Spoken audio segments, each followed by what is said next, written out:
3 minutes, 30 seconds remaining.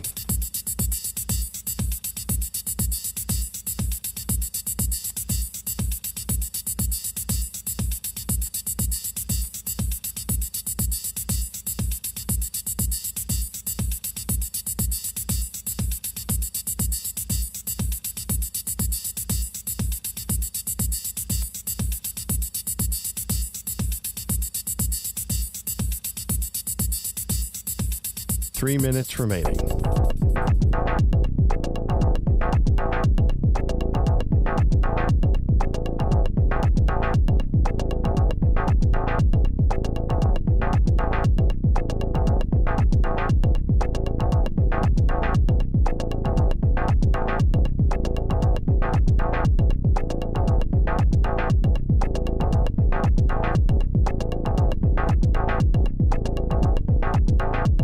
Two minutes, 30 seconds remaining.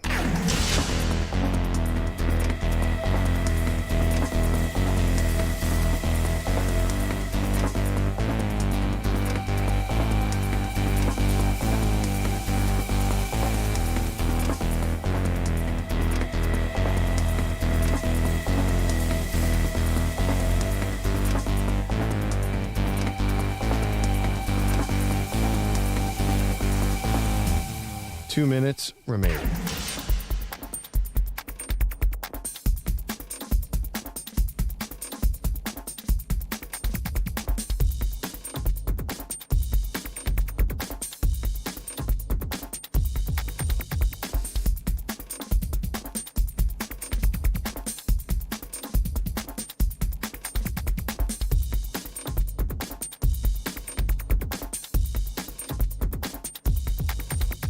One minute, 30 seconds remaining.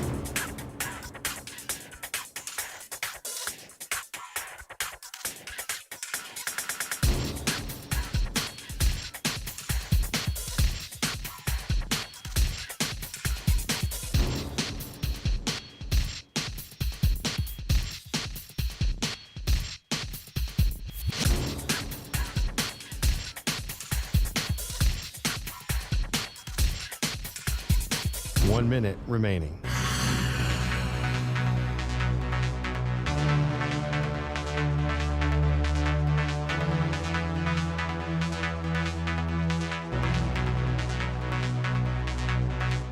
Forty-five seconds remaining.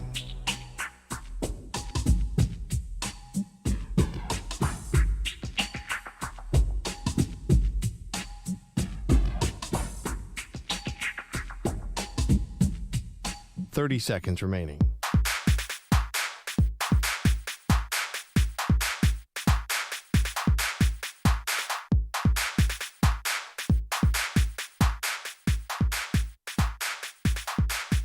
Fifteen seconds.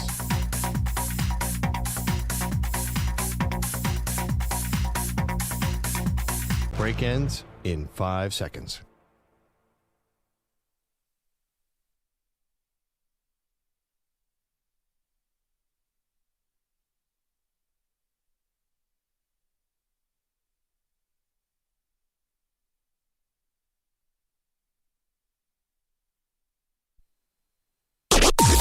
Maggie and Perloff on the Infinity Sports Network. The snap to Love. Rushan throws the middle. Got his man. Cutting left to the 5 to the end zone. It is Tucker Kraft having a night. Wow. Touchdown Green Bay. They beat Chuck Clark on a crosser. 24-yard touchdown reception. Yeah, Tucker Kraft was the offense last night for the Green Bay Packers. Welcome to the show. Packers' big win in Pittsburgh last night, and it was Tucker Kraft. Pearl, 7 receptions, 143 yards, 2 touchdowns. 131 of those receptions were were yards after the catch.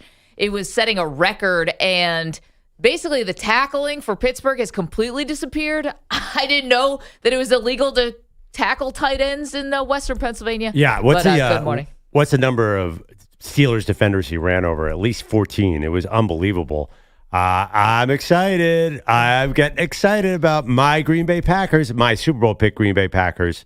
And I, by the way, and one of the main reasons is Tucker Kraft is Godzilla. He's unbelievable. And what is it? basically 20 out of the last 25 Super Bowl champions have featured a massive tight end who has big production. Feels like he's that guy. I mean, there are a lot of elements coming together here, Maggie, in Green Bay. Okay, so this was a good win for the Packers, no doubt. I mean, you were a slight favorite in this game, but yeah, you came into this game. They were favored in the game. No. I was like, you're giving me a U on the Packers? I love it. You meaning Andrew Perloff? Yeah, you people. No, you, the Packer fan. This is Yeah. good, right? You don't want everything to have to come down to the wire, with every single game like the Arizona Cardinals game or something like that, where you feel like you escape.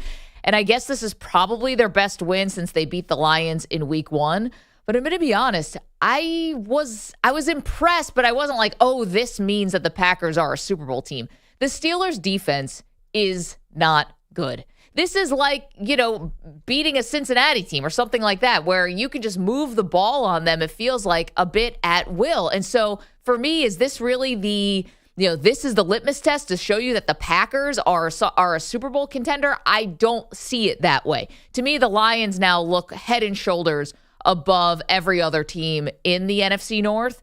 I still think the Lions, this is their division. I know technically the Packers are in first place because they have that win over the Lions from Week 1. But if you're asking me who I feel better about, I feel better about the Lions right now than I do the Packers, even though they were electric in the second half.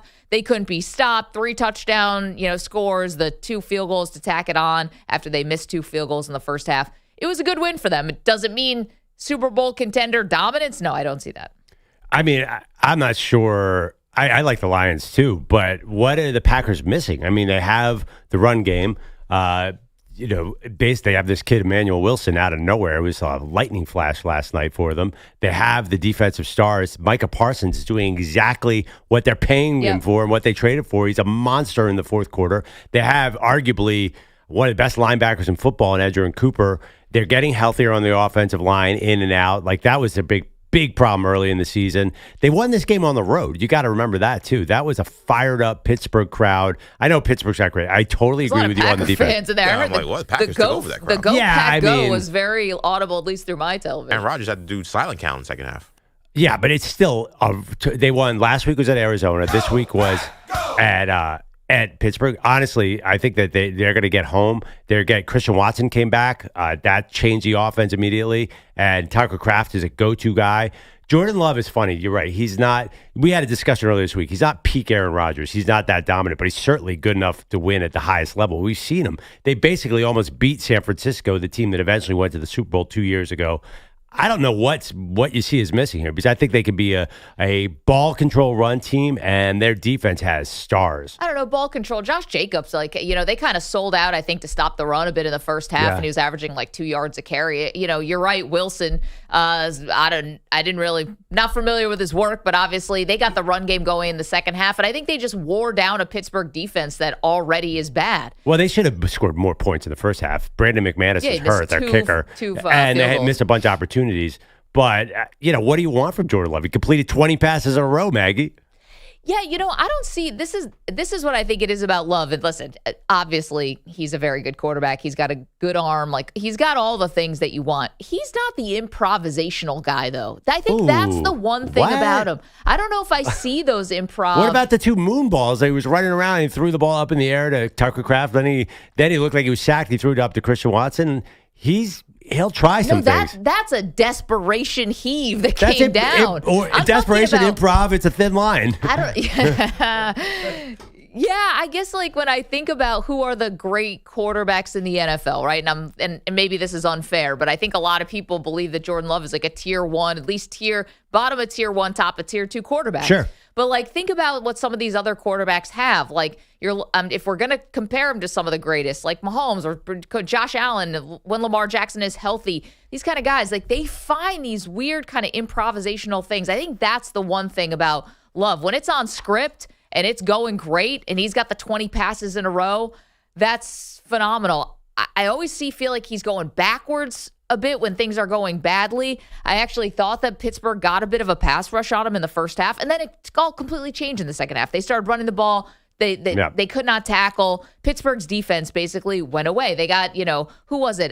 Elliott, the other cornerback who went out of the game, and basically they were like, all right, your backup clearly is not up to snuff, and they just started basically picking on one guy. So I heard this from, I'm going to credit Tim Hasselbeck on ESPN. Sure. They tried long passing in the first half, and then they realized that wasn't working, so they went to short passing, and Pittsburgh was specifically designed not to be able to stop the short passing. Yeah, and that's a lot of what Aaron Rodgers did. Remember in his career, Aaron Rodgers knows for the Hail Marys and all of that, but what Rodgers was a quick strike, middle of the field, that kind of guy. Yeah, I mean, listen, Jordan Love might not be peak Aaron Rodgers. He might be in that top 4 tier where you have Josh Allen, Lamar Jackson, Patrick Mahomes, and arguably Joe Burrow. Yes, he's in the level below. But, I mean, if it's a playoff game and you mention the Lions and it's Jared Goff versus Jordan Love, I don't give a massive edge to Goff. I feel like you basically have the same thing. You have a high tier 2 quarterback, which can win a Super Bowl. I mean, listen, the Eagles just won a Super Bowl with a tier 2 quarterback. Jalen Hurts is not Patrick Mahomes, but Jordan Love is perfectly capable of getting hot. Yeah, but yes, I would probably say is Love a better quarterback than Jared Goff, although I think it's, okay, I'll give you that, but the weapons for Detroit are there's more of them and they're better. Just you could start with the run game with Jahmyr Gibbs and then just go from there. Right, but I mean, maybe not all of them are better. Like I still, obviously Tucker Kraft is clearly a thing, but Sam Laporta is a thing, and you want to go receiver for receiver. I mean, there's a lot of talent here on both teams. Right, I would give the edge to the Lions. I'd give the defensive edge to the Packers. I mean, Aiden Hutchinson, you could argue he's playing great, and that's a huge difference maker. But so Micah Parsons, though, I think neutralizes him. And then you just go, especially with the way the Lions keep getting hurt on defense. That's the other thing. You could talk about the Lions, but what Lions defense are we going to see by the end of the season? They seem a little snake bitten. Packers could have injuries too. Long season, a lot of injuries to come. The Packers offensive line has got to get healthy. Yes. Are they like a surefire Super Bowl favorite? No, but they're in the mix. I mean, to count this team out, I would be surprised if you don't see them in the second round of the playoffs. Well, all right, second round of the playoffs. No, I mean, as a factor, like they are a handful of NFC teams that can win the Super Bowl for sure. Yeah, see, I think second round of the playoffs is now a disappointment for the Packers. Yeah, but I didn't mean they got there without Micah Parsons. Right. I didn't mean just second round, but I mean, they're going to come into the second round of the playoffs with a real chance to win that game and get to the NFC title game. And then I just don't. I see if they're playing their A game, there's no one who's going to blow them out of the water. They are definitely going to be in deep into the playoffs in games. The NFC's kind of packed at the top. You got the Lions, Eagles, Packers, and Rams. I think all those teams are going to play really close games in the postseason. I thought we were going to have the Cowboys in that mix. Turns out that's probably not happening. That's probably wishful thinking by the content world. Well, not the content world. It's a fun offense to watch, but not yesterday. And, we always knew they were challenged on defense. They did trade away Micah Parsons, and they couldn't stop the run before they traded him away. So I think to say that they would be in that mix would have been rich. Yeah, 888-710-4ISN, 888-710-4476. EJ, so a couple options here for a poll question early on. One is, are the Packers elite or is Jordan Love elite? Which is probably going to get skewed a little bit off of that game. But I mean, or I don't know. How would you word? Can't get there. How would you word? It's not are the Packers a Super Bowl contender, because of course they're a Super Bowl. I mean, that Super Bowl contender can be a vague term. Yeah, of course they're. I think it's also Packers or Lions. I think I'm still with the Lions here. I know I am with the Lions here. Right, but also too, we're at the level where you can't ignore the Eagles and the Rams. Like, we're not talking about who wins the NFC North. We're talking about who wins the NFC. And the Lions, by the way, you said it's Super Bowl or bust. It's definitely Super Bowl or bust for them. Packers, Super Bowl or bust. Eagles just won the Super Bowl, and the Rams. No doubt. So I think those 4 teams are Super Bowl or bust. I mean, and then your Bucks beat the Saints, but I don't know what that proved. Yeah, no, that late window was a tough watch. Oh, my God. Those 4 o'clocks. I hate it when the NFL does this, and I know they have all their reasons. We have 7 games going on in the 1 o'clock window, and then you got 3 in the afternoon window. And, Colts-Titans, that's a blowout. By the way, Pittsburgh, you know who they have next? No. The Colts. You think Tucker Kraft went off on your National Tight Ends Day? Oh, my gosh, blast this into the sun. Happy holidays. Yeah, oh, my goodness. Shout out my guy Mason Taylor. How about that? We'll get into the Jets getting their first win in just a moment. But what do you think Ty Warren's going to do to this Pittsburgh defense? I have no idea. The Colts haven't played a halfway decent team all season. I mean, the Broncos. Great point. The Colts are coming off wins over the Titans, the beat-up Chargers. That Chargers team they faced was half a team, Arizona, Vegas. You have no idea. I mean, listen, Steelers side, they seem like an average team. They seem like a 9-8, 10-7 Mike Tomlin team. Guess who said that? Andrew Perloff. When they signed Aaron Rodgers, there was a lot of tweets out there. Mike Tomlin's never met a 10-7 season he can't embrace. This is and the way Rodgers is playing is exactly 10-7. Good, not great. The problem also is, and I'll just finish my thought on that late window. That was a tough watch with the Bucs and the and the Saints. Obviously, Spencer Rattler gets benched and Shuck is in. It didn't matter. That Colts game was a blowout, and then the Dallas and Denver game became this massive blowout. And it's just going to be a roller coaster every week with the Denver offense. Like I'm just going to enjoy the ride. I don't have a dog in this fight, so I can just enjoy the ups. Sometimes it's going to look amazing, sometimes it's going to look bad. But it helps playing the Cowboys defense, no doubt. But but Dak didn't look that good, which is that Denver defense is real. Man, Vance Joseph, the coordinator. Denver did a job on the Cowboys. He outcoached Brian Schottenheimer easily. Having the time of his life. But here's the other thing. This is where Pittsburgh's loss last night and the loss last week to the Bengals. I mean, you said that Mike Tomlin's never met a 9-8 season he didn't like or whatever. 10-7. 10-7, sure. I don't know how they even get into 10 wins. That defense is not good. But look at what you did. You did crack the door open here for the Ravens. And you and I will talk about this because what happened with that Lamar Jackson injury report is very fishy in the wake of this NBA gambling scandal. We're all paying a lot more close attention to these injury reports. But, Pearl, now they're 2-5. The Steelers do not look like they are unbeatable, put it that way. They are very beatable.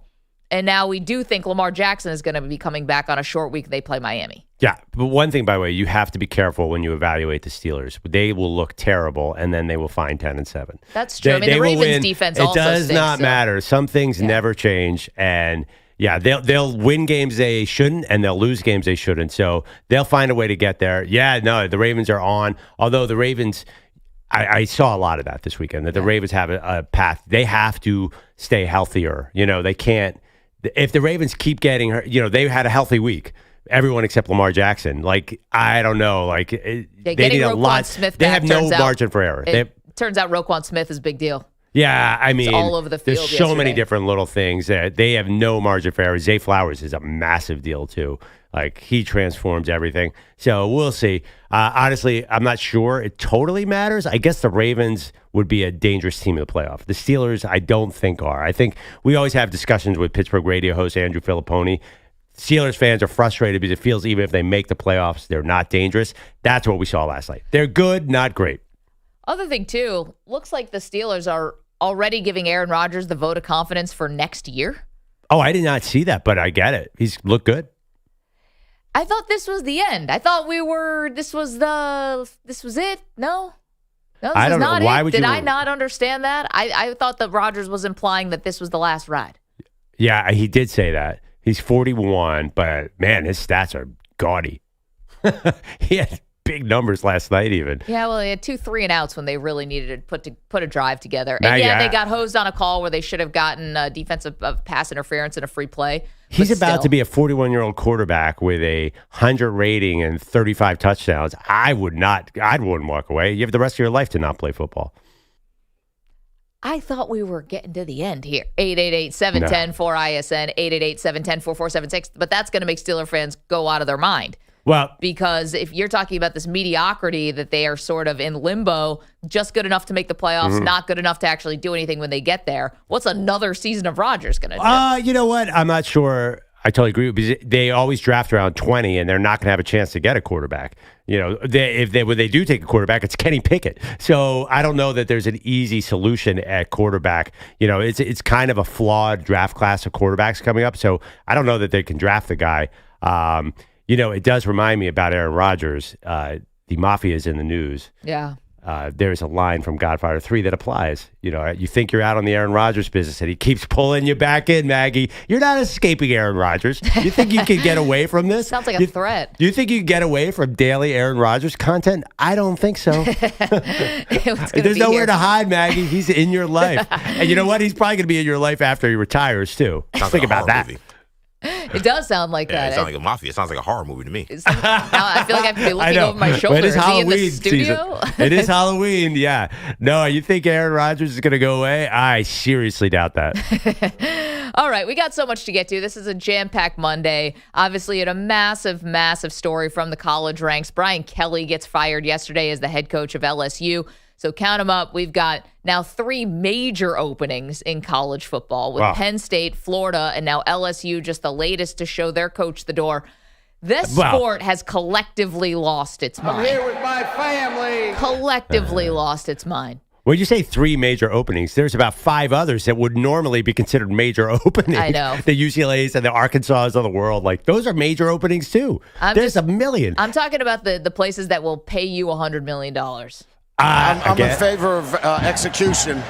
Maybe our entire team needs to be executed after tonight. I can think of some rich people around that Arkansas program.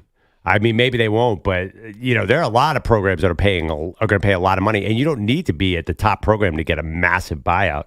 So anyway, I was telling the guys before, we all should have been losing college football coaches. There is no better financial situation on earth than getting fired from college football. Honestly, like these politicians try to find policies and stuff that are going to help the average American. Just turn us all into football coaches so we can all just coach and fail and then buy a yacht. You don't think Oklahoma State could decide that all of a sudden they want to pay? There's so many schools on here. UCLA won't pay, but there's a lot of money to be made out here. And then those guys will leave their programs and open up other high-paying jobs. It's going to be, again, we need to reinvent ourselves as college football coaches. In our next life, Maggie, that's what we're doing. What about this life? We still got a lot of this life I left. mean, it's like I'll run a spread offense. I can figure out NIL. Ted Lasso can do it. 888-710-4ISN. That was real life, right? 888-710-447. You think Ted Lasso coaching soccer is a stretch? Maggie and Perloff coaching a football team, now that's a stretch. Do it for the content. Be fun. I'll grow a mustache. It'll be wonderful. I could grow one too. You guys would drive a JUCO program into the dirt. Manny, we couldn't handle a high school program. Okay. We're going to fake punt for the 3rd time this game. They won't see this one coming. I know they saw the first 2. This one is going to work. Why don't you guys start off with like a Pop Warner team? Maggie and Pearl's Pop Warner team. No, because we have no fear of failure around here. 888-710-4ISN, 888-710-4476. And that's abundantly clear. Okay, we've got a lot to do on this Monday, guys. College, the NFL, you know the drill on Mondays. If we're not talking about your team, give us a call, 888-710-4ISN. We already see the Cowboys calls are lighting up the board, so you can weigh in. We have Jerry Sound for you on what the Cowboys' strategy is going to be at the trade deadline. If only Did I talk to Michael? Micah. If only a pass rusher was available. Michael Parson. Okay, and more to do on Brian Kelly. I think I have the perfect replacement for him at LSU. Maggie and Perloff Show. You're in a 5-minute break.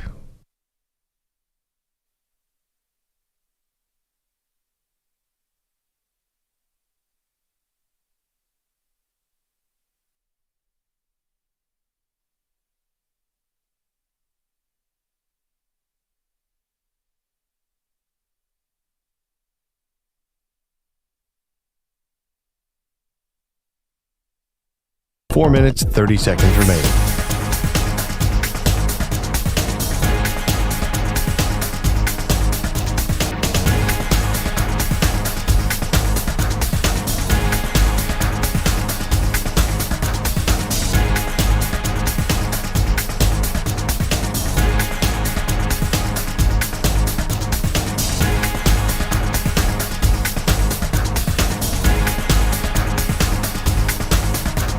Four minutes remaining.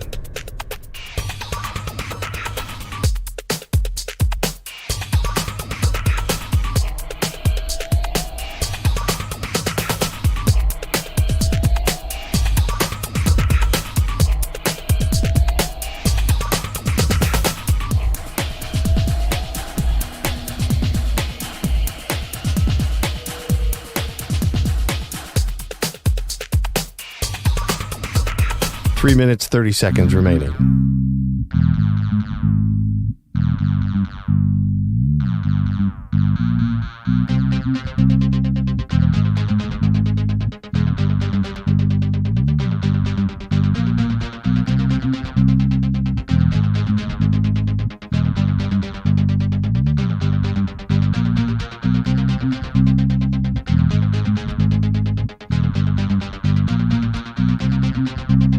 3 minutes remaining.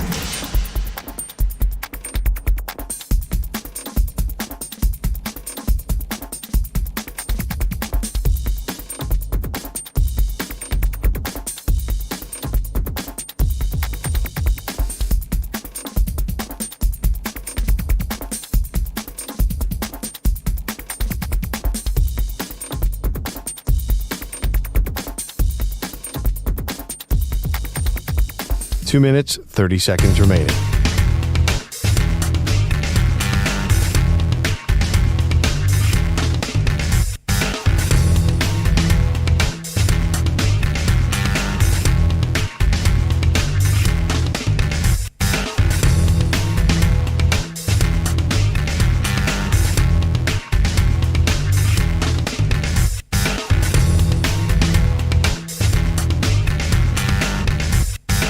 Two minutes remaining.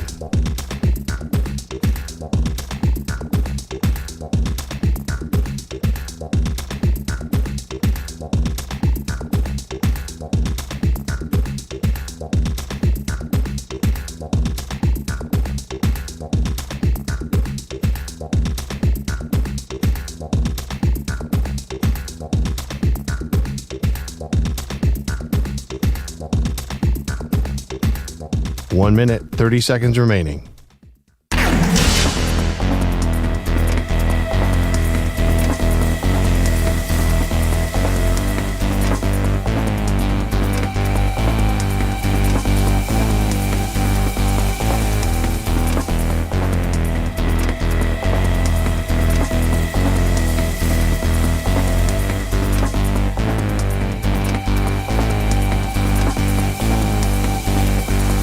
One minute remaining.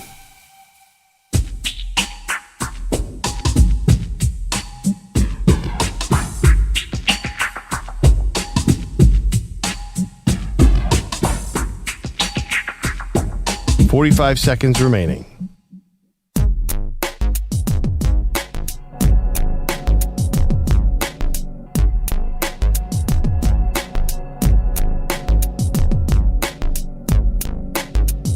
Thirty seconds remaining.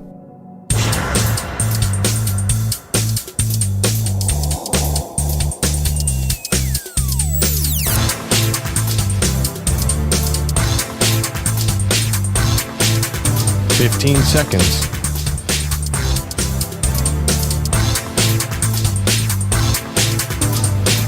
Break ends in 5 seconds.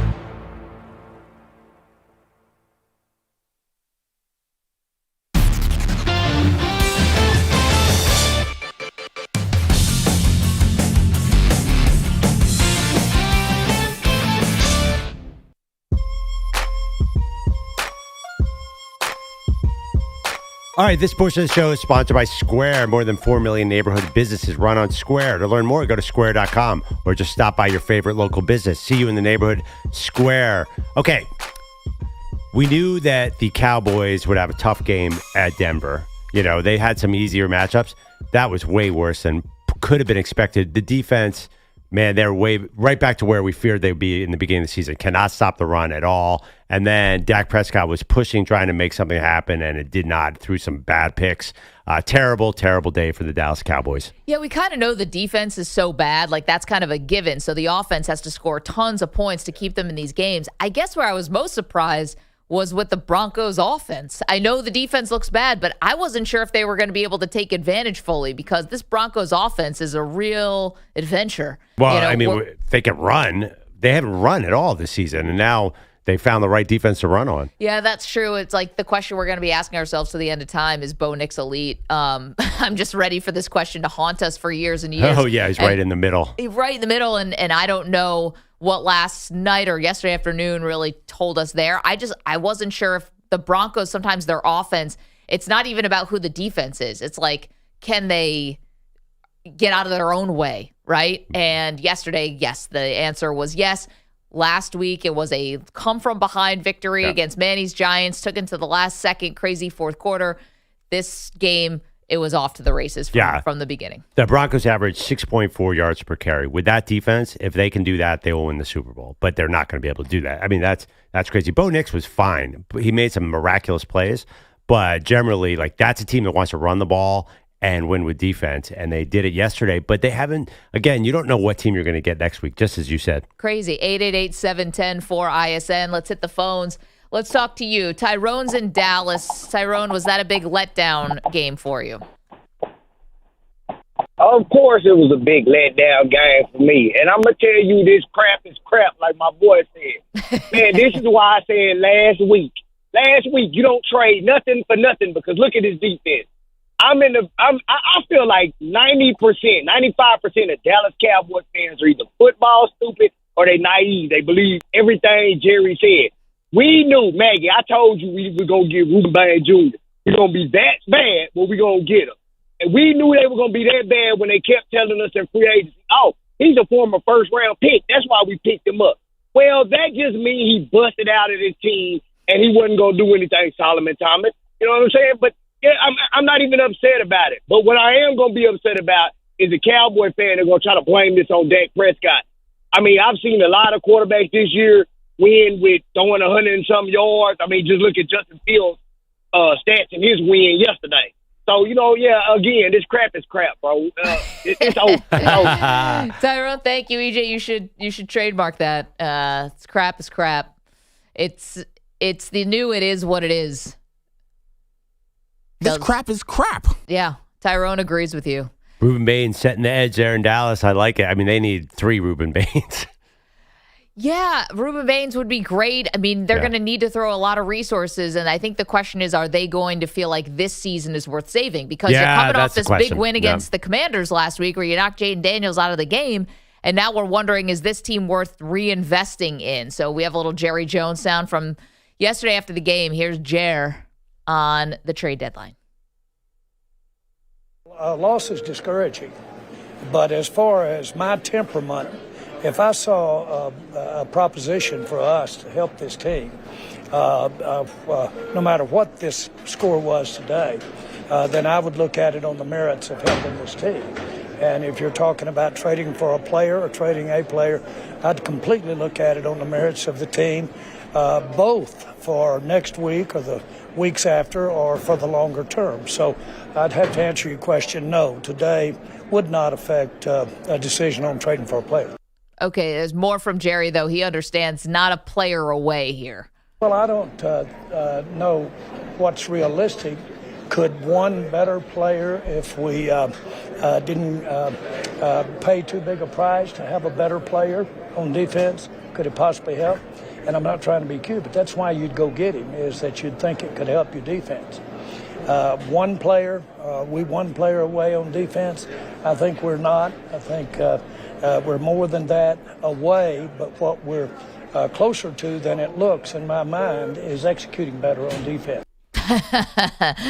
All right. I mean, if you can sift through all of that without your eyes rolling back in your head, yeah, no, they're not one player away, but think of how much closer they would be if, Micah Parsons was still on the team. And I know that they lost games with Micah, right? And the run defense was not good, but look at the sum of the parts here. Look at now more holes that you have to plug, and they're not a player away, but they would have been a little bit closer to the finish line had they just kept Parsons. Yeah, I mean, Parsons cost $47 million. There is an argument that he was too expensive for a guy that size, and I think Jerry thought he was injury prone, has been in his career, and they couldn't stop the run anyway. So at least there was an argument. Now, when Jerry says if there could be a big trade based on the merits, that means there's not, because he said they were all in and they did nothing. He says get excited about a trade deadline trade, and then they trade for Jonathan Mingo. And you know what Jonathan Mingo, wide receiver out of Ole Miss, right, has done? Nothing. He has 5 catches in Dallas. No, they had to trade again just to fill that spot because they got George Pickens for a song, but still. He was the 4th receiver. They traded a 4th-round pick, and he was 4th or 5th on the depth chart. He never even got in there. They needed a number 2. Mingo wasn't even close. Remember the year before he traded for Trey Lance? Like, there's nothing. He is not making a major trade for defense because he is the most conservative owner in the league for some reason. Ray is also in Texas, wants to weigh in on both A&M and also the Cowboys. Good morning, Ray. Hey, good morning. How y'all doing? We're great. What's up? I just want to say, the Dallas Cowboys, we suck, man. Just, like how y'all were saying, there's no one that we can bring in with these first 2 rounds. These two first round picks we got that can help us win this year. Yeah. So we might as well not even make a move. Why waste them? And the only people I feel bad for is that we wasted their years is Romo and Dak. We're wasting their prime years. We did it to Romo. Now we're doing it to Dak, and that it kind of sucks. Like how the last caller said, you're blaming Dak. You're blaming Dak. Hey, I was one of them like 2 years ago, and like now I'm like, it's like, hey man, it's not his fault. Now I'm looking at it, and it's not his fault. So it's like, man, yeah, he was forcing. He did force that pick to Ferguson. Throwing down the middle. They had a high-low coverage. Meaning someone was underneath, someone was above him, and you don't make that throw. But hey, in those situations, you're trying to make something happen. Your defense ain't playing good for you. You're down. I think you're down at two touchdowns at that point. Make something happen, but Ray, I think we understand that, though. The one thing I'll just say about this, we'll get to A&M, but here, and obviously sending Brian Kelly packing with LSU, but here's the thing. Oh, yeah. Let's go. But here's the thing, right? You have this offense that is really good. Yesterday, they ran into a really tough defense for the Cowboys I'm talking about. So if, Micah Parsons, Pearl, when does he really become effective? When you have a 1 or 2 score lead. I think the Cowboys are more likely to have 2 score leads now after you traded for George Pickens and CeeDee Lamb is back, and you have Javonte Williams, who looks a little bit re-energized, than you did any of these other years. Look, you got to ask yourself, with Micah Parsons, do you see the Cowboys winning a Super Bowl? I don't know. I think the Packers. I think Packer fans feel pretty good about it. I'm positive they're not winning. Ray, they're not winning a Super Bowl with Micah Parsons. With a cow, exactly. Yeah, 3 years ago, Dak was an MVP, and they couldn't do anything in the playoffs. So what does that trade have to do with anything right now with what's going on? Yeah, it does because of course, if you have Micah Parsons, he's one of the best, better defensive line players in the game. But I mean, he's not gonna for the next couple of years. He's not gonna do nothing for us. He's not gonna get the Cowboys to where they want to go, and that's a championship. So I mean. Ray, I'm totally with you. They're not winning a championship until they get a new GM. I mean, that's the reality of the situation. It's so much worse than you guys are letting on.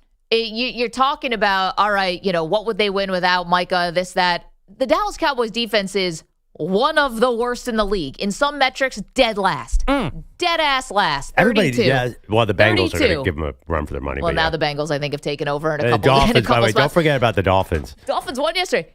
31 then. You feel better about that? 31 in certain metrics, 32 in others. I mean, you're talking like, yes, you need all the help you can get. Well, you'd be lucky to have Micah Parsons now. That's where I'm at. You know what Ray's talking about? He's talking about rebuilding. He's talking, maybe around Dak, but he's talking about winning a Super Bowl. What are you talking about? Going 12-5 and getting blown out by the Packers in the first round? Is that your goal here? Yes.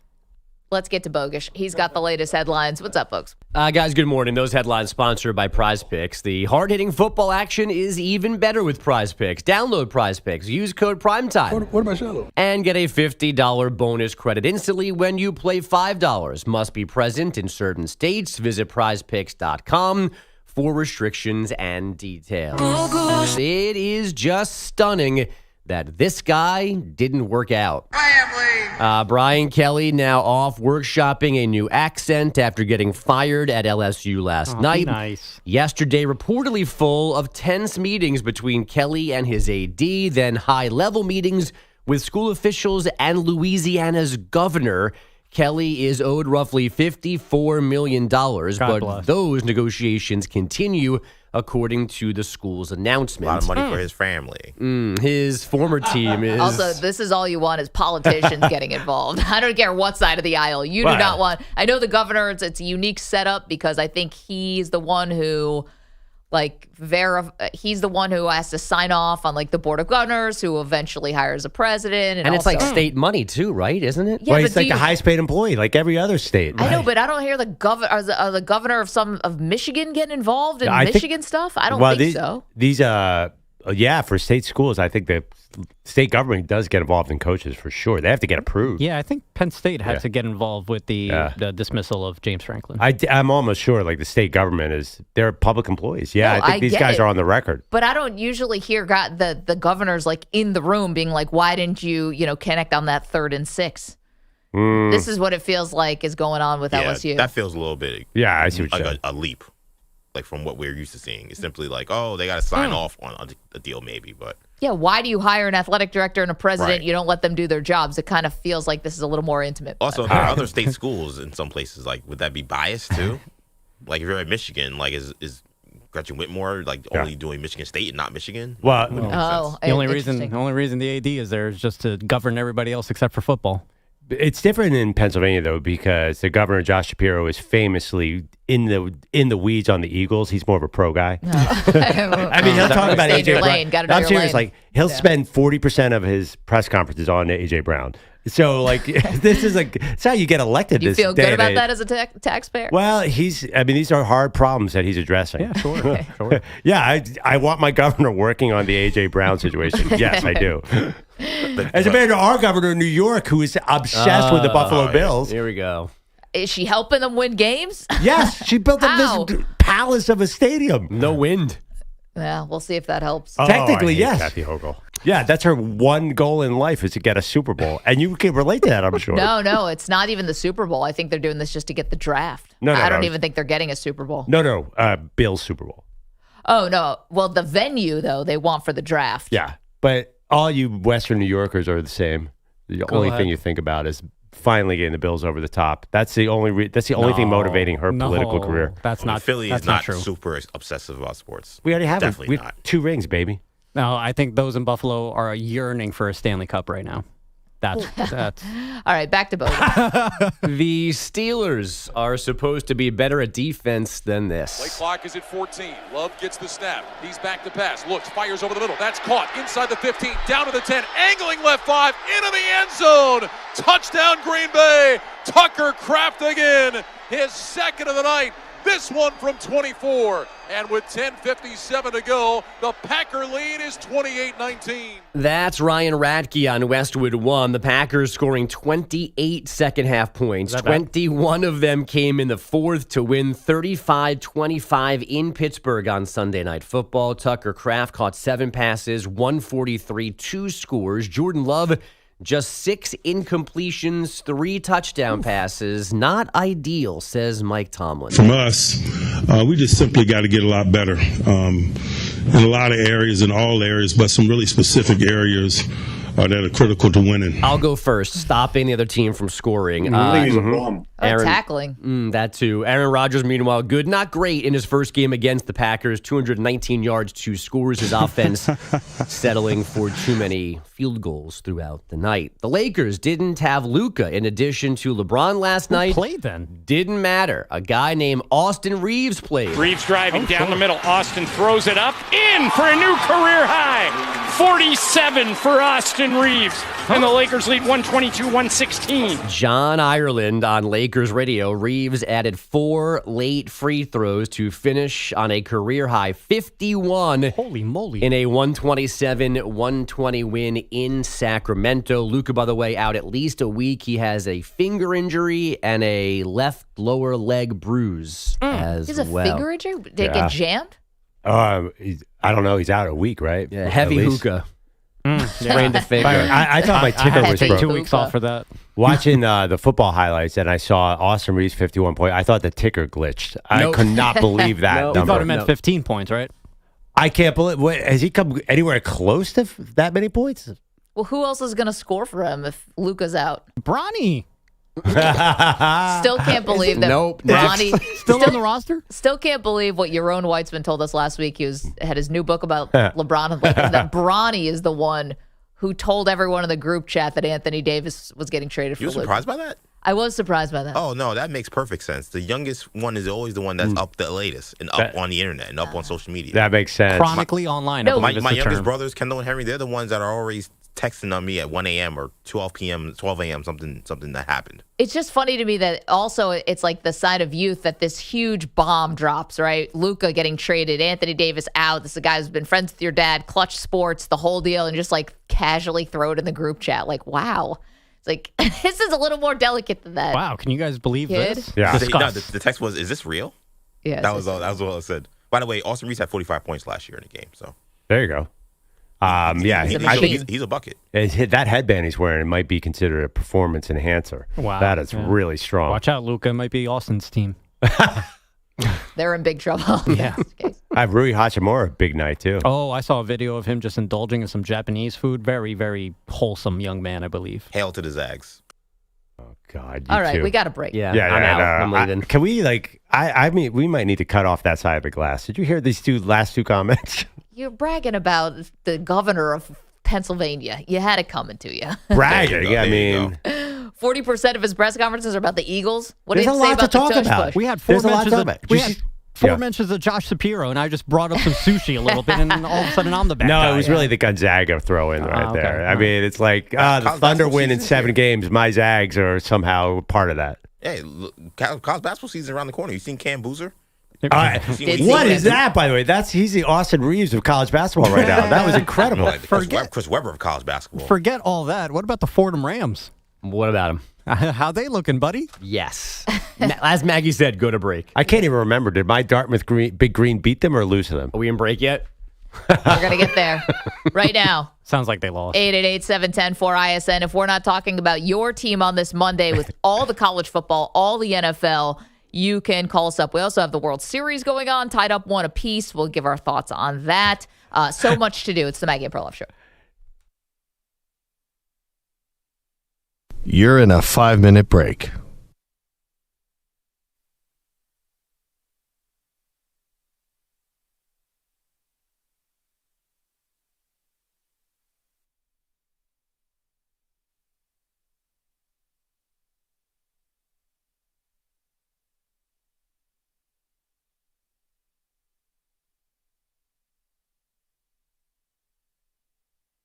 Four minutes, 30 seconds remaining.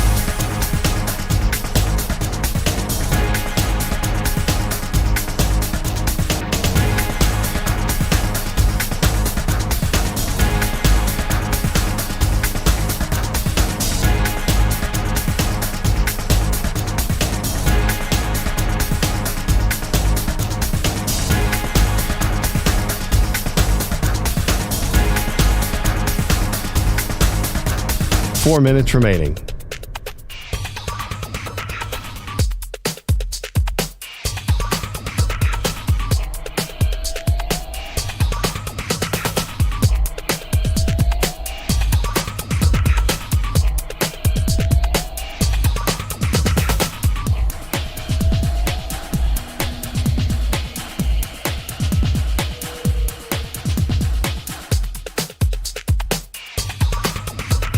Three minutes, 30 seconds remaining.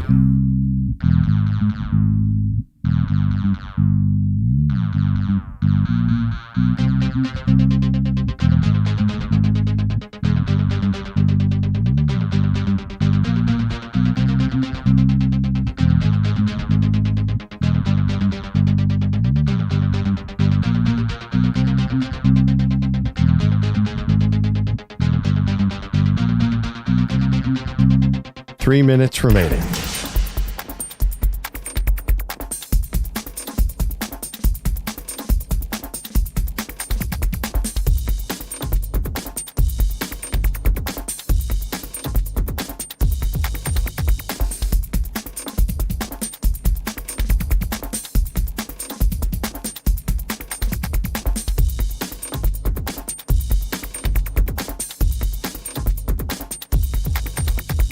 Two minutes, 30 seconds remaining.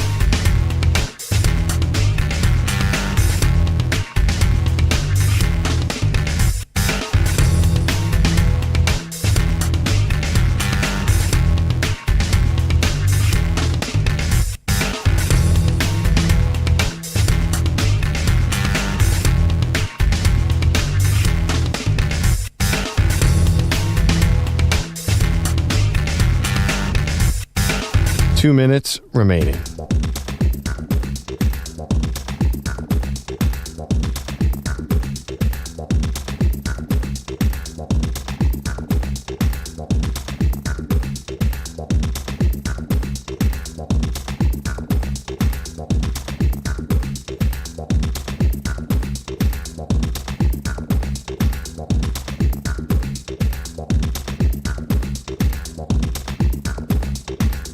One minute, 30 seconds remaining.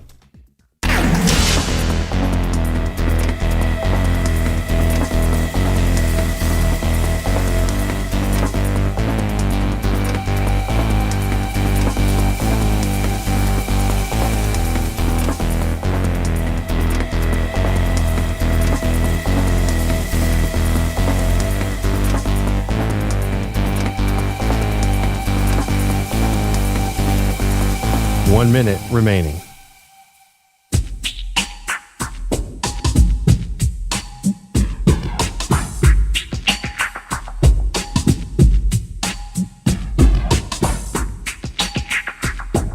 Forty-five seconds remaining.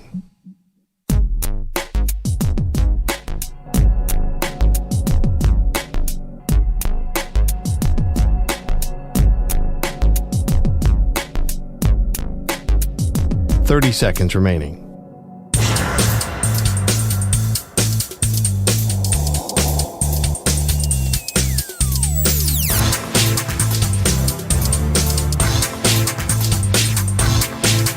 Fifteen seconds.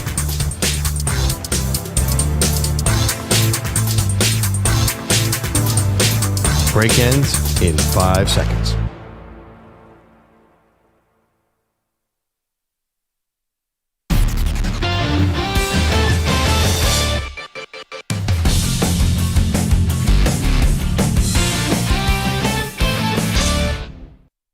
Upside down, boy, you turn me inside out and round, upside Unbelievable down. weekend. Sports really sportsin'. Not just the college football, which culminated in an amazing weekend, crazy chaos. Ends with Brian Kelly being fired midway through his 4th season at LSU. Pearl is going to go one of two ways, because when a coach at LSU is in his 4th season, he either wins a national championship or it all starts to fall apart. And obviously for Kelly, this was the latter. To me, I've got a lot of thoughts on this, including how absurd college football has become. This is what it looks like. It feels like when rich, petulant children have this much of an influence and say over what happens at a university. What do you mean? Like the players you're talking about? No, God, no, not the players. I'm talking about the boosters. They're rich, petulant children, aren't yes. they? Are they old guys? Well, they act like rich, petulant Ah, children. okay. Yes, I'm sorry. They act like it. No, not the players. Because the players are also rich, petulant kids. They're I don't rich. think they're being petulant. They're rich kids. They're at least out there actually trying. They're trying. I mean, I think LSU was trying in that second half. They were up at halftime and then it fell apart in the second half against a very good Texas A&M team. They had to go on their phone and look at the portal status because they're out of there. Well, this is where it seems to me that you just have a lot of people with a lot of money, with a lot of expectations that feel maybe inflated or outdated. And it's not that Brian Kelly did himself any favors. He's the one who said this is championship or bust. He gave $1 million of his own money to go out and get players in the portal. They spent tons of money. It felt like everything on the line. And you lost to 3 good teams. You lost to 2 good teams on the road and then a very good Texas A&M team, which could win the national title, came in and beat you, and it escalated so quickly, and everyone got so quick and involved, and all this money gets thrown around. Like, where's the adult? Where's the cooler heads prevailing here? But I'm sorry, just about, like, you don't find this season incredibly disappointing? You have Garrett Nussmeier, should be a top 10 pick, and he looks like garbage. All year. He's got hurt. Playing. He got hurt before the season started. And I don't care how hurt he is. That offense should be so much better. Fine. That's fine. But they can be a bit disappointing. But let's not pretend like he has not been hurt since the offseason. Remember when he couldn't participate in all of the offseason stuff because he was dealing with this injury or that injury? He's on the field. I get it, but he's also getting peeled off the ground. And also, too, he makes some throws. I think he's still a draft-worthy quarterback. But anyway, No, I think they're incredibly disappointing. And, I know Vandy's a top 10 team now, but you don't lose to Vandy and then A&M. And, I'm not surprised at all. I think this is one of the most disappointing seasons in college football. Let's go to the Big Easy, where our friend Big Easy is in New Orleans. Big Easy, what's the boots on the ground reporting from Louisiana today? It's like this. I'm going to tell you, make this simple. We were already on the phone with the daughter. See, we call Weeks. Weeks called the daughter. And daddies do not say no to their daughter. You don't think 1 minute. We went because legally we can't talk to the coach, but we could talk to the daughter. So, okay, so this is the let me catch the rest of the audience up to speed here. Whit Weeks, right, is dating Lane Kiffin's daughter, and so you're hoping that somehow that relationship will serve to back channel Lane Kiffin becoming the next LSU Tigers head coach. Oh, absolutely. Daddies do not say no to their daughters. Oh, finally. Took me a long time to get where you're at. Come okay. on, girl dad. And Pearl, you have two daughters. You Yeah. know this is true. You never say no to those two. No, it's impossible. That's right. So we already have the fast track. We're gonna get the guy that's already beat us 2 years in a row. He's ready for the big stage, and he's proven it. And he's limited at Ole Miss. We have all the money you want at LSU. They made a documentary about how much we love to spend money. So we are ready. We are ready. We already got to ready the problem. We're bringing them in. We're gonna fast track through the daughter. It's already done. Easy. That You're sounds the best. crazy. That sounded really funny. The way that. Listen. We're going to fast track through the daughter? You know what he meant. I don't. Well, I mean, listen, the problem with Big Easy, like, Lane does seem like a fit there, but he seems like a fit at Florida, too. I mean, Lane seems like he was born to coach a Florida team and wear a visor. How about this? Why would Lane leave? He's making $11 million right now. You don't think they'll bump that up to $13, $14 million, which is what he's going to get at LSU in Florida? And instead of going to a place where if you don't win a national championship right away, they're itching to get you out the door, at Ole Miss, I'm sure he feels appreciated. And by the way, you can win now at Ole Miss. I wasn't sure about that because I put Lane up for the Penn State job. I thought, all right, you go to the Big Ten. Maybe it's not a culture fit or what have you, but it's an easier track to get to the national championship. Look at what Ole Miss is doing now. Well, I always go to geography. I mean, his dad, Monty Kiffin, was in Tampa Bay forever. He's coached at, he's just doing a Florida Atlantic Ole Miss run. He feels like either Florida or LSU, just culture-wise. He's been doing a great job at Ole Miss. I feel it's a natural progression to go from Ole Miss, a team that really has never been a contender, to LSU, who can win titles, and Florida, who can win titles. I think that those are the two choices. Okay, but why can't you win titles at Ole Miss now? Well, everything now is different. I mean, there is everything is different, and yet Ohio State beat Notre Dame in the national title game.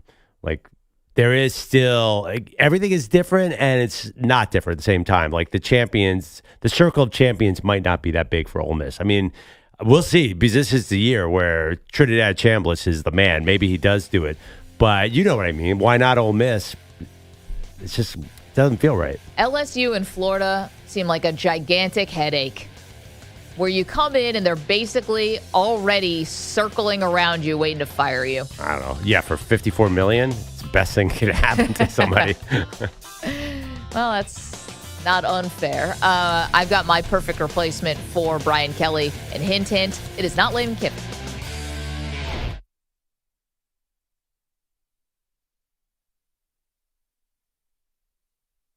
You're in a 5-minute break.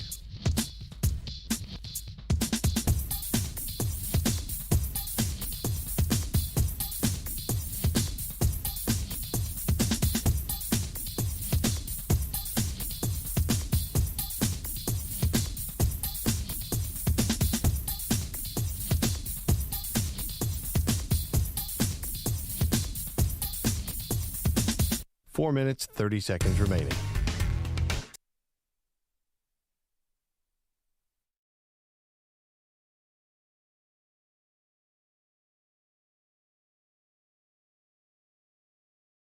Now, 3 seconds has a couple hits. Honky tonk, but donka donk. Keep you rolling, and the country's on, but donka donk. Oh!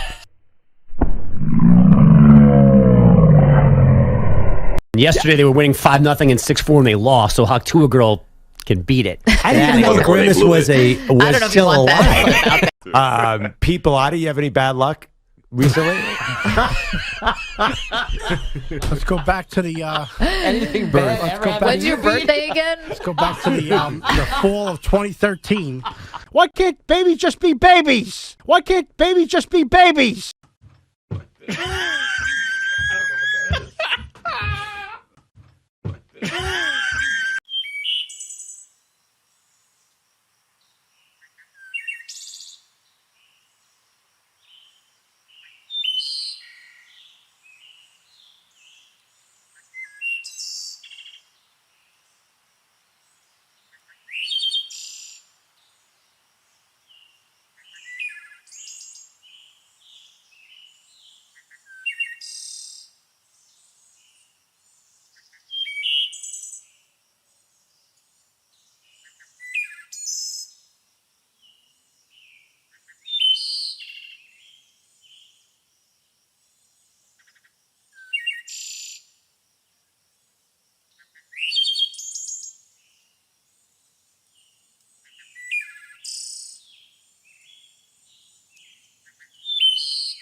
2 minutes remaining.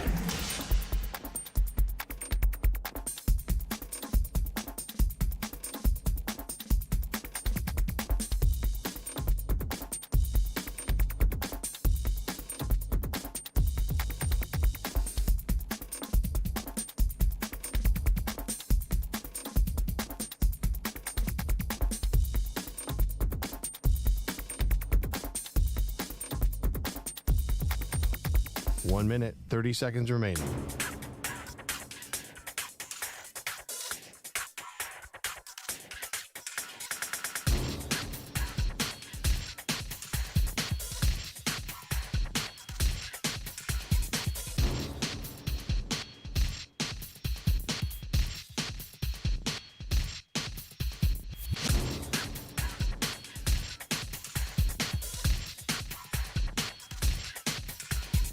One minute remaining.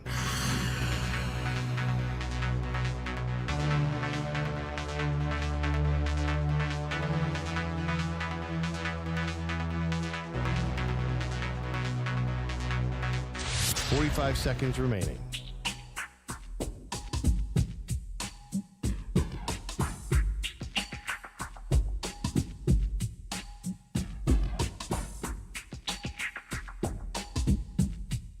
Thirty seconds remaining.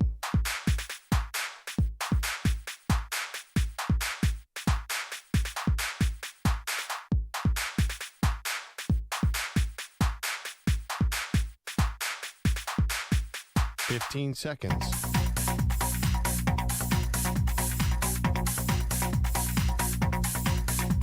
Break ends in 5 seconds.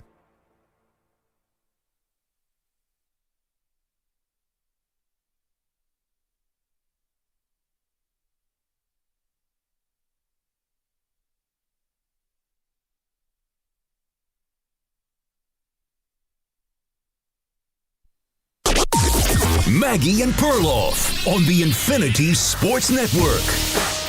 KC backpedaling, SEC logo, fields at the 22 near the LSU sideline, comes to the left, high tackle, doesn't get him, 40-yard line, he cuts back to the right, 45. He's gone! KC! He's gone! You heard my partner, KC, gone! Touchdown, Aggies!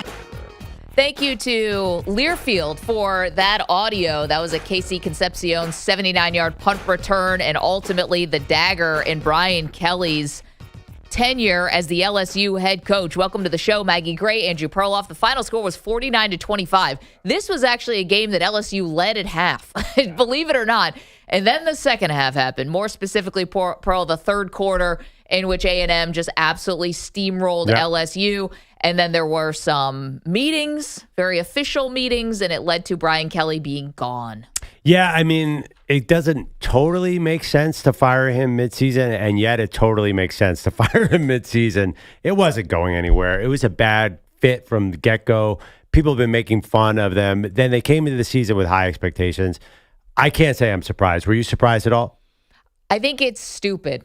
And Stupid I think, to fire him? Yep. And I think that college football has collectively lost their mind. Now, maybe, and I'll own this. James Franklin, I thought, was premature, but at least Franklin had been there for 12 years, okay? Premature? I'm just saying that they shouldn't have let him coach against Northwestern after he lost to UCLA. And the same thing, Billy Napier had kind of been on the hot seat basically since he got hired, and he had a lot of self-inflicted wounds there. But you're saying that this was never working at LSU. He had 10 wins the first year, Brian Kelly. He had 10 wins the second year with a Heisman Trophy winner. Granted, they had one of the worst defenses in the entire sport. So that does feel like a waste of a season. And I get that maybe you feel like you're going a little bit backwards. But the other part about this is, I don't want to say unrealistic expectations at LSU. You can have all the expectations you want, but you also have to understand the season that you're in. You've had a banged-up quarterback all year long. He has not been the same. You had a lot of guys who came in from the transfer portal. You know what? Jury's still out on whether you can basically replace tons and tons of starters at every position with transfer portal guys and see if that makes a difference in year one. And they lost to a good Ole Miss team on the road. They lost to a very good Vanderbilt team on the road. And then maybe Texas A&M could be the national champion. Was it that much of so much that you have to now pay a $54 million buyout for Brian Kelly? Definitely. Well, I mean, first of all, I know those teams are good, but come on. Why wouldn't LSU be right in that mix? I don't know about the midseason thing because, again, what are they going to gain by firing midseason? But there's no way Brian Kelly's building a champion in LSU. So what's the point? At $54 million, remember, these are pro teams. They're not college teams. You could call them college teams if you want, but these are basically pro franchises. And I know that's a lot of money, but this is about winning a title. That's the only possible goal. Brian Kelly was not winning a title with the LSU Tigers. Right? Or, I mean, do you disagree? Well, to be honest, I actually don't even think it was about winning the title. I think it was about making the college football playoff. So I think that with the 3 losses, I think the powers that be felt like, all right, we're out of it. There's no way we can do this, which, by the way, are we even sure about that?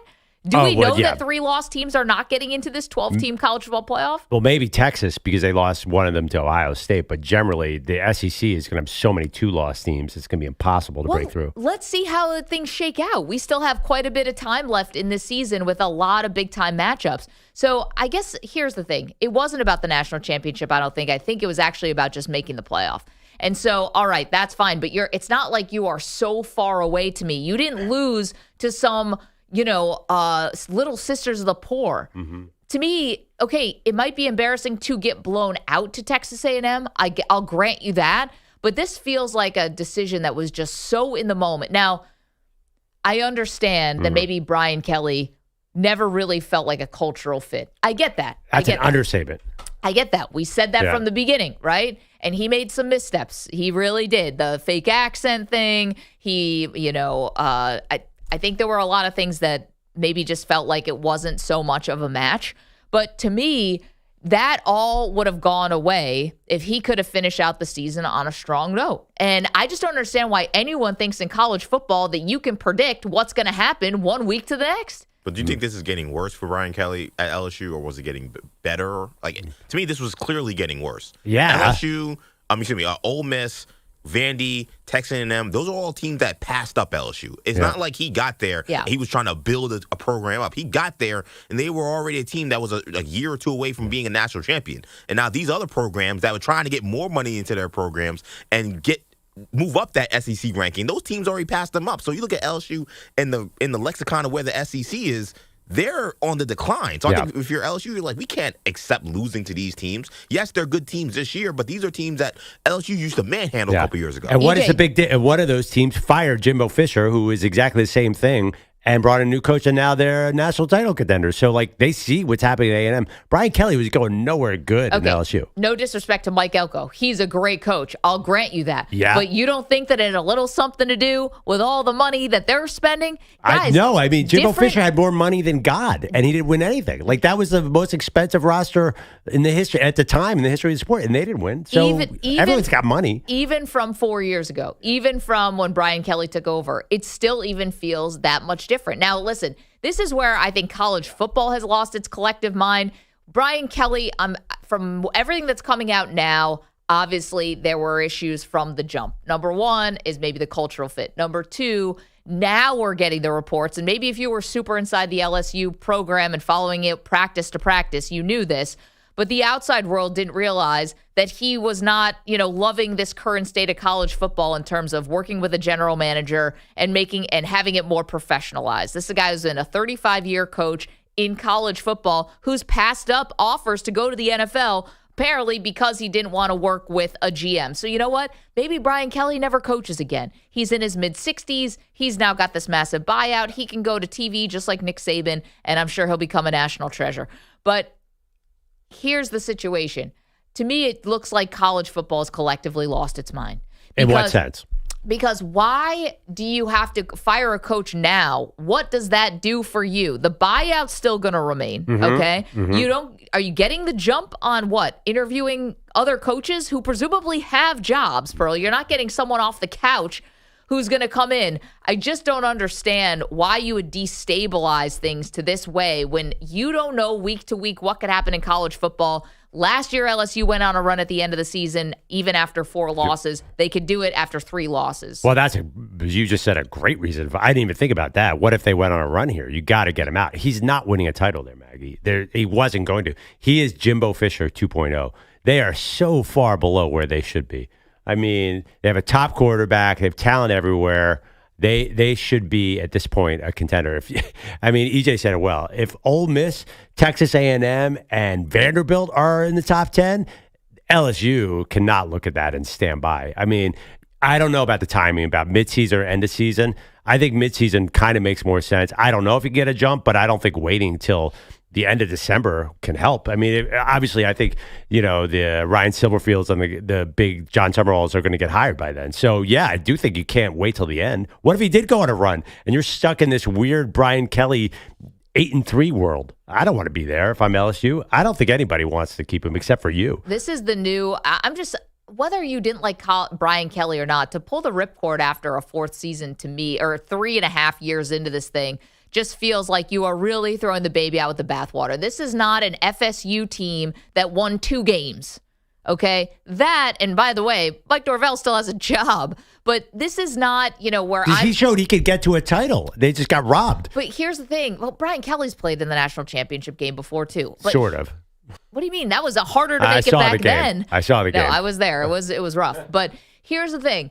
I think that the sports collectively lost its mind, because we all see on the outside what NIL money in the transfer portal has done, right? It has clearly made the talent, spread the talent around to a place where it's kind of flattened the sport. And I just feel like everyone understands that, except for the people who have to come up with $50 million for a buyout. Right. So because of that, because the talent has been spread around, because nobody can have any depth, because if you're not playing, you want to leave in the transfer portal, it makes coaching much more important. That's why you see these teams who have good coaches. I mean, what differentiates, say, Oregon from somebody else who's spending a ton of money? There's a lot of schools that spend money. What differentiates them is the coach, right? So, and Brian Kelly's not doing a good job. So you got to get somebody hot and young in there.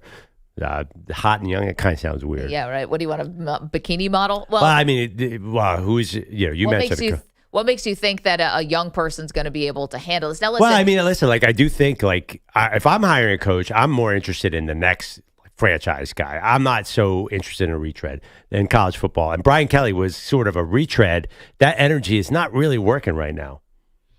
I mean, 888-710-4ISN. I don't know. Was Ed Orgeron a retread? I mean, LSU had found success with these guys. I'm talking about now. I'm talking about, and I know he's older, but Kurt Signetti. Where are you finding the next lightning bolt of a coach? That's what I want right now. You really need a brilliant. 65. Well, I know, but he was out of nowhere. Nobody ever knew anything about him. He's 35 at heart, Maggie. Yeah, but generally, Kurt Signetti was not. I'm saying that was the opposite of retread feel. A coordinator, and then JMU, and then Indiana, or even A&M, Elko. I want someone new. I would go. I have a lot of thoughts on the hire, but I don't want a retread. Brian Kelly is not fit where we are in college football. Not in any way. He just feels like a relic to the pre-NIL era. Go Tigers! I mean, if you want to bring Ed O back, by the way, I'm all for that. I just want to make that on the record. I think Ed O Is anyone not on the record for that? That'd be amazing. Ray Charles can see that, brother. Listen, you want Ed O back, who was winning 5 games? Yeah, God, I want Ed O back. You got $17.1 million on your contract. We're going to give it to you. I said, what time you want me to leave and what door you want me out of, brother? Yeah, all in. Listen, Brian Kelly can be hard to defend because I think he rubs people the wrong way. It was never a fit. I understand it. I'm just talking about the sport in general. I think has collectively lost its mind. Firing guys too soon. I know it just and with these massive buyouts and do they not understand spending every dollar you spend on a buyout or a coach or whatever is one less dollar you are potentially spending for talent. I don't know. Look at A&M. Yeah, but I don't think that the coach is $76 million buyout, and they are awesome right now. I know, but here's the thing, Pearl. It's because they're actually getting the right players in now too. You've heard college coaches talk about this. It's not about your recruiting pitch anymore. It's not about coming into the living room and looking mom in the eye and shaking grandma's hand and eating, the food you probably don't want to eat at some recruit's house and BSing your way through this thing. It's just about the bottom line. How much money can you give me? And so to me, the coach now, you don't need him as your front door, right? You don't need him as the window dressing. Right. It's just how much money can you pay somebody? So paying all this money for this buyout seems silly. Well, I think how good is your coach? I mean, look at the rankings. It's You like really think Brian Kelly is not a good coach? No.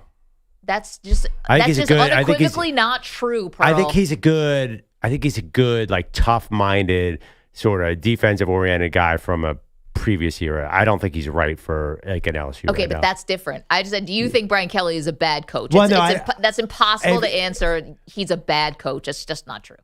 Yeah, but I don't think, like, honestly, like, what I see Curt Cignetti doing in Indiana, I would be shocked if Brian Kelly could do that in a program. Curt Cignetti, can I just bring something up? We'll go to the phones, 888-710-4ISN. You can talk about Brian Kelly.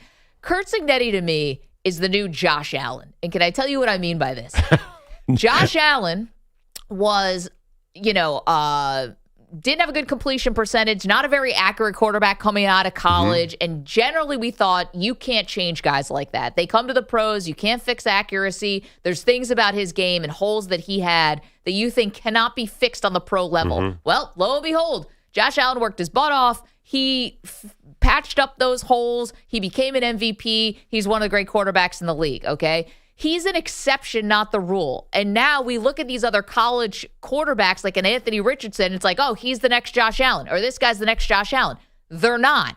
He was a unicorn and a one of one. Curt Cignetti is the same thing. You think that because he turned Indiana around in 1 year, that now any Tom, Dick, and Harry can come in and turn a bottom feeder around into a contender. It's not true. He is a one of one. And we can't start putting Curt Cignetti as he's the standard where anyone should be able to come in and in year one, all of a sudden have this success. And then in year two, back it up. How about Mike Elko? Generally doesn't work like that. He was good at Duke. At Duke. At Duke. Yeah. He showed that. It was not James Madison, okay? But Maggie, isn't that a little bit of an assessment of what college football used to be, not what it is? Because a guy 5-10 years ago couldn't just take another roster, which is basically what Cignetti did. He basically took a bunch of guys from James Madison and then got other transfer portal guys and then brought them with them. Sure. And in the past, you couldn't do that. You were stuck with whatever losers you had on the roster. It really took you a year to get your own guys in who were freshmen. Then it took you 2 more years for those guys to develop into upperclassmen. Right. Maybe this is a different era where now, yes, a coach can be from a different place, get transfer portal guys from the old place they're at, or get some new guys, and they can turn a program around in a year. Maybe this is not as much of a fairy tale as it would have been 5-10 years ago for a guy to turn around a place in 1 year. Okay, that's fine. But you also had to have a perfect confluence of factors here that even got Cignetti onto the national stage, which is Indiana decided they want to actually go for it with football. And they had a ridiculously easy schedule last year in a power conference that gave them all these high-profile,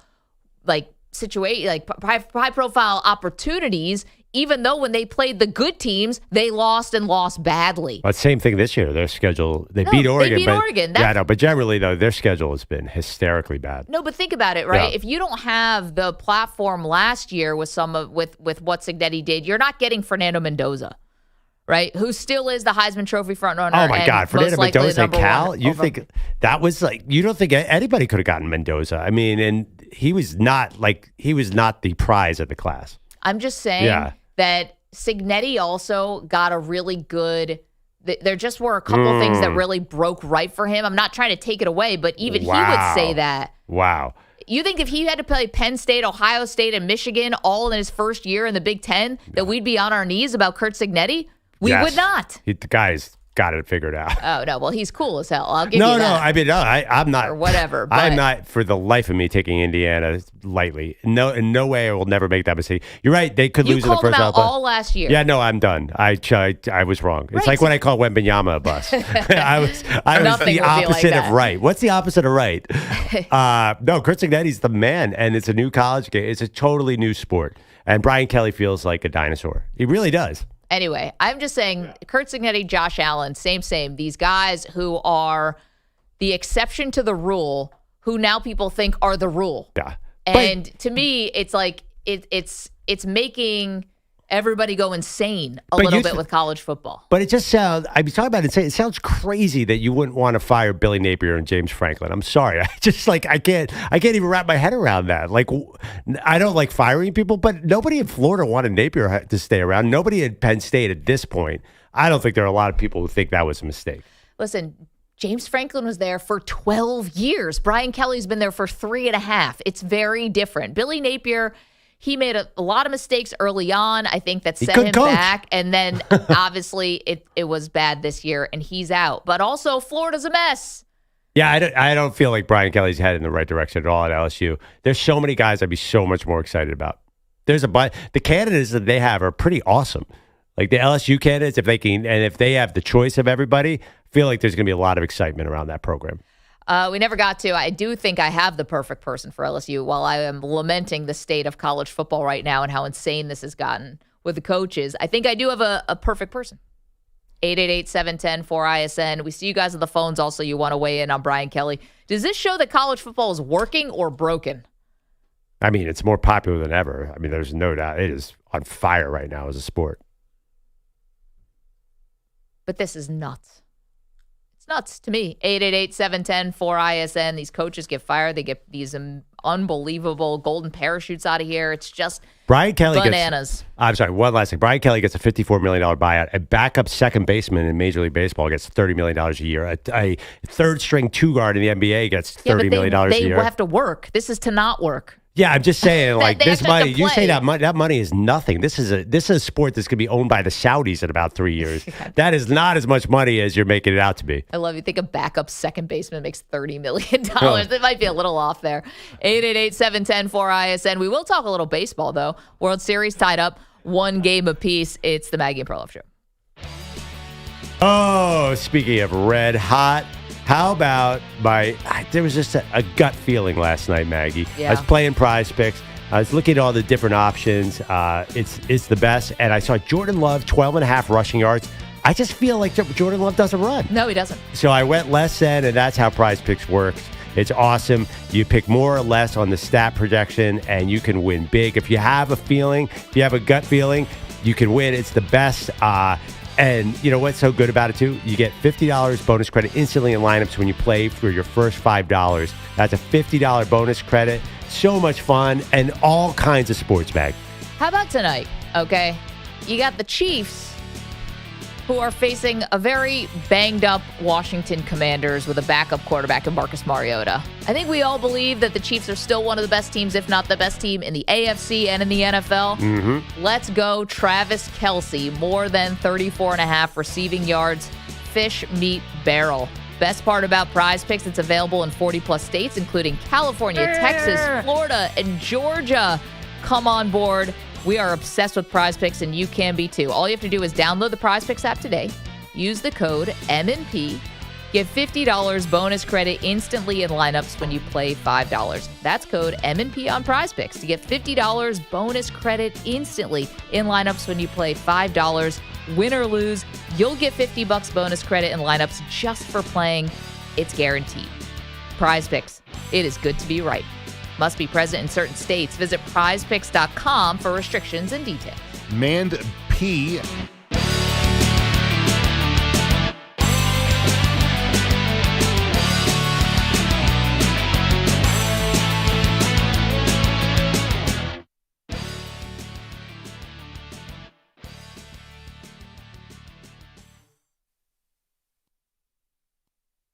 You're in a 4-minute break.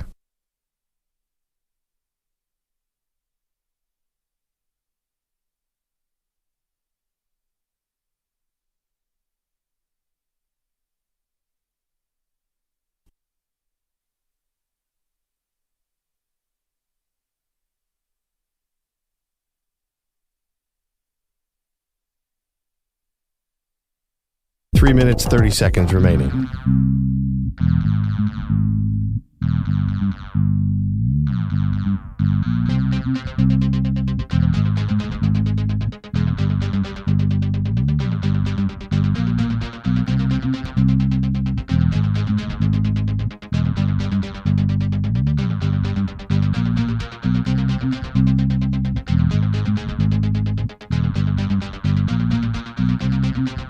Three minutes remaining.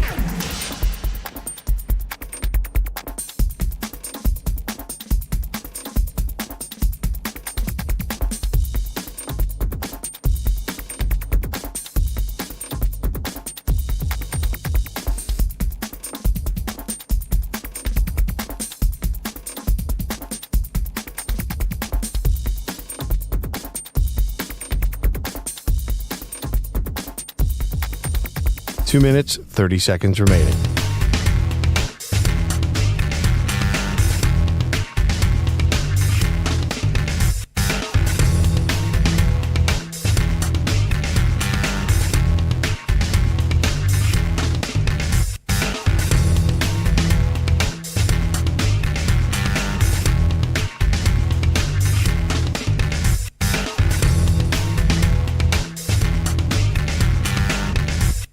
Two minutes remaining.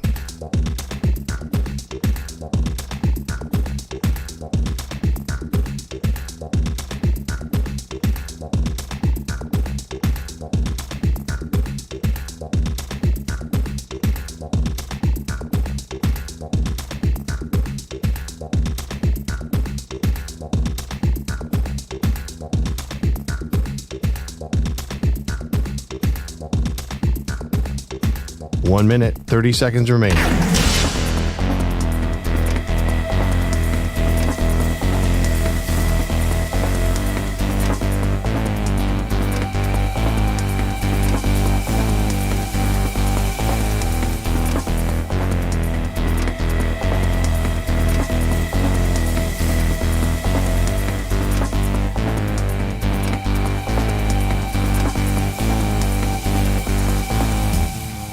One minute remaining.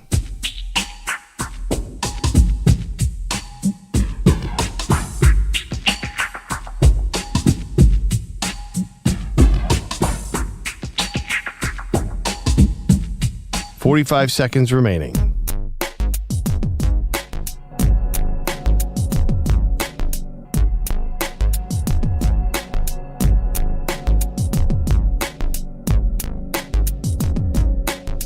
Thirty seconds remaining.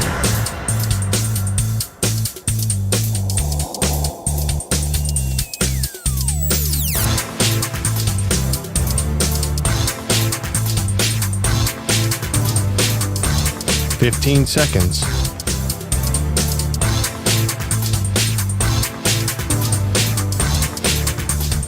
Break ends in 5 seconds.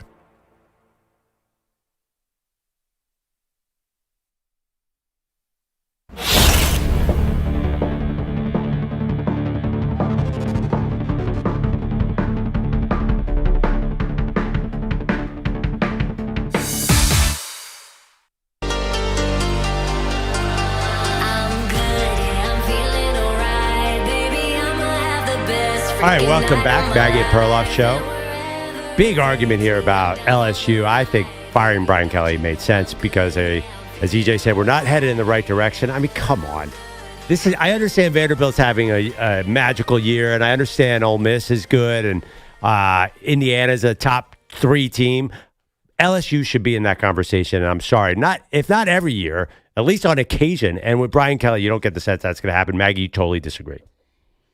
Yeah, I think, guys, it's going to be a little bit more cyclical now. I do. And I understand that there are the blue blood programs, and they'll always hold a special place in all of our hearts. But I think it's going to be a little bit more of a revolving kind of carousel of teams at the top. And just because, did you get the sense that they were revolving toward the top? You know, to be honest, I really think that the issues with the offense, no one's talking about this because I know he's out there playing, but it's obvious that Garrett Nussmeier has been hurt all season. I don't know. He makes some throws where I've been scouting Garrett Nussmeier. I think he's going to fall in the draft position this year, and I think he's going to be good. It's possible. Their offensive line is just not good. They sent all these guys to the NFL, and the offensive line has not been good, and Garrett Nussmeier is getting peeled off the floor and off the field. It feels like every other play. We're talking about, of course, Brian Kelly getting fired. Yesterday, $54 million buyout. And to me, it's like college football has just lost its collective mind because you just can't stack the 4 stars and 5 stars.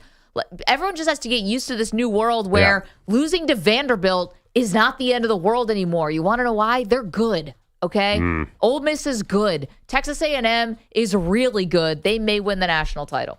Let's go to Jay, who's in Nashville. Hey, Jay. Hey, what's going on, Maggie? What's going on, Mr. Hot and Young over there? And EJ, I know you a Jets fan. Where was that all year? Like, for real.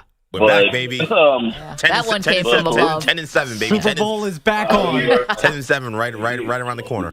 No, Lord, I was afraid you was gonna say that too. But hey, you guys kind of stole my thunder. But at the same time, this right here, for all y'all saying that Lane Kiffin is gonna go to Florida, this is the reason why he's not going to Florida. He already has something going in Ole Miss, and just because it's Florida doesn't mean he's gonna just like fall into Florida and like the sky is gonna open up, like, you know what I mean, like sunshine. Mm-hmm. It's a new era. That just because it's a big school doesn't mean it works anymore. And sorry about the two old guys talking in the background. Oh, that's okay, Jake. I thought that was Perloff. Good to talk to you, man. It's just it is a little loud. I thought that was Pearl. I thought he was watching the stream or something.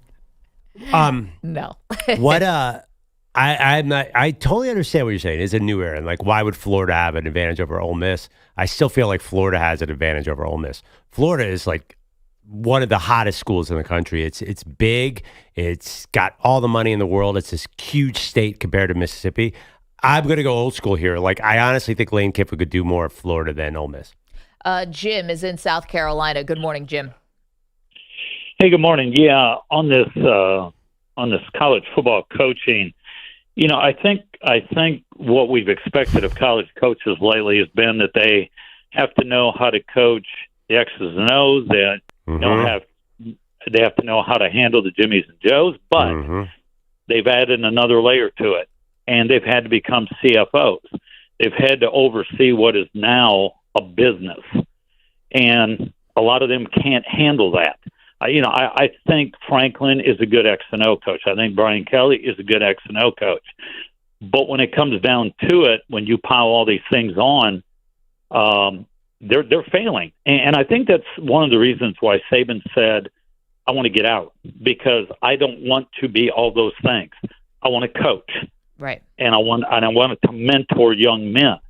And I think the universities are going to most succeed at this are going to be the ones that bring in the GMs, that let them handle the CFO part of what college football is now, and let the coaches coach. Yeah, Jim, it's more like the NFL, right? And thank you for the phone call. And that's what we're seeing. And that's, I think, why we thought Bill Belichick might actually have some success at North Carolina, because he had come from the NFL. He understood how to find value in a roster when you can't pay everybody top dollar. And obviously that has not worked out. But yeah, the idea show that me, the NFL... show me your evidence that it's like the NFL. Give me the NFL coach who's killing it. What do you mean? Like, there's no, like, I mean... I just like, yes, it's totally like it is an NFL formula, but it hasn't been like guys are coming down from the NFL and taking over the sport. Like I don't know. I'm looking at the coaches. Like, is Indiana really using an NFL model to win? I know they took all the JMU team. As A&M again, like A&M went pure NFL 2 years ago with Jimbo and it didn't work. Ohio State. I don't know. I just feel like it's not as simple as you run it like an NFL. You said this earlier in the show that you have to run it like an NFL team. It does feel like still like now I think coaching football is still important. Like, what distinguishes all these teams? They're all spending a ton of it. My only point is they're all spending a ton of NIL money. I'm not sure like you could get an advantage by bringing in like a cap guy. I don't know that that's as simple as that. I think you need a good coach right now, a good football coach, a guy who understands players and a guy who could do the X's and O's. Okay, but you're also asking basically them to be scouting as well, because it's not even like the NFL where you have guys under contract who actually have to come back to your team year after year. Everyone's on a one-year deal. I think it's asking too much of a coach to say, all right, you got to be all in invested on getting the most out of this team. And, oh, by the way, we need an eye on every other roster in both the FBS and the FCS to try to find value. It's just too much for one person. So, yeah, I think divvying up these responsibilities is imperative, not just the old college football model where the head coach is the sun, moon, and stars for every single thing about the program. Or, there's also the strategy of just be lucky enough to recruit Jeremiah Smith and just go out and throw that guy the ball and win a ton of games. Think about it. And Cardell Tate. They would have gotten rid of Ryan Day, right? I mean, this is where I think it's a little crazy sometimes. Yeah. The expectations, I know, get really big. And Brian Kelly was someone who was pumping up the expectations, right? He said, this is our championship year. He said, I'm keeping receipts. He spent $1 million of his own money to put into the roster. I get that, and they're falling short with 3 losses, but they wanted Ryan Day out. At least one part of the fan base wanted him out.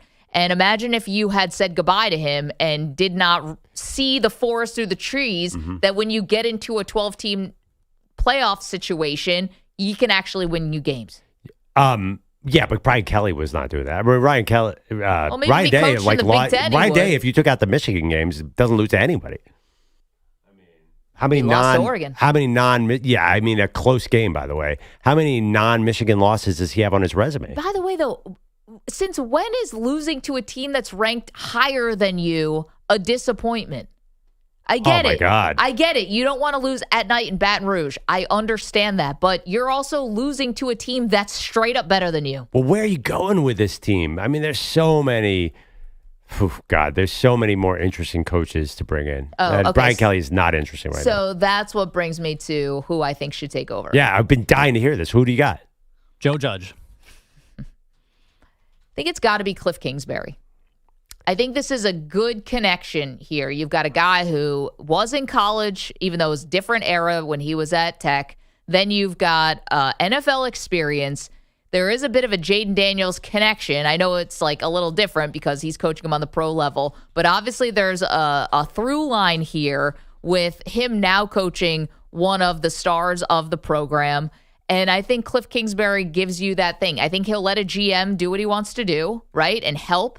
And I think that he can be that offense that this team desperately is trying to erase, right? This offense right now for LSU is just not good enough. Not good enough. And so these coaching hires are like breakups. You're on the rebound, and you just want the person who was unlike the last person you dated. And Cliff Kingsbury could not be more different polar opposite than Brian Kelly. To me, Cliff Kingsbury is the guy. You're getting Cliff Kingsbury? You know, I think the NFL might hire Cliff Kingsbury.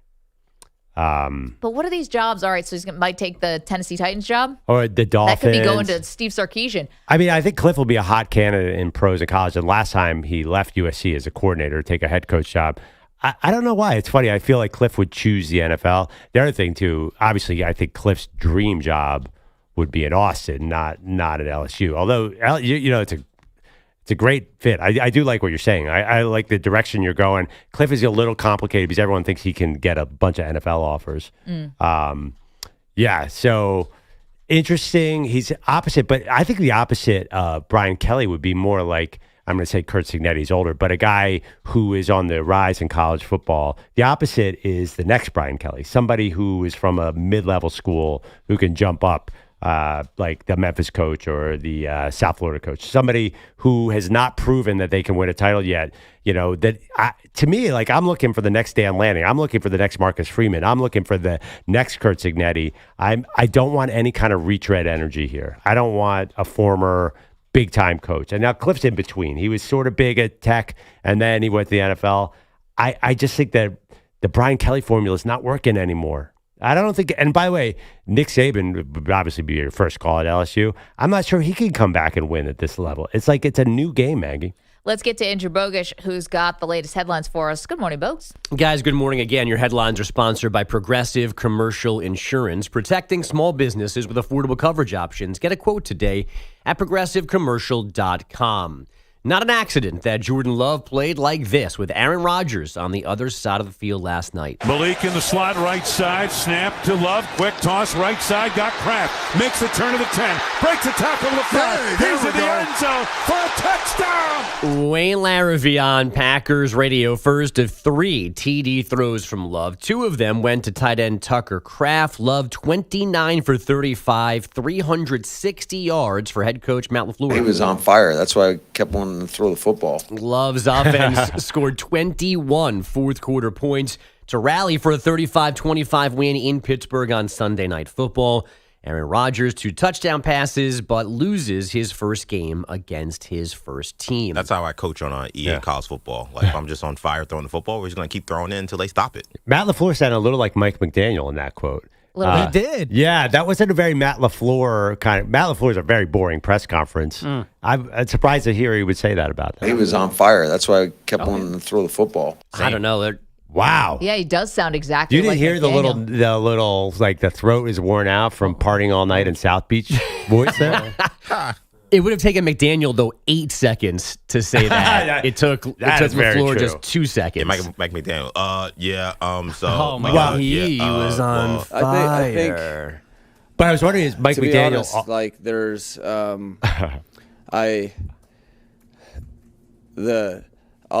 I think the positive is that that was a miserable experience. But off a win, we should look at the quote. Interview, like, sheesh. That's off a loss. Mike McDaniel off a win is probably normal. No, I don't know. Well, I'm sure it was a press conference from yesterday. They finally won. Yeah, but nobody listens to Mike McDaniel when they win. They only want to see him after a loss. That was a miserable experience. The Ravens' 30-16 get-right win over the Bears yesterday afternoon included 2 rushing scores from Derrick Henry, the first of which moved him past Walter Payton for 5th most all-time. I'm always going to pay homage to the one that came before me. Such a cool thing. I've been blessed with the teammates and coaches I had throughout the years to reach that milestone, but still more to do, and looking forward to being better. Henry now has 112 rushing scores for his career. It started with Saturday night's embarrassment courtesy of Texas A&M. It apparently continued yesterday with Brian Kelly and A.D. Scott Woodward arguing over staff changes. Kelly was apparently protecting his offensive coordinator. So instead, Kelly gets fired. The school's announcement says they are still negotiating his $54 million buyout.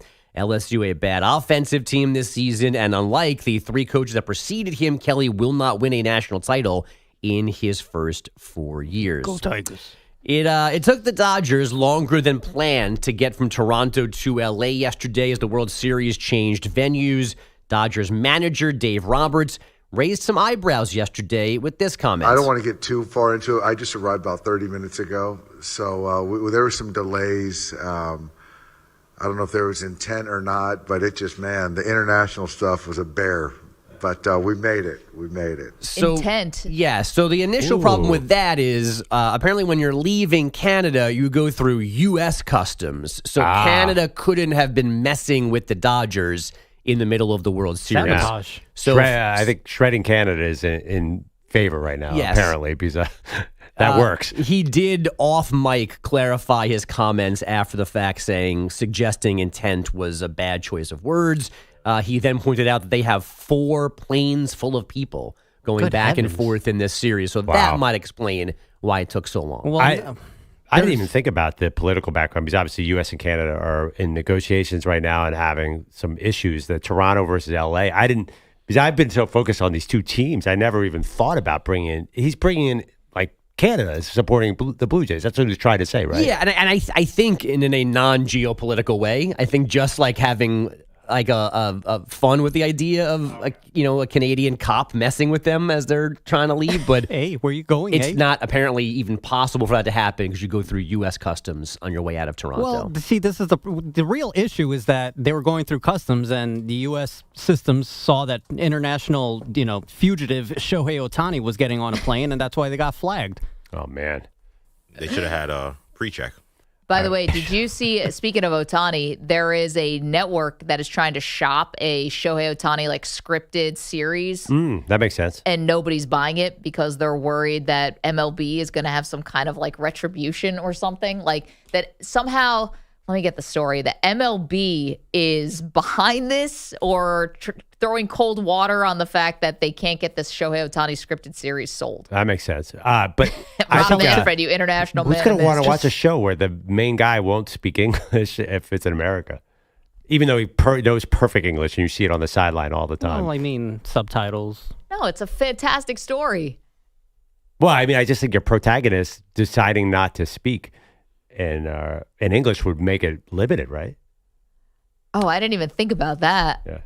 Game 3 of the World Series is tonight, shortly after 5 Pacific. It's Tyler Glasnow and Max Scherzer on the mound. Not too difficult. And here's one for Manny Vroom Vroom. William Byron won the NASCAR race at Martinsville yesterday. He and Kyle Larson, who finished 4th, claimed the final spots in the Final 4. Denny Hamlin and Chase Briscoe already had their spots. Whomever finishes the best out of those 4 Sunday at Phoenix is the season champ. Oh, yeah, we're racing for some hardware, boys. Start your engine. Okay, just really quickly. This is Shohei Ohtani gambling scandal TV series maybe striking out. This is from the Hollywood Reporter, that there is this like scripted series that is not getting sold, and they think it's because people are worried about damaging a relationship with Major League Baseball.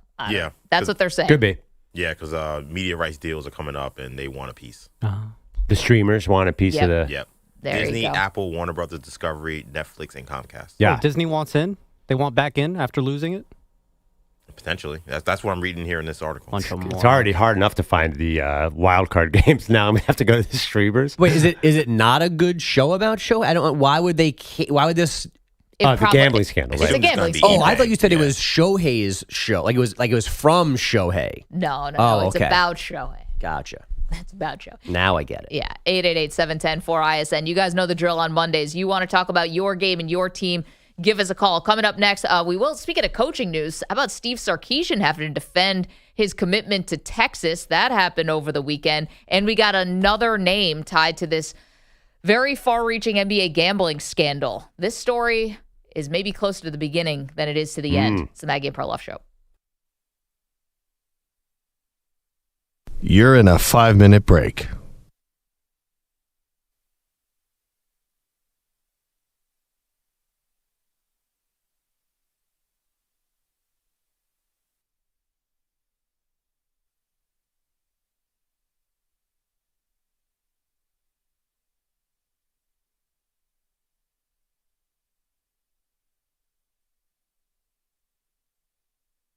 Four minutes, 30 seconds remaining.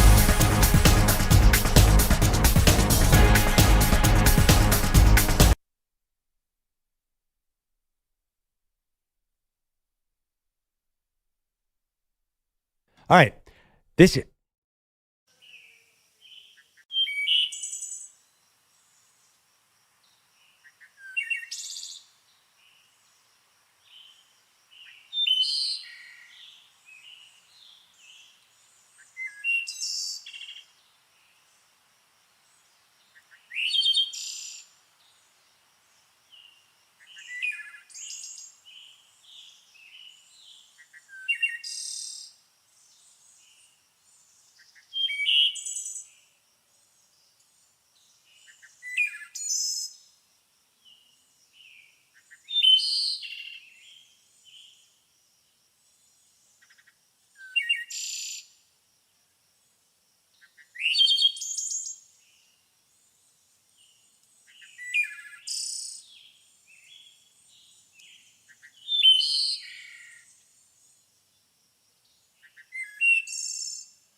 One minute, 30 seconds remaining.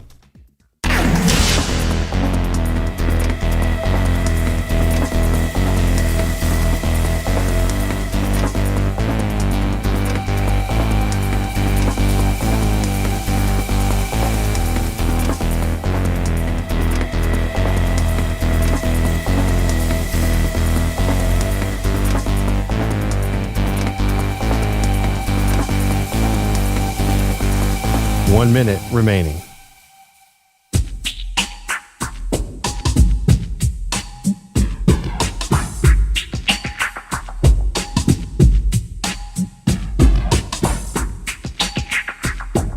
$45 seconds remaining.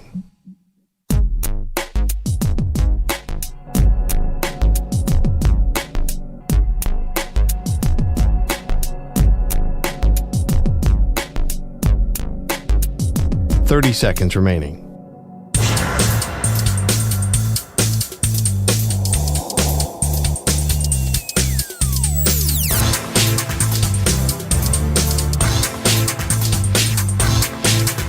$15 seconds.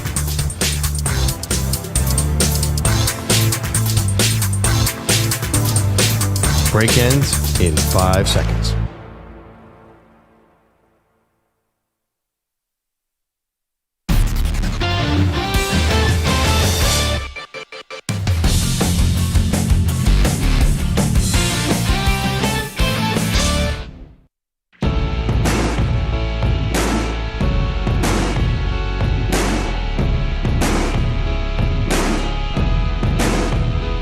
Welcome back.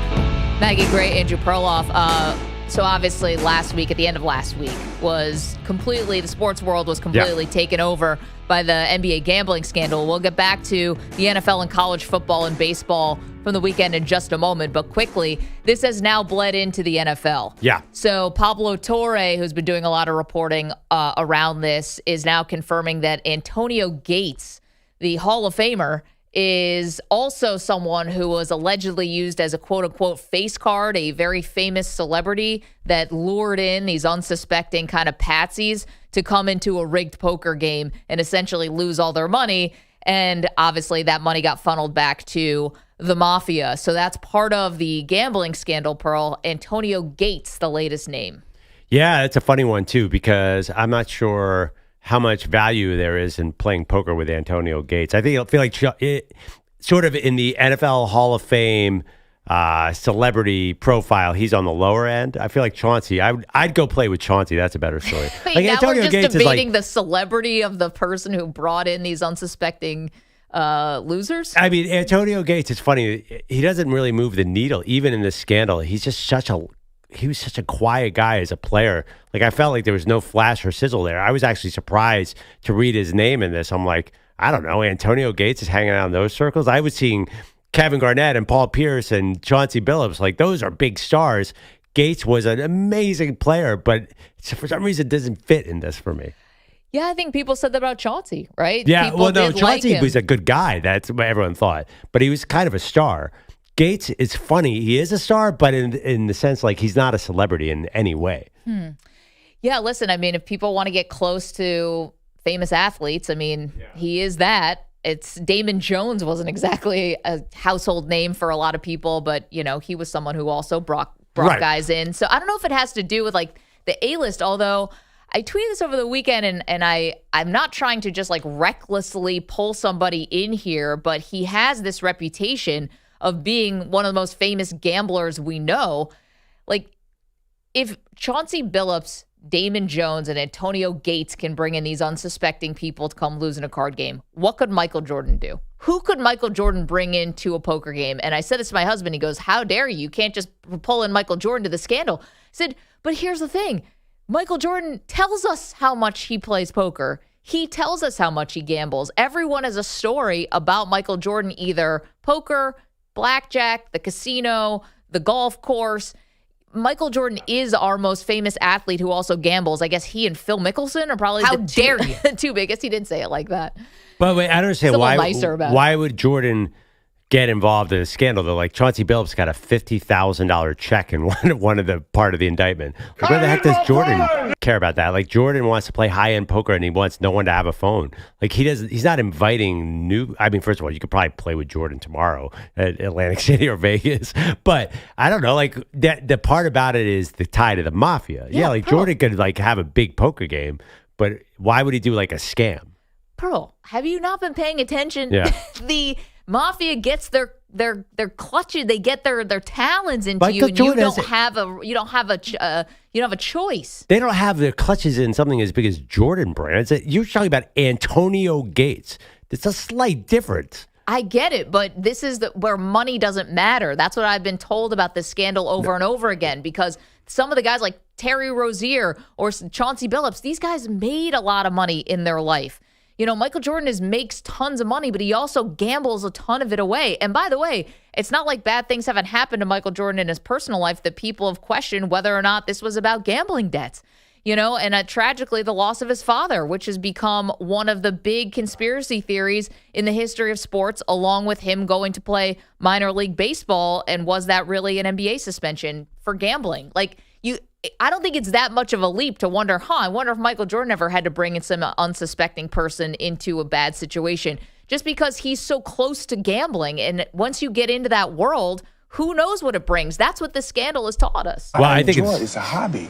Scandal has taught us that it can be any random dude out of nowhere. It's more likely to be like a average two-guard who's averaging 13 points a game than Michael Jordan. Antonio Gates, did you think... if you look at the overall picture, you're like, well, Antonio Gates, we should have had our eye on him as somebody in this scandal. No. I didn't think that. Just the fact that you're linking Michael Jordan because he's known to gamble. I think Michael Jordan is too high profile to get involved in this. Michael Jordan would know, hey, I'm not saying he's definitely not, but it just feels like this scandal's hard. It could be anyone, anywhere. Chauncey Billups is not low profile. Chauncey Billups, though, if you told me 3 weeks ago that Chauncey Billups would get involved with a mafia scandal, I would have said, what the heck are you talking about? Michael Jordan makes too much sense. Chauncey Billups was out of nowhere. 888-710-4ISN. That's just the latest on this scandal. We have so much more NFL and college for you. What a week. Brian Kelly gets fired yesterday. Steve Sarkisian has to defend his loyalty to Texas, and we got a lot from last night's Packer game.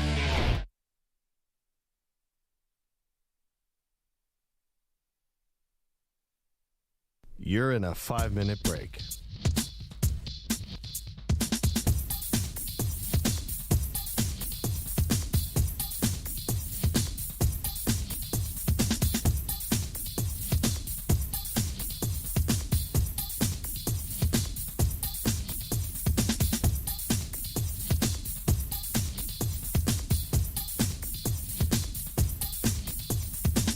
Four minutes, 30 seconds remaining.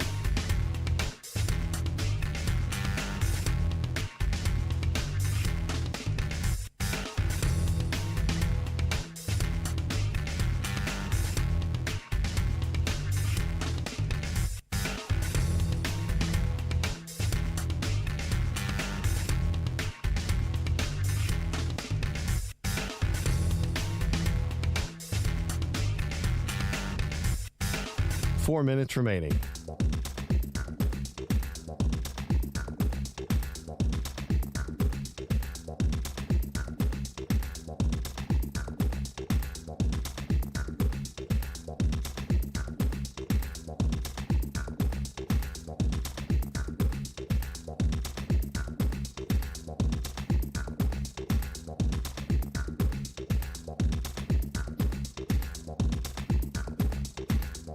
Three minutes, 30 seconds remaining.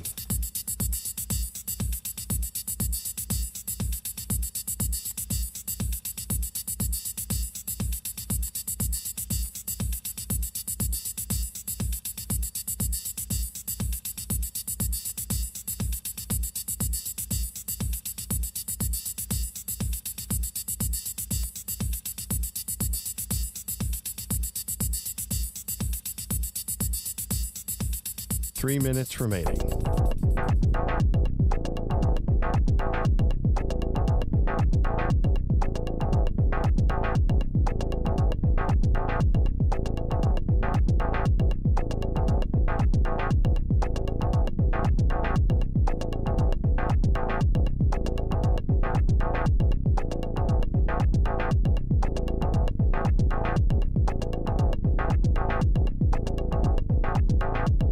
Two minutes, 30 seconds remaining.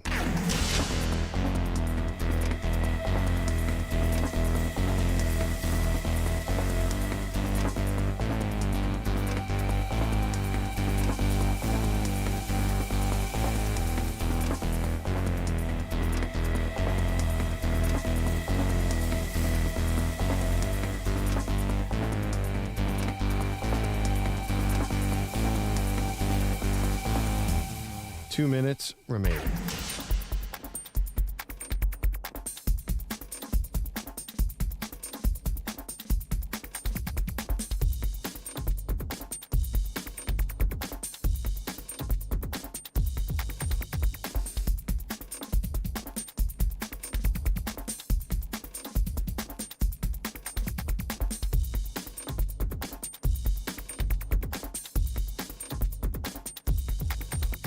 One minute, 30 seconds remaining.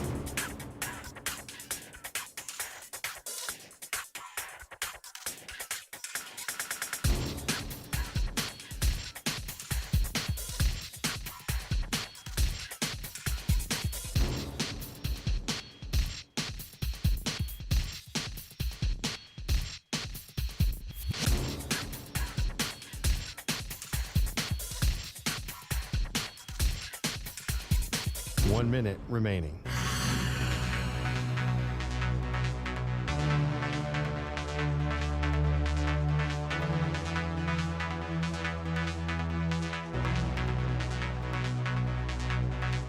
Forty-five seconds remaining.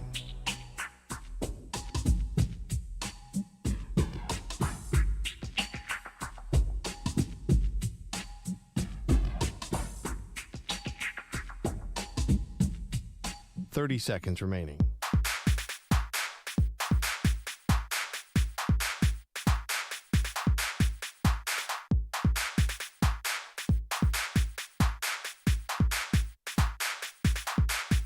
Fifteen seconds.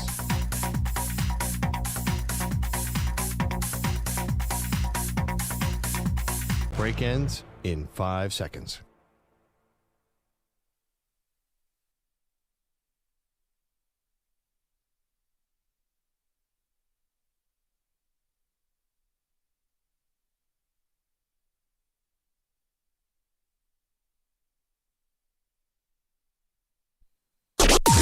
Maggie and Perloff on the Infinity Sports Network.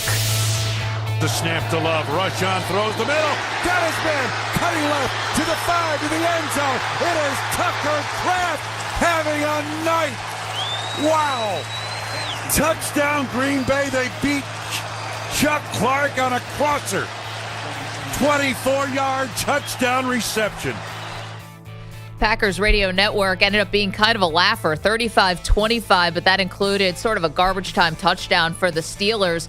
And this was a big win for the Pack in the Aaron Rodgers versus his own team rematch. Welcome to the show, Maggie Gray, Andrew Perloff. Pearl, I think the Packers are contractually obligated to throw to Tucker Kraft on every single possession or something, because he was amazing. 7 catches, 143 yards, 2 touchdowns, 131 yards after the catch. He and Jordan Love had a connection last night. Yeah, I mean, we've been talking a lot about the Super Bowl chances of Green Bay. You look at the last set of Super Bowl champions, what do they all have in common? A elite tight end, and I think Tucker Kraft has somehow emerged as that. That's not a guy who I expected to be the next Gronk / Travis Kelce. I don't think he's quite at that level, but he could be a total game changer. And you think about offenses don't necessarily need a number 1 wide receiver if you have a tight end like that.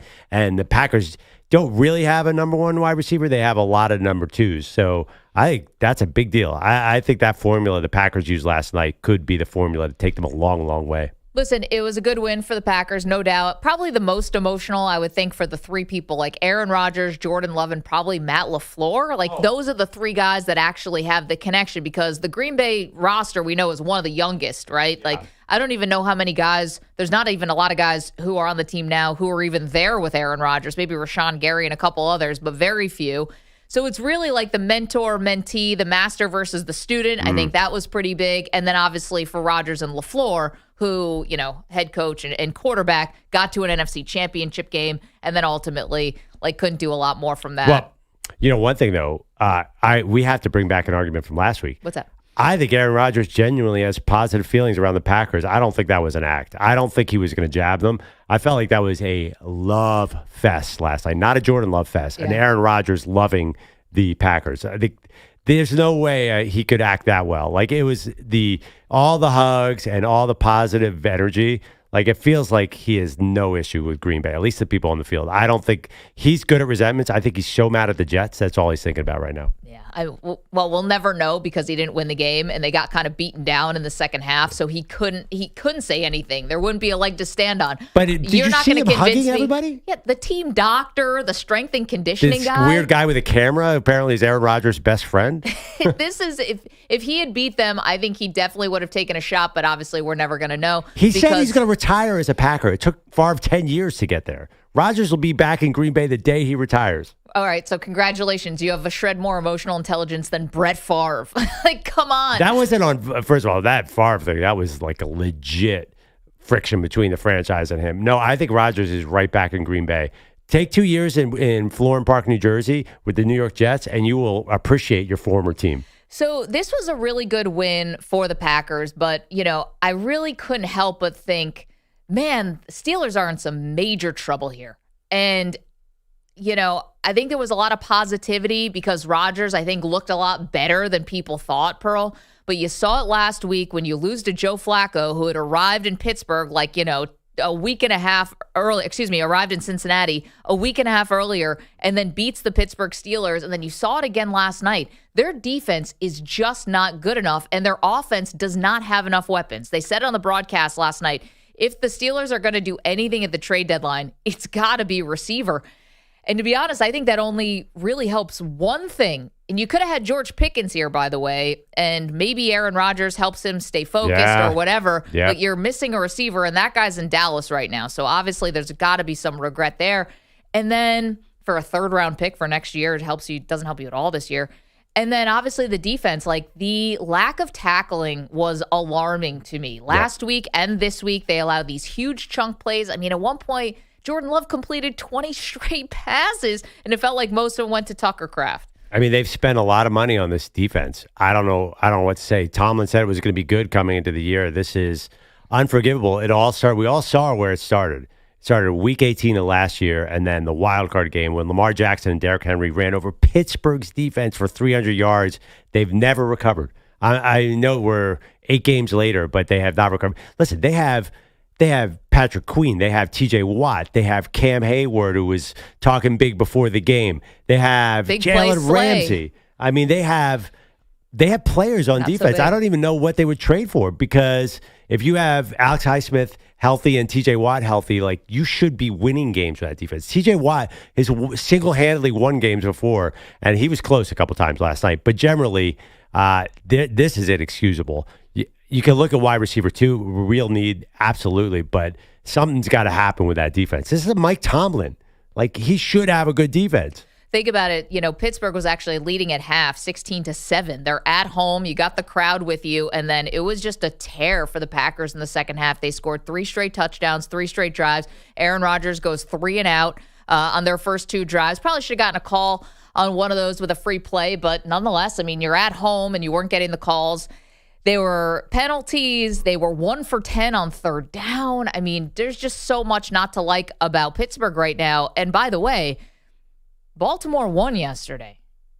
Cincinnati lost yesterday. This whole thing is going to get completely jumbled up. And I think the Ravens legitimately have the door open now at 2-5. I did not want to believe it.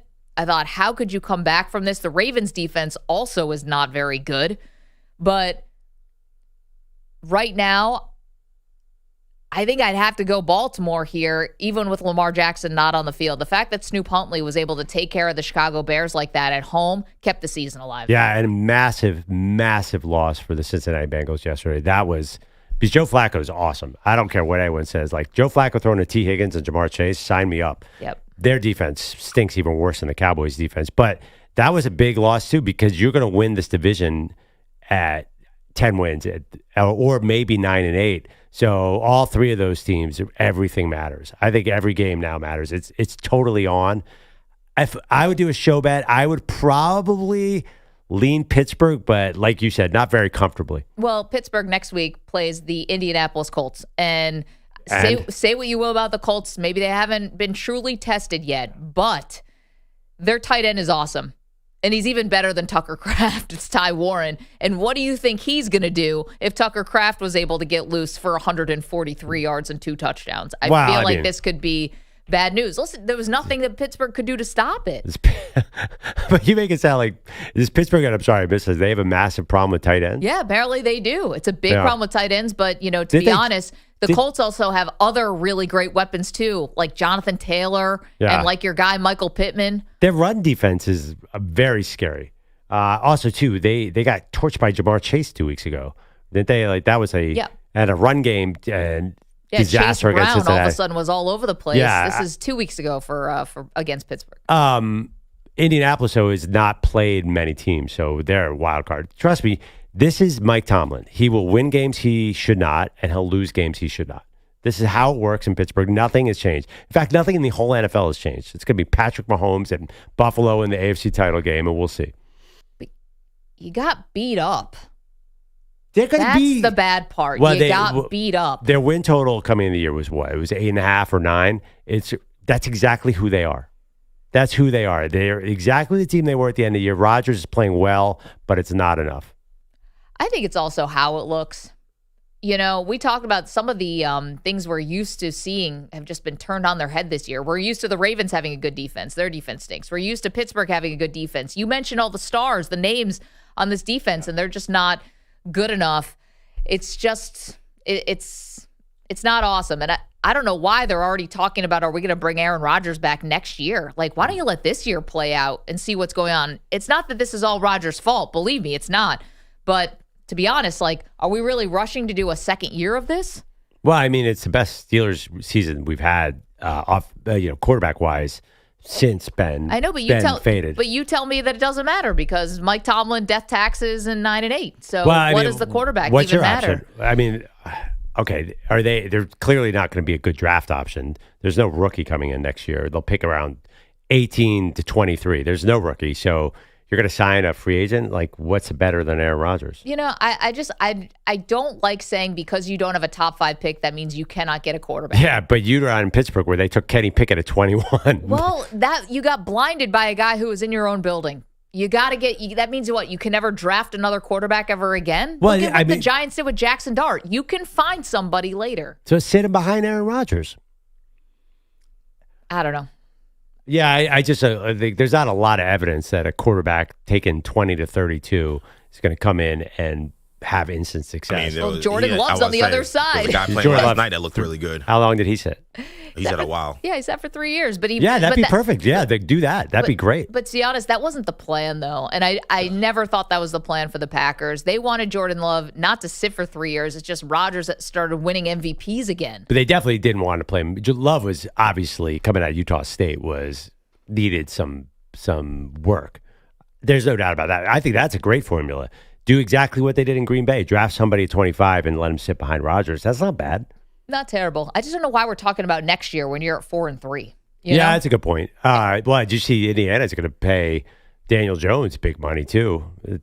That makes, this is when you start talking about that kind of stuff. Otherwise, because you don't want to get to the end of the year. I kind of felt like the Steelers were kind of, doing early victory laps after starting 4-1.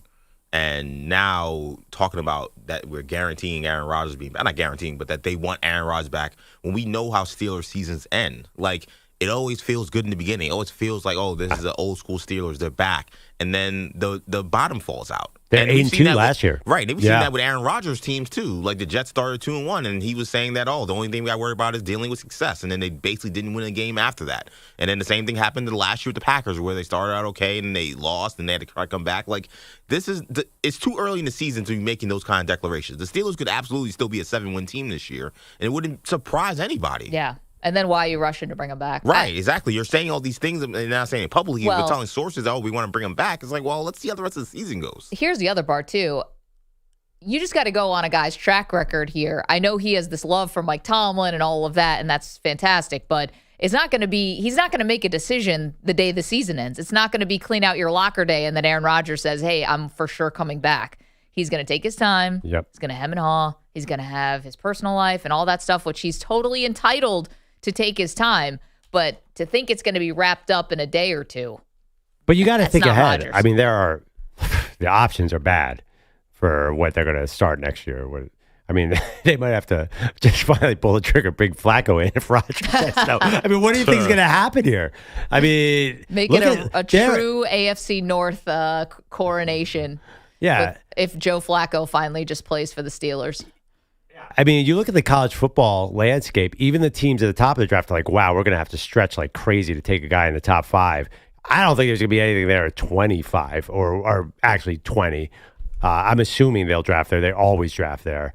It's going to be tougher than you think. Mac Jones is going to be the next quarterback there? Is that what you want? Tough day for Mac Jones yesterday. Wow.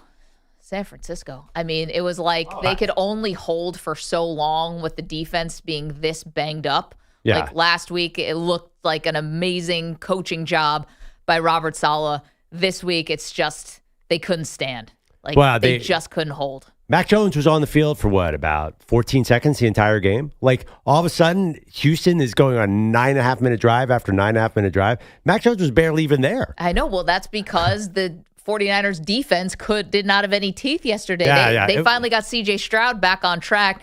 That final score was 26-15 and actually never even felt that close. The Houston Texans almost had 500 yards passing. Mac Jones did nothing. By the way, Mac Jones probably will be in play for Pittsburgh's quarterback next year. We laugh about it, but that's what we're talking about. So maybe think twice about saying A-Rod go into retirement. 888-710-4ISN. On the flip side, I'm not.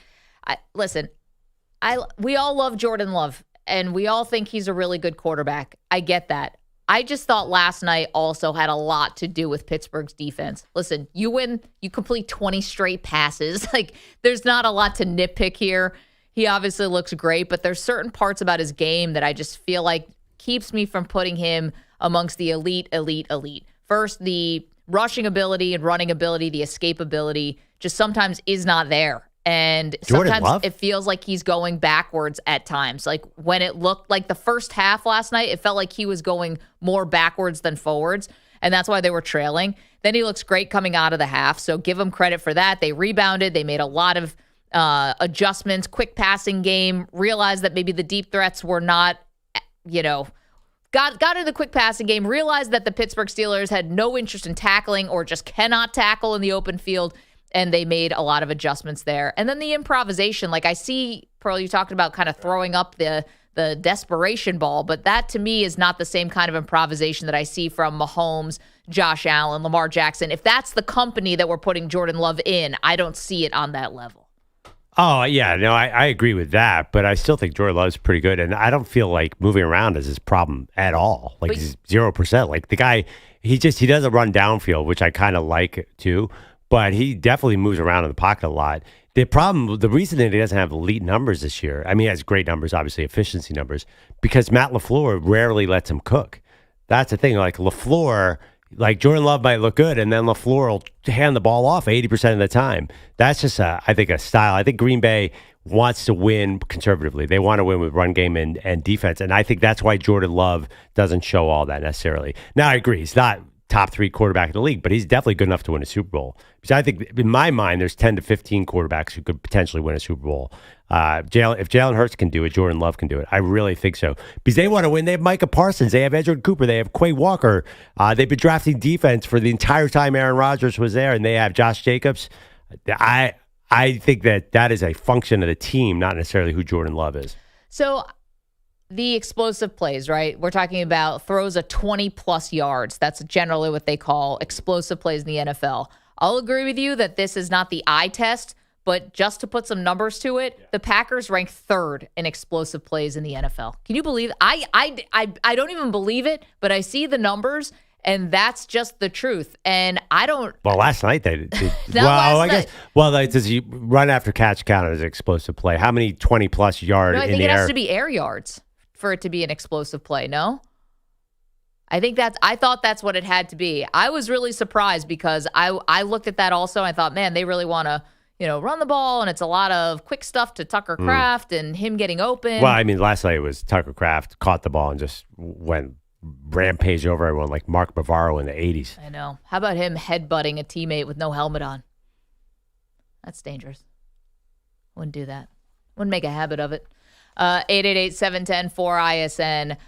One other quick thing about the Packers, Pearl. Mm-hmm. They this is probably their best win since week 1 against the Lions, but I still think the Lions are overall a better team. Yeah, I mean, I think they're right there. I think they're basically exactly the same level. I mean, they're probably going to play in the playoffs. And I think the Lions might be, depends where it is. Whoever's home will probably be a 1.5-point favorite. I think it's very even. 888-710-4ISN, 888-710-4476. If you want to talk about last night's game for a Steeler fan, how disappointing was that? And for the Packer fan, do you feel like this is getting back on track? Okay, lots more to do. Steve Sarkisian at the podium after yet another nail-biter for Texas. Whew. Escaped Mississippi State, but it was Sark having to talk about his job status with the Longhorns that got our attention. We'll do that next. M&P. Hi, Maggie. Can I sell you on some goats? Because if you're playing Prize Picks tonight, you have some options here that will blow your mind. Prize Picks is the best. Basically, you pick 2 or more players, you pick more or less on their stat projections, and if you're right, you win big. You have, look at some of these players you can pick tonight. Steph Curry, Kevin Durant, Travis Kelce, Patrick Mahomes, George Springer. I'm going to put right there in that list too. It's going to be an amazingly fun night of sports, and Prize Picks is a great way to enjoy it. And right now, you can keep the season rolling on Prize Picks by getting $50 bonus credit instantly in lineups when you play your first $5. Again, so simple to use. Just pick 2 or more players across any sport. Pick more or less on their projections. If you're right, you could win big. Pearl, are you telling me that Bryce Sensabaugh from the Utah Jazz does not rise to the level of stardom? But you can bet on him too. More than 2.5 rebounds. Maybe put that together with Travis Kelce. More than 40.5 receiving yards. Got to remember the Chiefs playing a very banged up Washington Commanders team tonight with no Jaden Daniels. If you're wondering if Prize Picks is available in your state, it probably is. 40-plus states, including California, Texas, Florida, and Georgia, and you are in business. All you got to do is download the Prize Picks app today. Use the code M&P. Get $50 bonus credit instantly in lineups when you play $5. That's code M&P on Prize Picks to get $50 bonus credit instantly in lineups when you play $5. Win or lose, you get $50 bonus credit in lineups just for playing. It's guaranteed. Prize Picks. It's good to be right. Must be present in certain states. Visit prizepicks.com for restrictions and details. Mand P.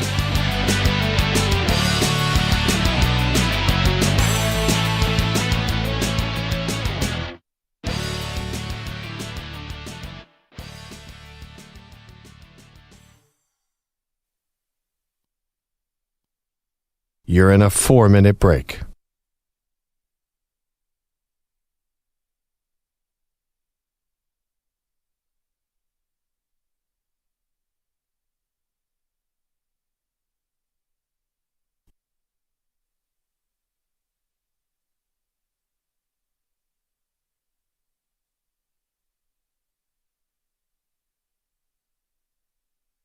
Three minutes, 30 seconds remaining.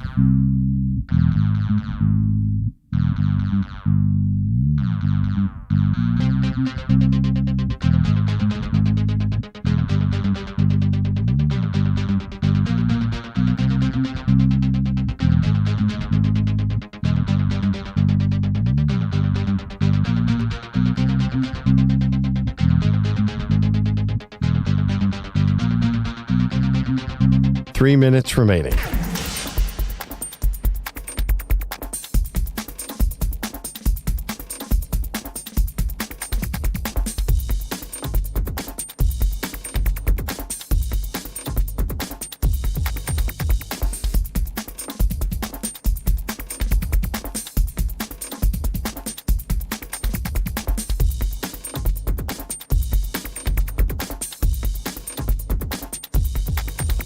Two minutes, 30 seconds remaining.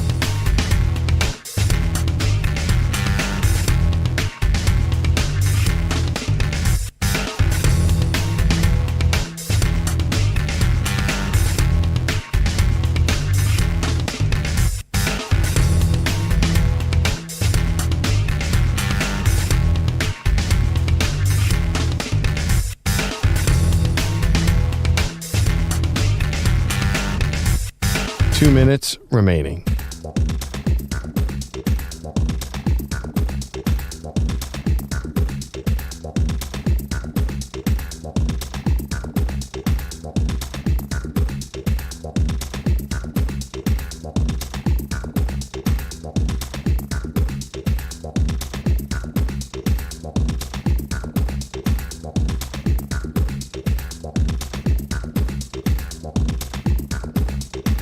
1 minute, 30 seconds remaining.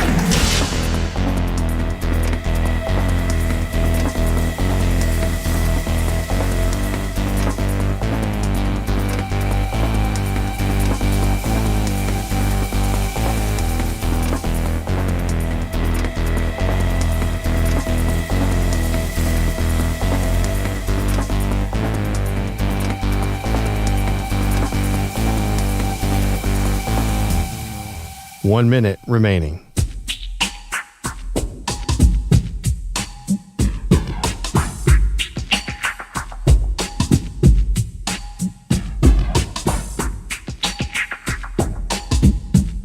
"45 seconds remaining.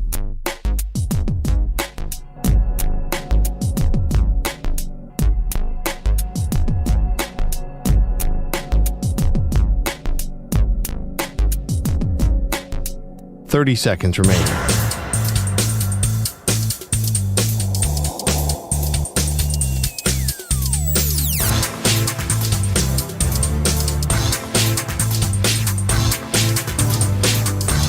"15 seconds.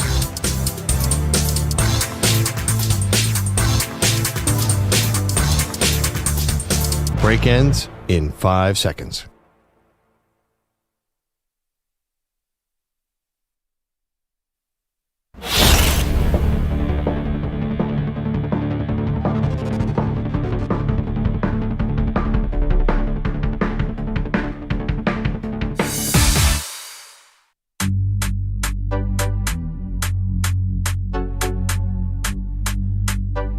Welcome back, Maggie Perloff Show. You know, the betting scandal is in the air and hasn't touched the NFL. It's obviously been all about the NBA and the Mafia and Chauncey Billups. Oh, and I guess Antonio Gates, retired player. But there's been no active NFL players linked to this. I got to tell you, though, the energy around it was felt because of the weird Lamar Jackson story, Maggie.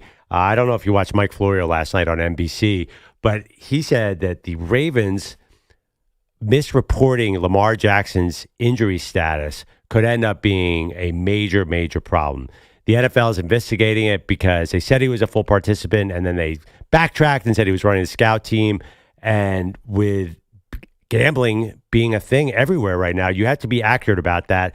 Mike Florio of NBC Sports said that they could lose draft picks over this. Like, it is no small thing because it does seem like they either made a mistake or lied. But either way, all of a sudden, Lamar Jackson was called out of that game, the Ravens-Bears, and a lot of people said, what is going on here? Yeah, you can't go full participant, and then limited, and then out. And apparently, John Harbaugh, I think his explanation didn't do them any favors, which was basically, oops, our bad. This was a mistake. It's like, dude, you've been the head coach for 2 decades. Like, it's Lamar Jackson who has been hurt in and out of lineups. Like, you got to know better around a guy like that and how he single-handedly, whether John Harbaugh cares about this or not, Lamar Jackson playing or not playing single-handedly does move gambling lines.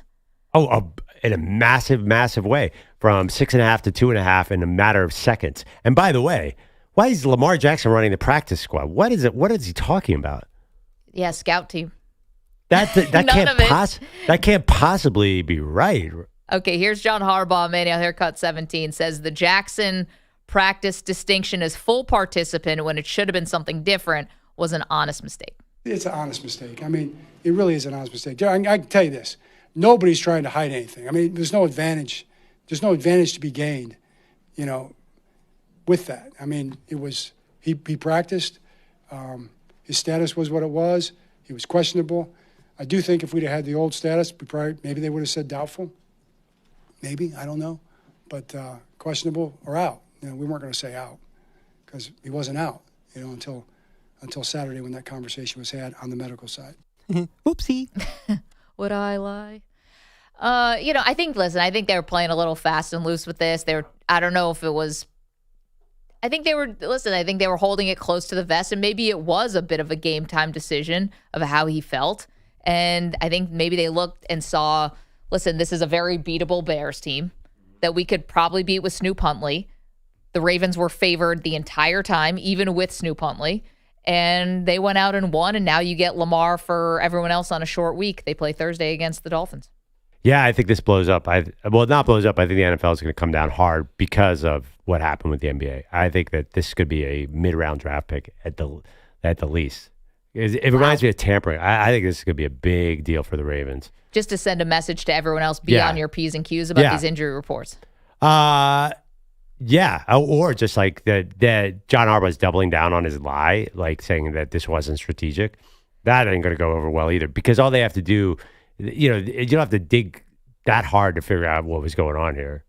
Manny, can I hear cut 15, though? Here's more from Harbaugh explaining that the Ravens had hoped that Jackson could play, but 2 games in 5 days would have been too much. Oh, the status was pretty much the status all the way through. We were hoping. We weren't going to rule him out before we had to, and I think at the end of the day, it just the conversations that were had, they just didn't feel like the 2 games in the 5 days would be the thing to do, so that comes back to us. And when you hear that as a coach, that's what you do. So with him not practicing, with the first offense throughout the week, it's just getting Tyler ready to go, and we're going to go play football with Tyler. It is just very weird. Like, that you've got 2 games in 5 days from all along here, and you're watching him out in practice. I don't know. Well, he's a coach. All coaches lie. I mean, that's whatever he's saying. It's nothing to do with reality. He's in front of a microphone at a press conference. He's an NFL head coach. So that's not what happened. I mean, do you buy his honest mistake? Get out of here. John Harbaugh? Oh, my God. No way. Is he a known liar? Wait, John Harbaugh is as savvy as any other NFL coach. Like, who knows what these guys are doing? This is a league where Bill Belichick won 6 Super Bowls. I mean, there's a lot of shenanigans going on. I don't blame him. It was a good move, but he definitely, I think they intentionally misrepresented the injury report, which, by the way, has happened, 65 million times in NFL history. It's not that big a deal, but today, it's the wrong week to do it. It really is. Caught. It's just funny because I don't think of John Harbaugh to be particularly slippery, slimy. Maybe Jim. Jim, because of the whole Connor Stallions thing. I never really thought of John as being one of those guys, but maybe it's worth a poll question, EJ. Do you consider John Harbaugh shady? He's a coach. I mean, he's a football coach. Isn't that, you're going to push around the limits. I don't know. I don't think of him as a shady guy, but of course he's going to do whatever it takes to win. He's a very competitive guy. Well, this could have backfired spectacularly. They messed around with Lamar Jackson's injury status, said it was an honest mistake, but now they could be open to some fines and penalties. Let's get to Bogusch, who's got all the latest and greatest. Guys, adding Brian Kelly to James Franklin, Billy Napier, and some others, school is now scheduled to pay roughly $170 million in buyouts from this season. LSU gave Kelly the boot roughly 24 hours after Texas A&M rolled through Death Valley, and a few hours after Kelly and AD Scott Woodward reportedly argued over staff changes. LSU's announcement says they are still working out the details of Kelly's $54 million buyout. His former team is unranked this week after that shellacking Saturday night. The top 6, starting with Ohio State, unchanged this week, the first time that has happened in nearly 2 years. Number 9, Vandy, has its highest ranking since 1937. The pupil beat the teacher last night. Jordan Love and the Packers 35, Aaron Rodgers and the Steelers 25. Rodgers did throw for 219 and 2 scores in his first game against his first team. I thought J-Lo played great, and he was super efficient. He didn't get sacked, moved around really well, made some plays outside the pocket. Thought he played outstanding. Love playing well means the Steeler defense did not. Green Bay 454 yards of offense. They scored 21 fourth-quarter points for the come-from-behind win. Love completed 20 consecutive passes at one point, finishing with 360 and 3 scores. As many expected, Tua threw for 205, 4 touchdowns, no picks, as the Dolphins put a 34-10 hurting on the Falcons in Atlanta. I would say that was one of the better team wins that we've had in all 3 phases. Defense allowing us to get the ball back, defense stopping them on third down, us being able to convert those third downs. Outside of that, convert a couple fourth downs to keep us in the game and then allow us to be able to go down and score. It also helped that Kirk Cousins had a start for the Falcons. He threw for just 173, no touchdowns. I'm going to be honest, though. This Falcons team has got to be infuriating if you are in Atlanta. Because, Cousins should not be that big of a drop-off, right? Wouldn't he be one of the higher-end backups? He's now... That dude stink. Nobody's now like way removed from the Achilles. He gets paid a lot of money. We think he probably could be starting for the 49ers if he was there. And Bijan Robinson, not just like ineffective, that was a gut punch of a turnover deep in the red zone inside their own 10. Yeah, no Drake London, right? So I guess it was kind of easier to defend Bijan yesterday, all things considered. But yeah, I mean, then you're also getting carved up by the Dolphins. Coaching there, inconsistent. I mean, on their best day, they're a really well-coached team, but they do have a lot of worse days. And also, they're 8-8. Their team, like NFL history, keep that in mind. They win the same amount of games every single year. Did Tua have pink eye? He didn't say what he had, but he woke up with his eye swollen shut. Yeah. Sure seemed like pink eye. So he obviously is known to be an accurate quarterback. That's not really his issue. He's got 99 problems. That generally isn't one. But I was thinking about, could it help if someone's eye, you can't see out of one of them? It's like lining up a pool shot.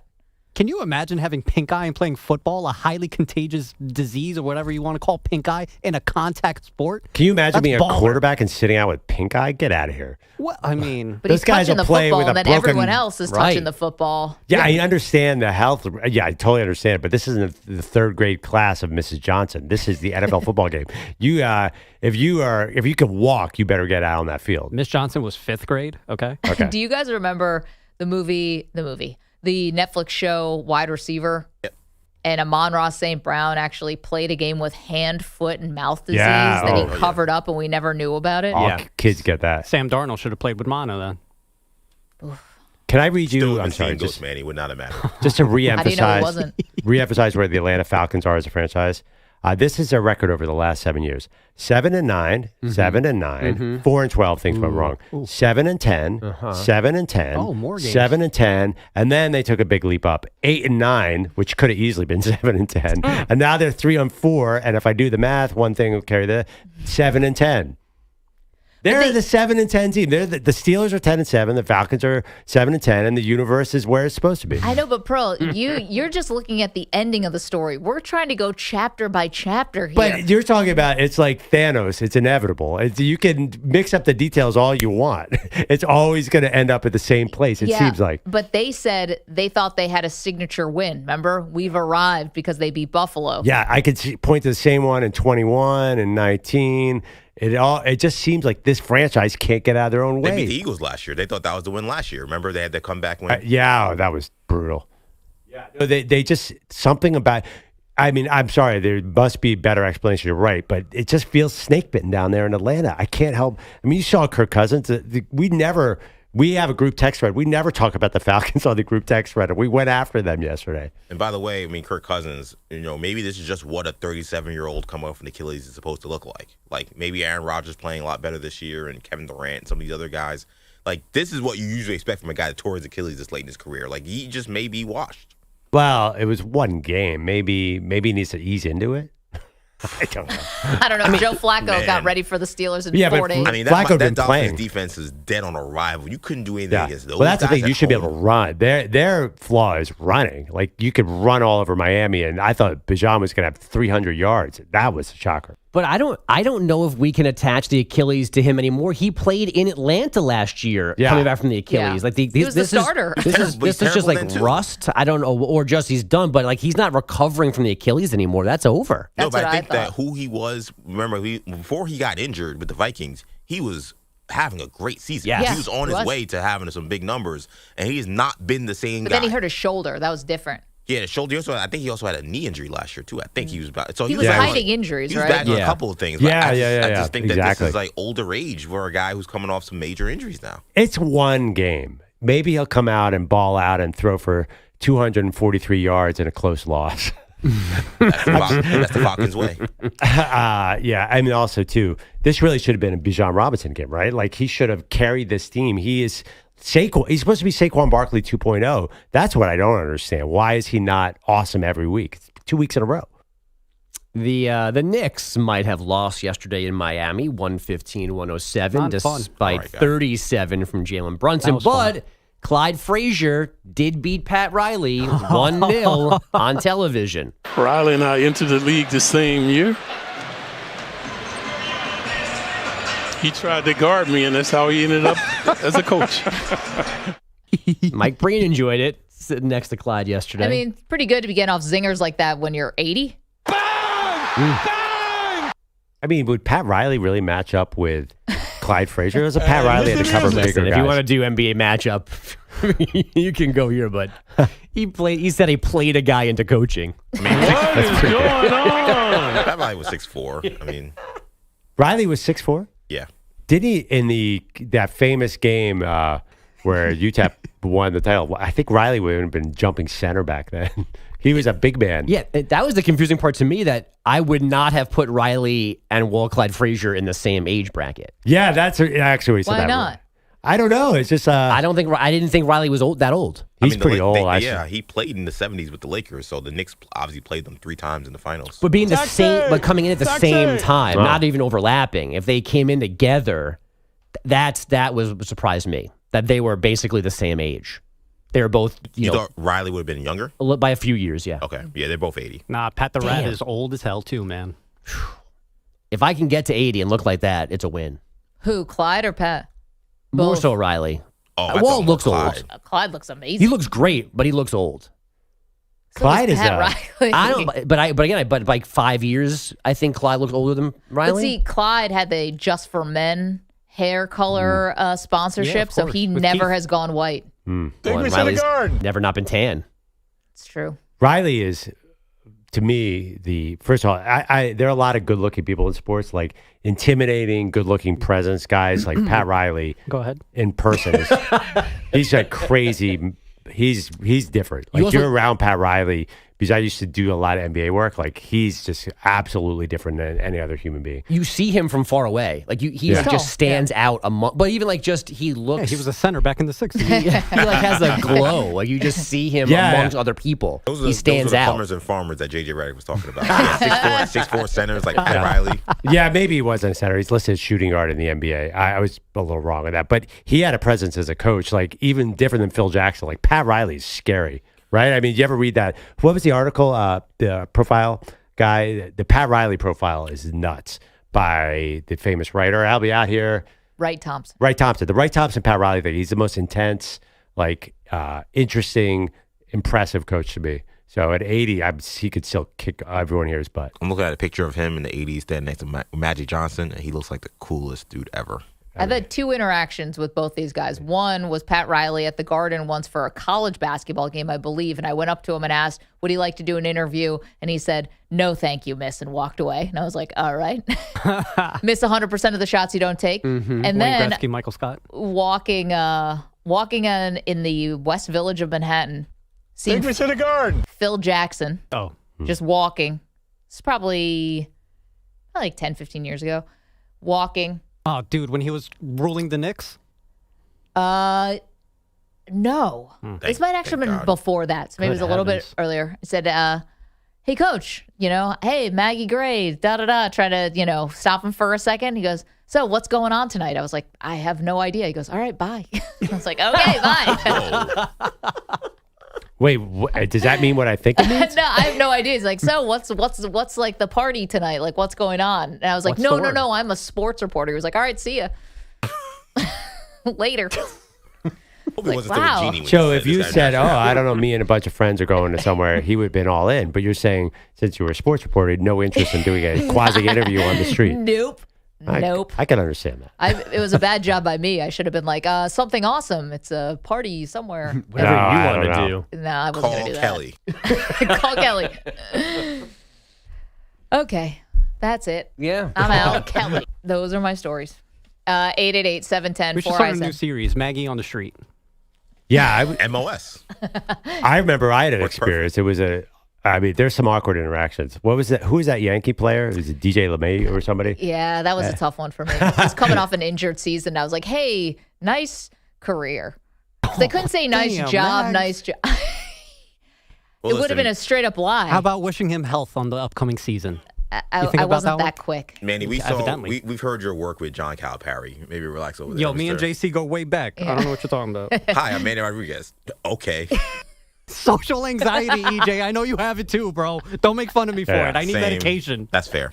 I won't approach anyone. How about when we were at the Hustle premiere and you go up to Tobias Harris and said, hey, I covered you in high school. He just looked at you like, you had that nice interaction, but for some reason that line didn't. I fleshed out the game.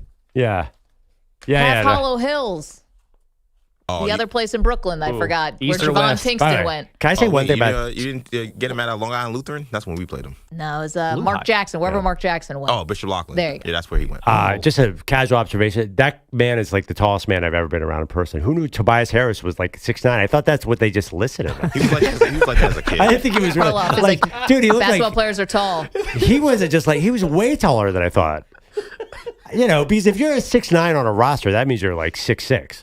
You work in sports. Yeah, I know. Usually guys lie about their height by a large stretch. Tobias Harris is way taller than anything. There were tons of basketball players that thing. Harris was taller than all of them. So Manute Bol is actually smaller than 7'7", is what you're telling me? He's Pat Riley size. No, Charles Barkley came in the league listed as like 6'7". Mm-hmm. I was 6'7" on my high school roster. Oh, that is how you do it. That's how you do it. It's how everybody does it. No question. What were EJ? You were probably 6'3" shooting guard. 6'1". yeah. That's just really? oh man, 5'11". Like a dating profile. High school is probably like 5'10", 5'9". You got to go 3 inches in high school. Definitely. That's what she said. Maggie, throw the break. Steve Sarkisian is thrilled. Inches away from the NFL. is thrilled he's now in this tease.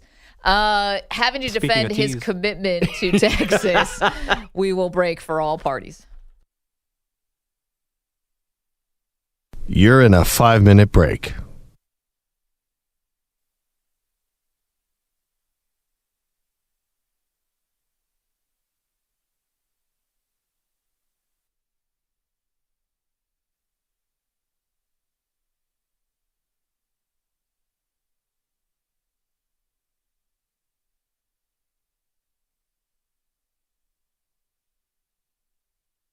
Four minutes, 30 seconds remaining.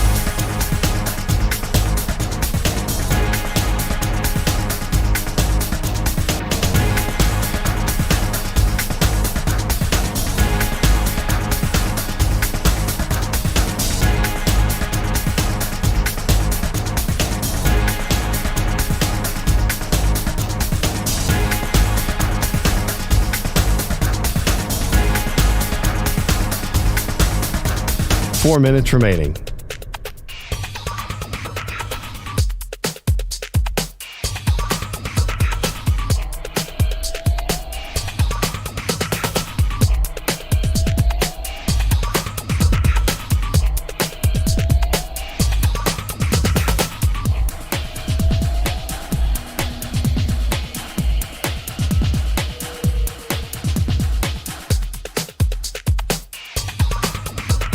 Three minutes, 30 seconds remaining.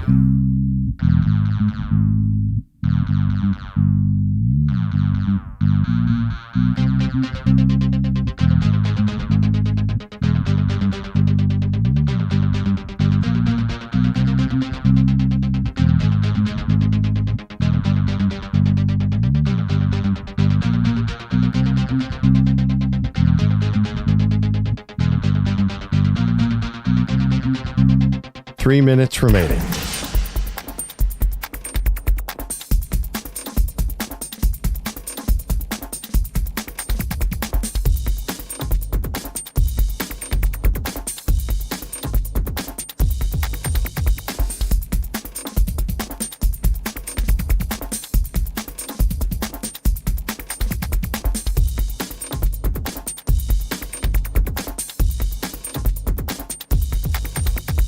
Two minutes, 30 seconds remaining.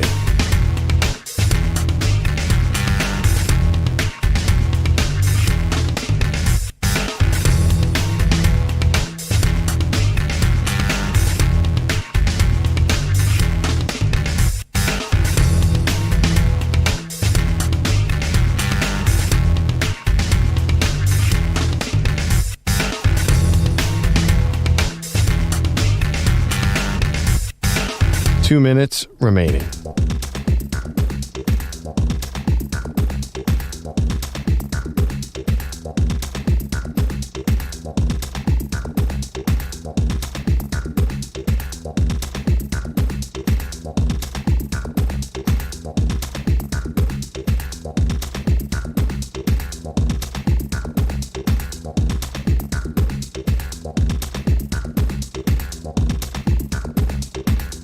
1 minute, 30 seconds remaining.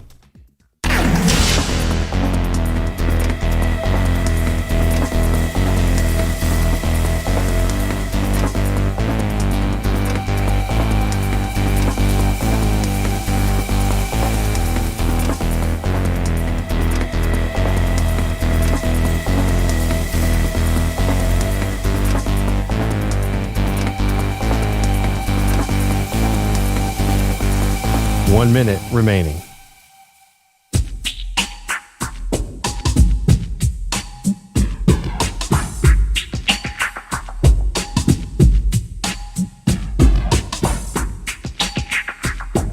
Forty-five seconds remaining.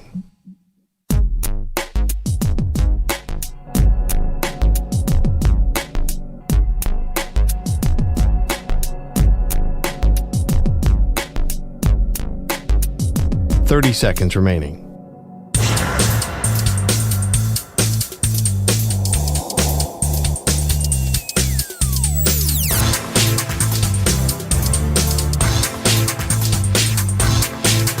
Fifteen seconds.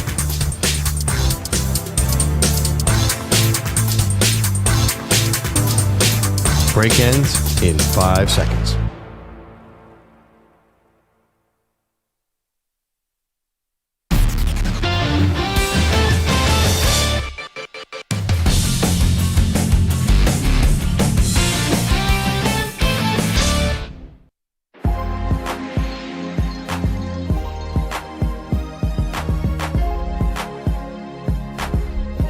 Welcome back. Maggie Perloff Show. Okay, Steve Sarkisian put in a tough spot after Texas had a win against Mississippi State, but it was a nail biter. Overtime for the second week in a row. Needed overtime to beat Kentucky last week on the road. This time against Mississippi State. Arch Manning actually gets knocked out of the game. Looked pretty bad. Concussion. The report was that he was woozy on the sideline, so his backup actually had to come in and threw a touchdown pass, and they ultimately won. But after the game, it was all about a report from our friend Diana Rossini in her Saturday column, which is excellent, by the way, for The Athletic. It's full of all different, fun news items. This was one of her final thoughts. So it's one line. One line. I'm told that representatives for Texas coach Steve Sarkisian have let NFL decision makers know that he would be interested in potential head coaching openings, including the Titans. That's it. It's like a nugget of a kernel of the beginning of a story, but obviously it got back to Austin. I mean, we're keeping a book right now. We asked. I actually didn't know that. I figured it was a bigger part of her story than that because it sure got a lot of attention. Got a lot of attention. So here is Sark after the game, very angry about the report and saying that he may have interest in the NFL. It really pisses me off that one person can make a report that in turn the entire media sports world runs with as factual, to the point of my agency and my agents have to put a statement out that they never have done.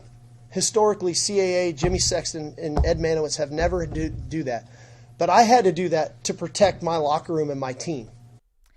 Okay, so there's two ways you can read this, right? You can read this as, man, there's not a source here, right? But Diana did said Steve Sarkisian has let the NFL representatives for Sarkisian, right, have let the NFL know. So she's basically saying someone is talking to the agents and the agents are sniffing around the NFL. Yeah. So there's a couple of things here. Either they put out this statement because they are really upset about the report and it was not right, or they're protesting quite a bit here for something that wouldn't be all that surprising. Like they're winning in Texas, but it's not going that great. And there's not a real easy, graceful way to say we don't want Arch Manning anymore, or Arch might move on, or any of this stuff, right? So I wouldn't be surprised if Sark is trying to strike while the iron's hot and might want to sniff around the NFL, even if it's just to get himself a raise at Texas or whatever. Like, it's not so crazy to me to think that this is why you have representatives, is to keep the feelers out at all times. I'd be shocked. I would be, to go to the Titans, that would really surprise me. Because, first of all, a lot of people think, as Andy Staples, our friend, says from On3, that this is Ryan Day did the same thing to get a raise at one point. Like, it does seem like college coaches are experts at upping their price by saying someone else wants to be. So that was my first thought. I'm like, oh, he's going to flirt with the Titans to get a raise out of Texas. Okay, but then to go after a reporter, then if you are actually like Sark, better be sign a 10-year deal at Texas, because you're going after a reporter's credibility because you're trying to get a raise. Like there's no honor and valor in that. Well, I don't know, but that's not proven. But the other thing, I don't know if that's true either. But like, why would he leave Texas? Like, this doesn't seem like the right time to leave Texas because you have a really young team. Like, I feel like next year's Texas is going to be really good. Are you see what's happening in college football right now? Yeah. Well, I feel like, I don't know. Like, if you I'm not underachieve, you're out. Now, listen, you get a $50 million buyout on the way out, so maybe things aren't so bad. Well, you're saying he's okay. So you're saying he's doing this because he's going to get fired at Texas? I don't know. I don't think he's going to get fired because they keep winning by the skin of their teeth. But this was the preseason ranked #1 team in the country, and true. briefly fell out of the top 25. Yeah, and listen, they could easily fall out of the top 25 again. They have a brutal schedule coming up. They got Georgia and a Vandy game that they'll probably lose, to be honest. So, but then again, like, I don't know that Sark's definitely going to want to leave that situation right now. I think Arch actually played a pretty good game on Saturday. I just weird. It's a weird spot to leave for Tennessee Titans. I'm just saying. At least you got Cam Ward with Tennessee, and I understand now these college coaches. We think you have to be 65 or in your 60s to recognize that college football has changed and maybe get burned out on it. Why wouldn't Sark want to, at least while his stock is still on the rise, try the NFL? I think Texas I get it. I think Texas understands they made a mistake this year. They really should have brought in more offensive line from the transfer portal. I think he would want that job next year, but I'm not there. I don't know. Coming up, every NFL game from yesterday in 60 seconds or less. We call it the NFL in 60.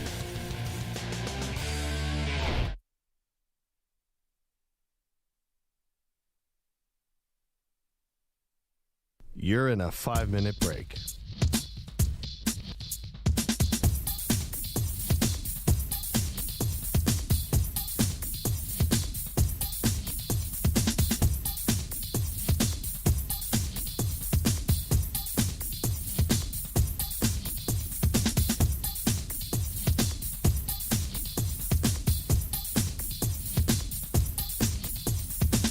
Four minutes, 30 seconds remaining.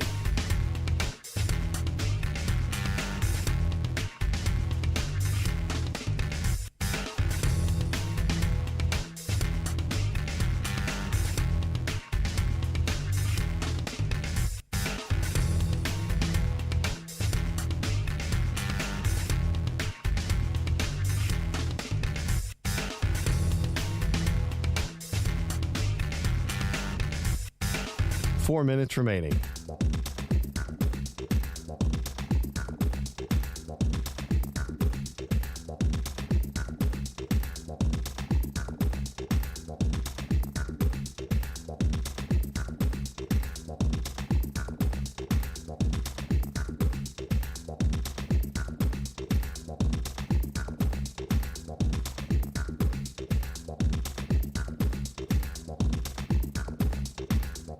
Three minutes, 30 seconds remaining.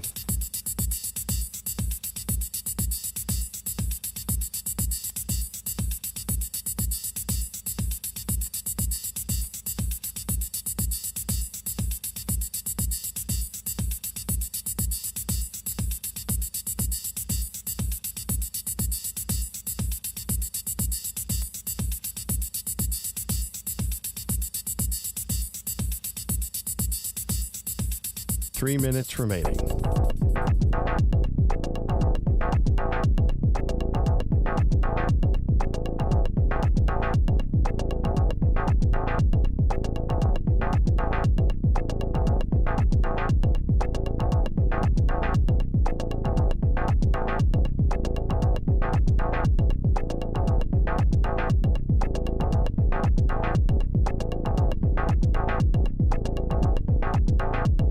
Two minutes, 30 seconds remaining.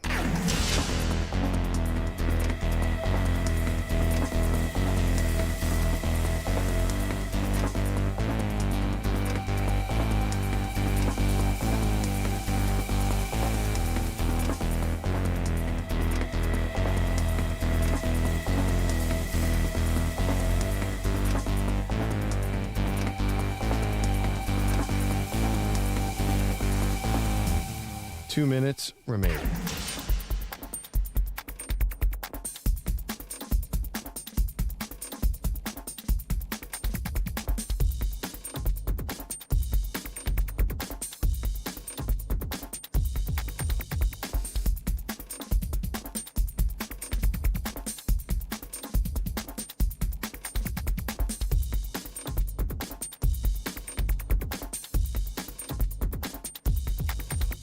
One minute, 30 seconds remaining.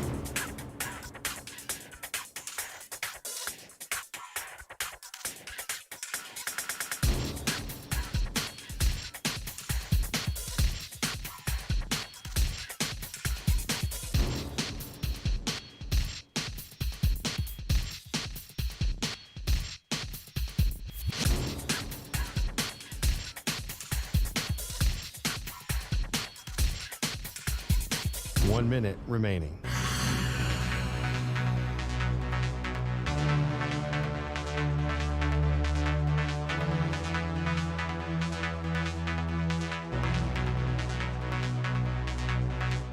Forty-five seconds remaining.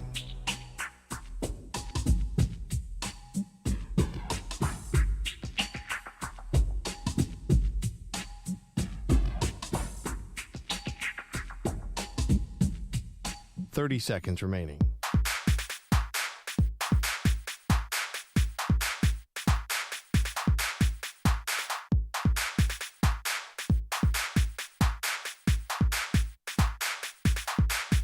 Fifteen seconds.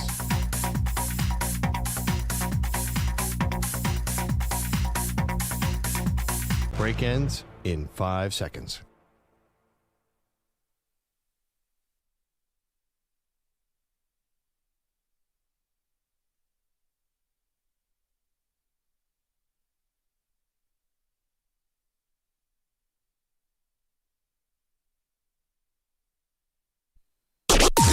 Maggie and Perloff on the Infinity Sports Network. Knicks facing four-man pressure in the pocket. Bounces around. Protection's good. Throws wide open. Catch. Back of the end zone. Touchdown, Denver. 7-yard touchdown pass. Knicks to Franklin. And boy, the Broncos needed that one. Thank you to Broncos Radio. It's just going to be an adventure with this Broncos team. Last week, they need a furious fourth-quarter comeback just to beat the Giants. This week, Dallas comes to town, and it was a laugher. Welcome to the show, Maggie Gray, Andrew Perloff. And then for the Dallas side of things, Pearl, I think we were kind of lulled into this idea that, maybe they actually have a good enough offense that even despite all of their defensive woes, maybe they can actually be a playoff team, and then you get to the playoffs, and then you never know what happens. But yesterday, I think, was a sobering reality. Listen, Denver's a very tough place to play. Obviously, you get the mile-high advantage and all of that stuff, but Dallas and their vaunted offense really could do very little against this Denver Broncos defense. Yeah, I mean, I don't think Dallas is out of the playoff hunt. They're 3-4-1. They have Arizona in Dallas coming next week. That's going to be a really tough game. Arizona's defense is underrated. Yep. Then they go get healthier, especially in the secondary, at Vegas. So we're at must-win situation. I give you that. Then they have Philly, a team in Dallas who they played really well. Dak tears apart the Eagles. I mean, I don't think it's over, because you're right. The offense is still elite. I got to be honest. I would go all in and trade for a defensive player, which is so stupid.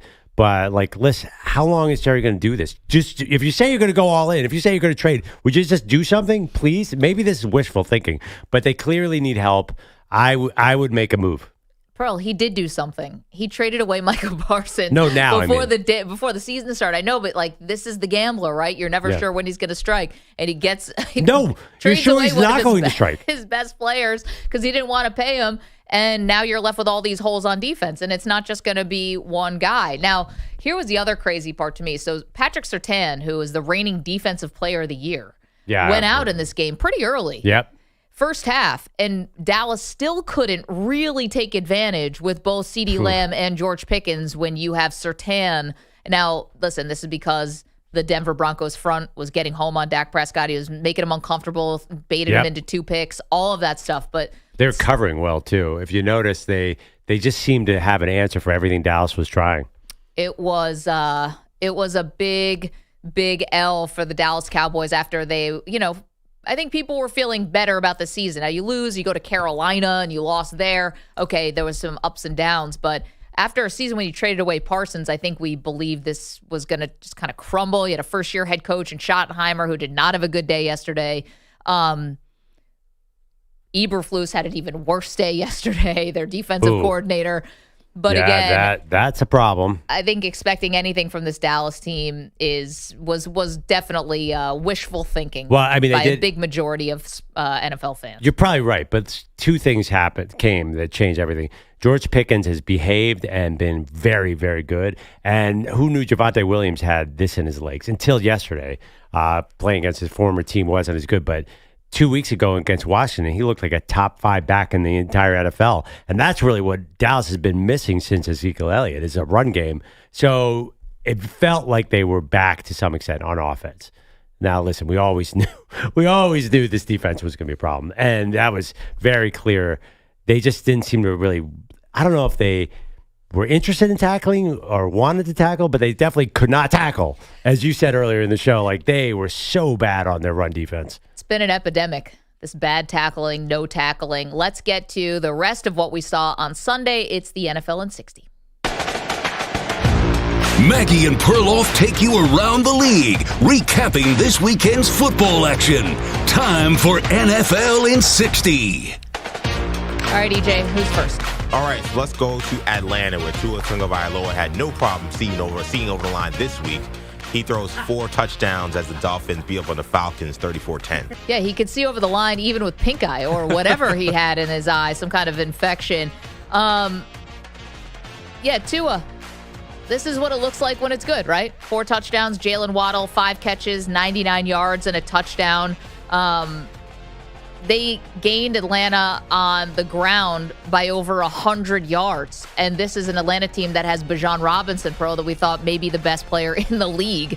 It was a full whitewashing here in Miami. I don't think they saved the season, but things they got a reprieve for a week. So Miami had the worst run defense in the NFL. Bijan was 9 carries for 25 yards. Shocked. I'm really shocked by this result. Though I have to be honest, that game was hard to watch. There was a lot of choices at 1 o'clock, and I don't think anybody was watching that after 5 minutes. Kirk Cousins went 3 and out on 4 of his first 5 possessions. Is that bad? Not great. Playing with heavy hearts in Cincinnati, the Jets get a win over the Bengals 39-38. Nick Mangold announced that he passed away prior to the game. Jets outscored the Bengals 23-7 in the fourth quarter.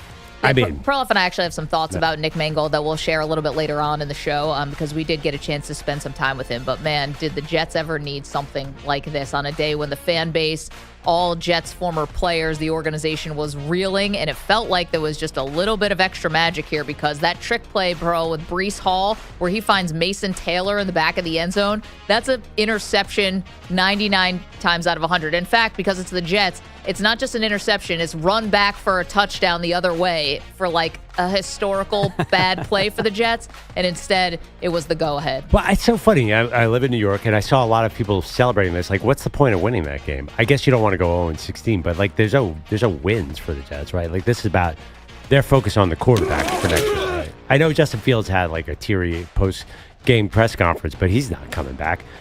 So I don't even know what this win means. It's a massive, massive loss for Cincinnati. I mean, I can't believe they blew that game because they would be in a great spot. Flacco's playing great. He's really good with those 2 receivers. They are Dallas 2.0. They basically screwed up their defense, and now they're paying the price because they would have had a great chance to be the team to come out of this position. Because Burrow's getting back in December. We talk about how bad like the Pittsburgh defense was last night, which we'll get to. Yeah. The Dallas defense. The Bengals defense gave up 500 yards of offense to the New York Jets with no Garrett Wilson. Yeah. No. My God. I know. It was unbelievable. That was a terrible, terrible loss for the Bengals franchise. If Myles Garrett thought 5 sacks was going to be enough to beat the Patriots on Sunday, think again. Patriots blow out the Browns 32-13. That poor guy. Have you been following this sort of narrative around Drake May? Now we're at the Bears really screwed up by drafting Caleb Williams over Drake May. Now, I don't know if that's because of because of the competition New England's played, but he's setting records all over the place. He's like the first quarterback to do this, the first quarterback to do that. I had like the one stat, his rating, like he's perfect. But he's playing such bad teams that I know Cleveland has this great defense, and Myles Garrett did get after him, but there's no pressure because that offense with Dylan Gabriel is never going to score any points. So I still don't know how good New England is. That's my bottom line. Yeah, Drake May, 200-plus passing yards, 100-plus passer rating for 7 straight games. Right. That was it. That's the one that you wanted. Right. And how often is it? The only people to do that are like Brady and Rodgers. And like Dan Marino. He's in this very rare air, but their schedule is so easy. And egg on my face, I didn't realize that Shedeur Sanders was inactive yesterday. So I'm like, what else do we need to see here? Let's get the Shedeur show going. But he was inactive. And I still don't know why. Is he hurt? Back injury, apparently. Like LeBron?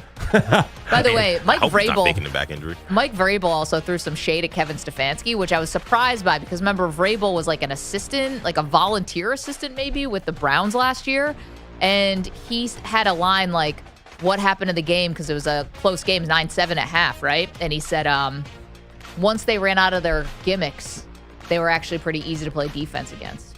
Damn. All right. Don't forget, I had 2 sons. Right? Let's put this in Saquon documentary part 2. He goes 150 yards on his former team, the New York Giants. Eagles win 38-20. Yeah, or as my wife said, hey, do you want to watch this new documentary, Saquon, on... I'm like, you watched the Super Bowl. Anyway, thank God Saquon's back because that was looking dire for Saquon Barkley. He just ripped apart the Giants and then hurt his groin. There was report that he could have come back, so I don't think that's going to be serious. I got to be honest, I came away, first of all, the Eagles got, except for one early, got every call that was ridiculous. I'll admit those calls were totally ridiculous. And the Cam Scatterbo injury was, first of all, it's just really hard to watch. I don't like the Giants as an Eagles fan. I felt terrible for Cam Scatterbo and the Giants. Yeah, I mean, he's been one of the bright spots in what has been a pretty dark era here for the Giants. And you couldn't pay me to watch that injury. I can't do that kind of stuff. Yeah. But the fact of the matter is, a lot of the positive vibes, I think, got flushed down the toilet with this Cam Scatterbo thing. Yeah. Now, you still have Jackson Dart. You still have some dogs on defense. But I think that he was kind of one of the heart and soul guys of the team. Oh, sure. And with basically, did the bone go through his? I didn't watch. Well, he did have emergency surgery, so I do think it was an open wound. Actually, Alex Smith has been come up a lot. Yeah. When I first saw it, I thought he was reaching for his Achilles. I didn't even know what it was because then I saw the slow-mo with the ankle turning the wrong way. But that dude, everyone's like, well, he'll be back in 3 weeks because he's the toughest human being alive. But well, the other part, too, it is a serious injury. There was another, we'll get to this another time, not for the NFL in 60, but if you want even more evidence for why the tush push needs to get blasted into the sun. Not just the tush push. Then we will, we'll get to that a little bit later. Referees just missed another call. Huh. Yeah, that was weird. Pearl, you thought the referees were intimidated by the Philly crowd? Well, they made a call that helped the Giants early on, and then they were terrified the rest of the day. I mean, John Dotson basically put 2 hands on a guy, jumped over him and caught him. There are a lot of calls went the Eagles' way, and that game was a little closer for a big chunk of it than the final score, 38-20. Referees were no factor in this one in Carolina. Bills blow out the Panthers 40-9. Sorry for your bud, Pearl. Andy Dalton, not a good day. I'm telling you, if the Panthers had just run the Wildcat all day, they could have stayed in this game. I don't know why they were asking Andy Dalton to do anything, Pearl. He was a sitting duck back there. You made Buffalo's job a lot easier. Big spot for the Bills, though, after they had lost 2 straight going into their bye week. James Cook is everything, 200-plus yards on the ground and the 2 touchdowns. And the Bills kind of needed an easy one because they've been doing everything on hard mode this year. And so, from my vantage point, that was a good get-back-on-track game for them. James Cook, every time... Wait, so you're saying if Carolina were on the Wildcat, they would have won the game? You know, you might have been in the game. You might have to tackle James Cook once in a day. There is an actual mystery with Carolina. Why do they platoon Rico Dowdle and Chuba Hubbard? That should be Rico Dowdle, and more Rico Dowdle. I am mystified by that one because Dowdle is so much better. He's really explosive. Those tricky missile crisis. Those tricky Ravens, after shielding Lamar Jackson's actual injury status, they went with Snoop Huntley and had no problem with the Bears, 30-16 in Baltimore. Okay. So before the game, it went from 6.5 point spread, Baltimore favored. Lamar Jackson got hurt, came down to 2.5. And I wondered, like, why are they favorites with Snoop Huntley, who's been a journeyman? And then about 2 minutes in, I'm like, oh, Vegas, as usual, knew something. Huntley, A, was balling. B, the Bears are so bad in the red zone. I don't know what's going on there. That's their main problem. They can move the ball everywhere. That was never even really a game, funny enough. Once Baltimore got rolling, I'm like, oh, Bears are not showing up here. The Bears are who we thought they were. Yeah, they just go through these really long stretches Yeah. where they're not able to score. And you're right about the red zone. I'm just trying to get exactly. They were 0 for 1 on 4th down. Yeah, red zone 1 for 3. It's just, you blow these opportunities, right? They had 2 amazing ones. You're on the road. First 2 drives, you get in the red zone, you have to settle for field goals like that. And then the terrible interception that Caleb Williams threw in the 4th quarter, just brutal. Texas' offense comes alive at home. C.J. Stroud throws for over 300 yards. Texans beat the Niners 26-15. It was only going to be for so long that the 49ers could hold this defense together with all the guys that were hurt. And, I wasn't sure if Houston's offense, Pearl, would ever get right. But obviously it just took, basically just a bunch of second-string guys. And Robert Saleh had him coached up last week, but it just could not hold. And now you got Houston, where C.J. Stroud, this is his numbers under pressure, okay? Under whatever pressure San Francisco was able to get on C.J. Stroud, then he was 6 of 7 for 103 yards and a touchdown. Again, that's just under pressure. He was seeing the field amazing, and it's a bunch of kind of no-name guys in the receiving corps now, and they look great. Yeah, San Francisco just did not touch the ball the entire first half. They had 3 plays in the first half on offense. Then they had, I think, less than 10 plays in the second quarter. 14 plays, including punts, in the entire first half. They couldn't get Houston off the field. And then once Houston got a lead, then they unleashed the pass rushers on Mac Jones. Terrible formula. But I'm not totally panicked about San Francisco because there were actually moments where Mac Jones stood in there. I'm like, ooh, that dude is tough as nails. He'll get hit, and he'll throw a dart downfield. Yeah, it's Christian McCaffrey, 8 carries, 25 yards. That's not a winning They formula. had 10 carries the entire game, and they only had 30. They only had 42 offensive plays. That's unbelievable. Bucks go on the road and give up no touchdowns in their matchup against the Saints. Tampa wins 23-3.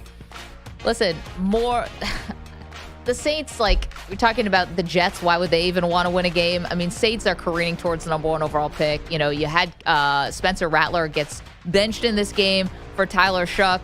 Did not make a lick of difference. And for Tampa, these are the kind of ho-hum wins that you need in the division to win the division. Again, remember I talked earlier about how the Atlanta does the same season every year? So does Tampa Bay. They're going to win this division. Then they're going to play the Rams tough in the first round. And I don't know. I just I need to see something bigger. I had trouble watching this game too. Except for Tyler Shuck. And again, Tyler Shuck is not the cavalry. Also, Bucks defense forces 4 turnovers. There you go. 3 more touchdowns for Jonathan Taylor, who's sharpening that MVP case. Colts blow out the Titans 38-14.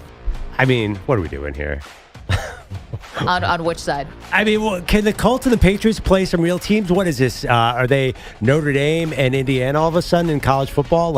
Can we see the Colts against a good team? I was trying to get into it, and Cam Ward is still kind of fun, but they're unbelievably unentertaining because they won't play any real teams. The NFL refuses to put Indianapolis against somebody good. It's not refuses. They're just playing their schedule. But obviously, they have gotten helped out. And next week, they're going to play the Pittsburgh Steelers, who had trouble covering tight ends last night. And they're going to have even more trouble with Ty Warren. Daniel Jones had one of the cleanest pockets I've ever seen in my life yesterday. And the Titans are just not a good team. Maybe Steve Sarkisian will help them next year. Diana's report is true. I don't love that fit, but go ahead. And finally, we go to Sunday Night Football. Aaron Rodgers loses his non-revenge game against his former team, the Packers. Packers win 35-25. Yeah, this is such a weird game, by the way, because the Steelers were up 16-7 at halftime. Green Bay missed 2 field goals. I was actually thinking, I'm like, well, Green Bay looks like the better team. They feel like they can move the ball a little easier on offense. Aaron Rodgers has been good, but Maggie, doesn't it feel to you like it's a real effort to get down the field with all the short passes? He did have one long one last night, but it feels like it's not flowing perfectly offensively. No, not even close. I mean, if it's not going to DK Metcalf, what does it even matter? Yep. I know that Roman Wilson caught a touchdown, but it was in garbage time. The game was definitely decided at that point. And, Freiermuth, I think, got a little banged up, still finished out the game. They do not have enough weapons. And it's funny just because Aaron Rodgers historically has always just made it so much about himself. And there was just a fun irony that last night actually ended up being all about Jordan Love. Yeah. Completing 20 passes in a row. He and Tucker Kraft had this incredible connection. Packers win the game in a blowout. And it was just, the story was not Aaron Rodgers. Yeah, although Rodgers kind of takes some credit for Jordan Love's success, which I love. It's so funny. Of course he does. I know, you're such a skeptic. You won't buy it. Jordan Love was like, Aaron Rodgers was great to me. We're good buddies. Yeah. It's totally fine. I totally believe it. I believe that. I honestly think that I think the Green Bay thing was ugly at the end with the cell phone in Malibu and everything. I honestly think, and I said this earlier, 2 years with the Jets will make you appreciate the team before them. I think he's going to look back on Green Bay very fondly, very quickly. He's going to be Mr. Lambo the day he retires. I'm not surprised, but that's all. It's just funny when you said he takes a lot of credit for Jordan Love's success. Oh, he does. Even last year he did that too. I think it's just because Favre treated him like an outsider, and he didn't want to do that to Jordan Love. So for that, give Rodgers some credit. Really quickly, you mentioned it, Pearl, about the Jets. And obviously the Jets are the butt of the joke 99% of the time. But yesterday was a really sobering and sad day when we found out that Nick Mangold had passed away, 41 years old. And just because you and I actually were lucky enough to spend an entire afternoon with Nick Mangold in Los Angeles, we shot some videos at the Super Bowl with Nick where we went to all these fun places to eat. Yep. Obviously, offensive lineman, what else did you do? Eat. And we just had a really great day with him. And prince of a guy, obviously incredibly talented football player. But that one hit because we'd actually gotten to know him a little bit in real life. Very positive energy, kind of like a lovable giant kind of guy. It's funny, a guy like that could backhand you and beat you up. Like, it didn't seem like he would harm a fly, as aggressive as he was as a player. And that's the other thing, too. He was a great player. That line with the Jets under Rex Ryan was so good. I don't have the stats in front of me. I don't think he's a Hall of Fame candidate necessarily, but like elite player. And 41, oh my God, so too young. Yeah, and he was suffering from a kidney disease. He actually had put it out to the public asking for like a last-ditch effort to try to find a match, and it obviously did not work out that way. But, man, 4 kids and an amazing football legacy that he leaves behind. I know it's more about the man and the person inside the uniform, but for Jets fans, he really was a bright spot. A draft pick, a homegrown guy who was one of the sturdiest pieces of what is generally a very unstable franchise. Yeah. He deserves a ton of credit for how he lived his life and how he played the game. Absolutely. By the way, 7-time Pro Bowler, 2-time All-Pro, so not bad Hall of Fame credentials. Sorry, go ahead. I was going to say, I think he actually has a case. Yep. Yeah. How great he was. He was the best, if not one of the best centers for a long period of time. And to Maggie talking about him being a steady presence, I mean, he was so good. And I don't want to minimize who he was as a man, but just talking about how great a player he was. He was so great. Jets fans actually thought you were going to win a Super Bowl. He looked like one of those guys that you said, you know what, that guy's going to be on the podium. He's going to be on the float holding the Lombardi because he's that kind of leader. He was that kind of tough guy just in terms of being available, and he was just that great. I mean, he just made the team so much better with his ability to lead and his ability to obviously lead that awesome offensive line. But think about this also. You thought you were going to win, and you went to 2 AFC championship games in a row. One with a rookie quarterback and then a second-year guy. I mean, imagine the hand-holding that he had to do with Mark Sanchez. And no disrespect to Sanchez, but Sanchez was not, Joe Burrow coming into the league by any stretch. And so Nick Mangold, just a wonderful person, an incredible football player, and his presence and his loss, will certainly be felt.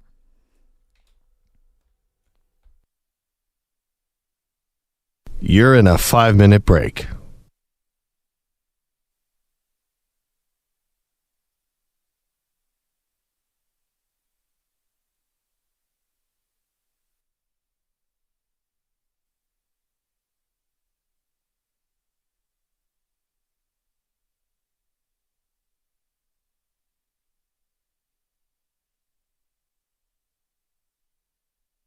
4 minutes, 30 seconds remaining.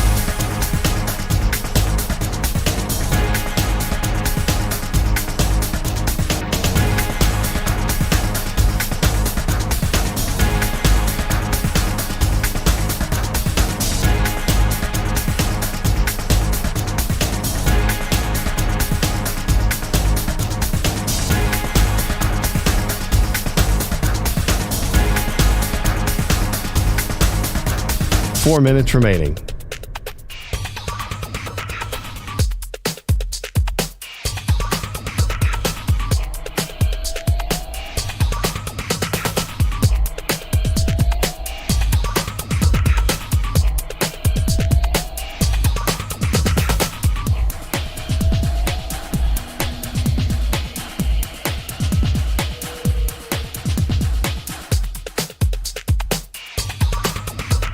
Three minutes, 30 seconds remaining.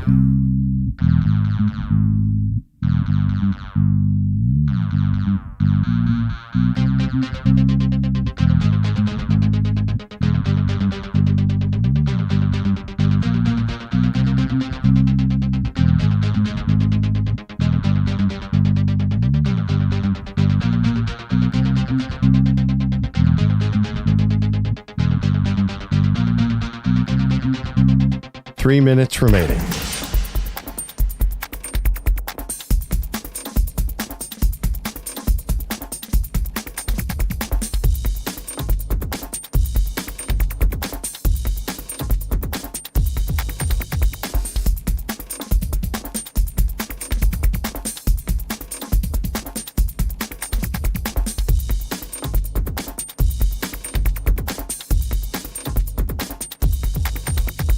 Two minutes, 30 seconds remaining.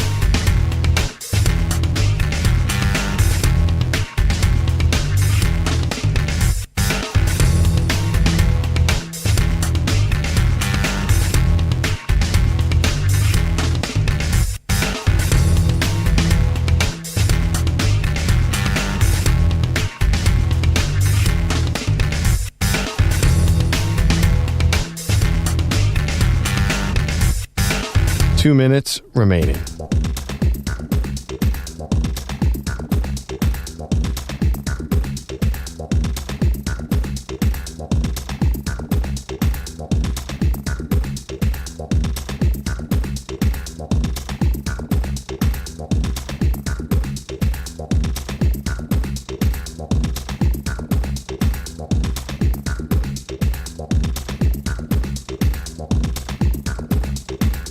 One minute, 30 seconds remaining.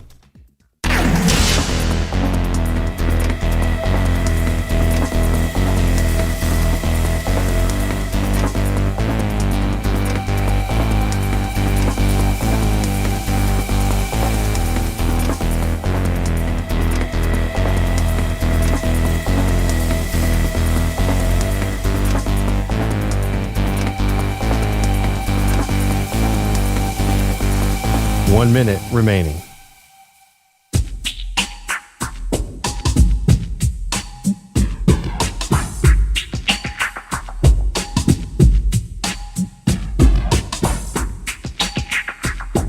$45 seconds remaining.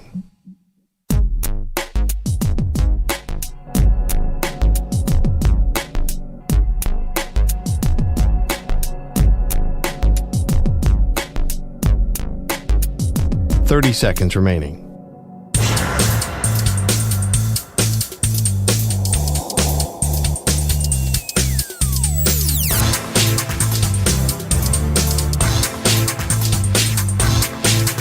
$15 seconds.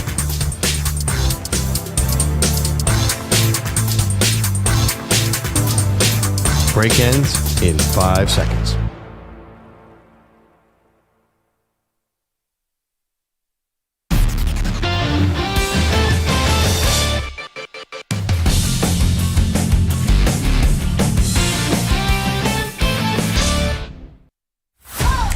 Daily. Do you believe that? Dion.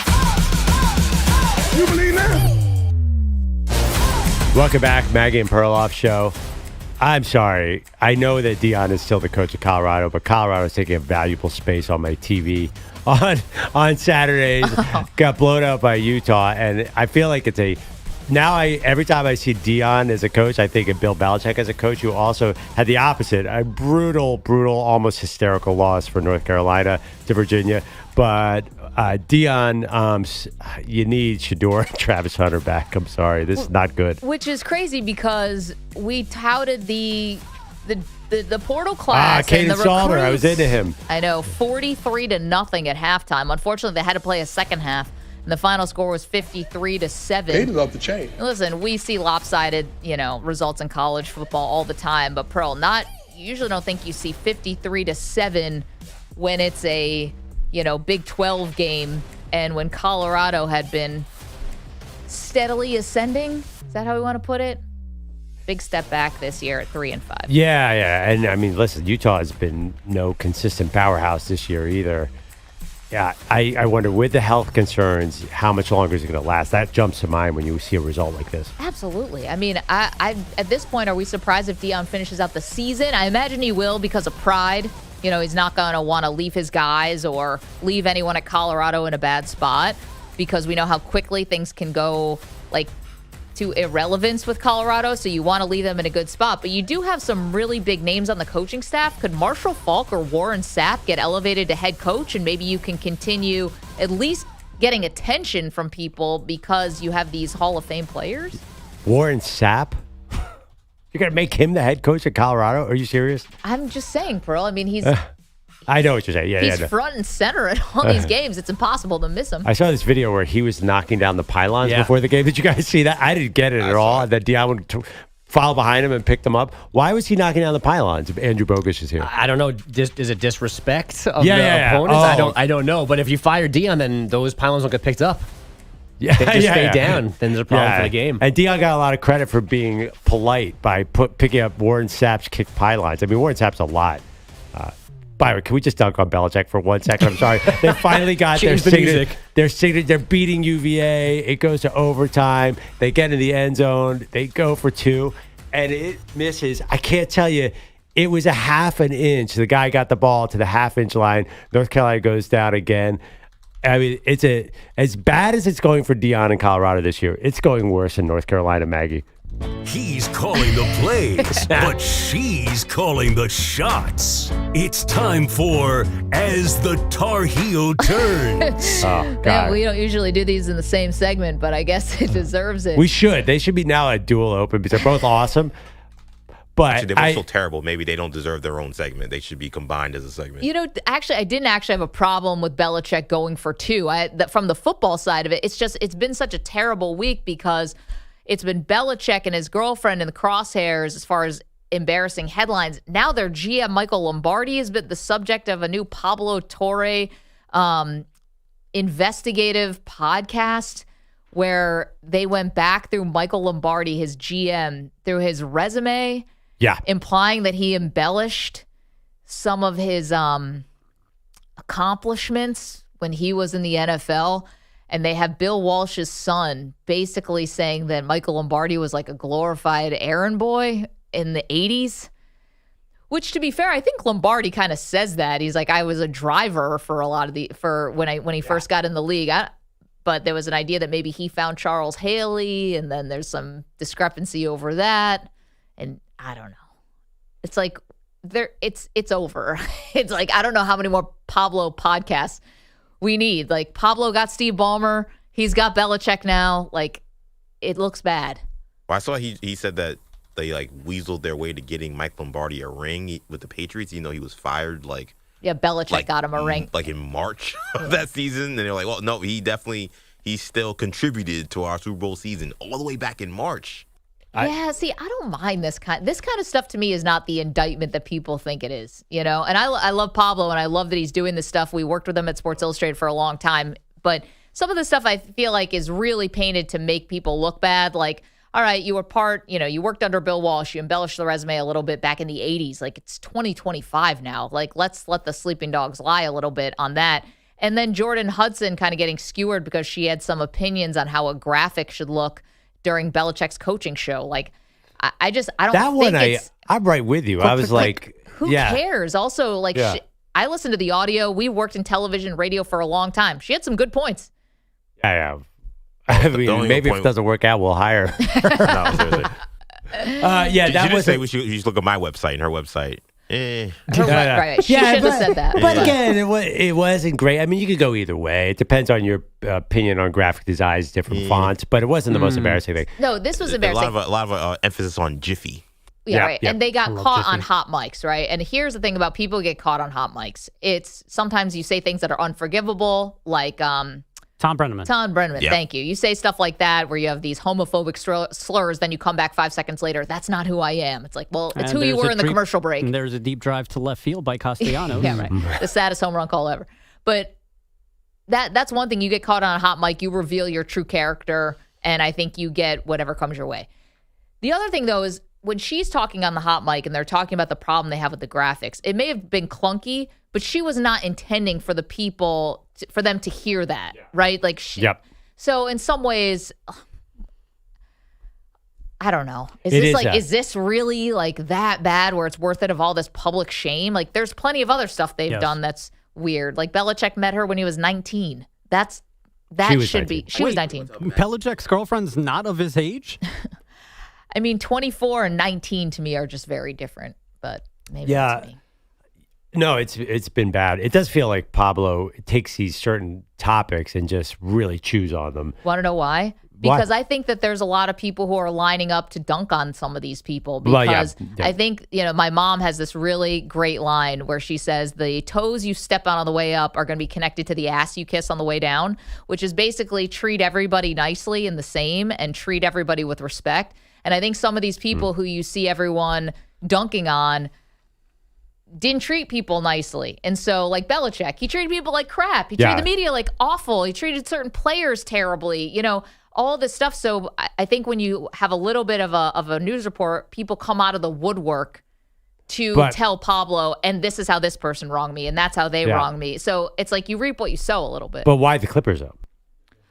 I think because people don't like the fact that Steve Ballmer is the richest owner in sports and still feels like he needs to cheat to try to make a winner. Yeah, but he was mean to people on the way up. He seems like a fun guy. He put extra bathrooms in the new Clippers arena. He's one of my favorite owners. He's actually like called him an idiot a couple of weeks ago. Yeah, no, he's one of my favorite owners. Except for he signed. Bringing Harden to that team was a mistake. But he's certainly I don't think he's mean in the way Belichick was. They're totally. But you're right. It could be resenting the money. But he's not been a jerk to everyone as far as I know. And Kawhi just doesn't say anything. Kawhi is like a non-entity. I don't think people were mad at him. But you're right, though. It is interesting. And what's a news story now? Pablo is really digging into this gambling story. Yeah. Which is totally kind of a third lane for Pablo. But he's got amazing stuff. Yeah, his latest report was that Antonio Gates was also a face card, they call it, a celebrity that was used to draw in unsuspecting patsies to lose money in rigged poker games.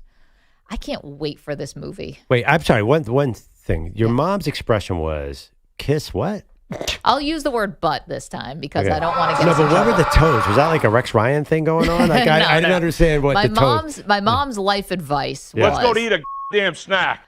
The toes you step on the toes. The way up yes. will be connected to the butt you kiss on the way down. Okay. You don't kiss the toes. Because Kawhi Leonard's toes would be nasty. Oh, God. What that imagine those things? Image in my brain. God. Because Kawhi's got the biggest hands in the NBA. He's got gigantic hands, so those toes must be... Don't they call him the claw? That would also be like the toes. Well, Kawhi puts the ball in his right hand. You think Kawhi got some long toes? Probably. I mean, NBA players' toes. Have you guys ever seen in the locker room when their shoes are off? Their toes get mangled. It's you want to drive heave. Like you see a NBA player's feet, I'm like, what? Yeah. Like it makes you want to vomit a little. LeBron their hands James get broken. Apparently, Shaq also has some nasty feet. Delicious. Yeah, big dude. Thank goodness I ate breakfast 2 hours ago. Yeah, delicious. Sorry everybody. How about your feet? Just not mangled. Just they're long quite as hell, like nice. Kawhi. They're just huge. Yeah. They're way too big for my body. Kind of like Kawhi's hand. What do you think is bigger, your foot or Kawhi's hand? My feet. Oh. If I could Kawhi is 6'9". Yeah, He's a pretty it might big be guy. his hands. If I could be at the combine, the only thing I would test off the charts in is my feet size, which I don't even know if they measure. And here's Margaret Gray, a 9.340. Wow, look at those giant steps she's taking. She fell out of the blocks. I ran a sub 640. Congrats. How'd you do that without measuring something on the Richter scale? Because as soon as I take off, my 1 foot is actually crossing the finish line at the same time. Zip, zip. What's it like to be a Sasquatch? Great. Let's get to Bogish. Whatever you got left, folks. Well, on a very serious note, we don't normally get this kind of honesty from a pro athlete. This was Justin Fields after yesterday's 39-38 Jets win in Cincinnati. It came on the heels, of course, of owner Woody Johnson crushing his QB in the media. This week I kind of, I found myself in my closet crying, on the ground, laying down. Not because of the hardships, not because of the troubles. I felt like, I was built to handle that, and I was put in place to handle this situation. Fields might not have played yesterday if Tyrod Taylor's knee wasn't an issue, but he was out there. His offense produced 502 yards. They scored 15 points in the final 7:52 to finally get win number 1 for new head coach Aaron Glenn. And again, all of this for the Jets came with the organization dealing with Nick Mangold's untimely passing. New York's other team had a different kind of bad Sunday, a 38-20 loss in Philadelphia that included 2 touchdowns from old friend Saquon Barkley and Cam Scadaboo's catastrophic right ankle dislocation. This is his QB, Jackson Dart. Yeah, I was devastated. It's my boy, man. So seeing him go down and obviously reacting to what happened, and that sucks. It's the worst part of this game. But these 2 knuckleheads did do their headbutt, their signature helmetless headbutt, before Scadaboo left the field on a card. He had surgery in Philadelphia last night. Nothing new from the Giants on him so far today. The Steelers and their silly throwbacks had a 16-7 halftime lead on the Packers at home on Sunday Night Football, but then the fashion gods got their revenge with Green Bay scoring 21 fourth-quarter points to win 35-25. Jordan Love out-dueling Aaron Rodgers, 360 yards and 3 scores. As you guys have been discussing all morning, LSU and Brian Kelly are done after 3.5 seasons. The school said in last night's announcement they're still negotiating Kelly's $54 million buyout. Already down LeBron, the Lakers scratched Luka Doncic from their game in Sacramento last night with a sprained finger and bruised leg. He'll be out at least a week. Doncic made a request of Austin Reeves. Towards the end of the conversation, he was like, I need 60 tonight. And I was like, ha, ha, ha. And that was the end of the conversation. I don't know. He probably texted me. I haven't looked at my phone. But, yeah, I'm definitely holding that one over his head. He didn't get 60, just a career-high 51 in the 127-120 win on the Kings floor. Reeves hit 12 shots, including 6 threes and 21 free throws. That underachiever. Your leader tells you to get 60, you got to get 60.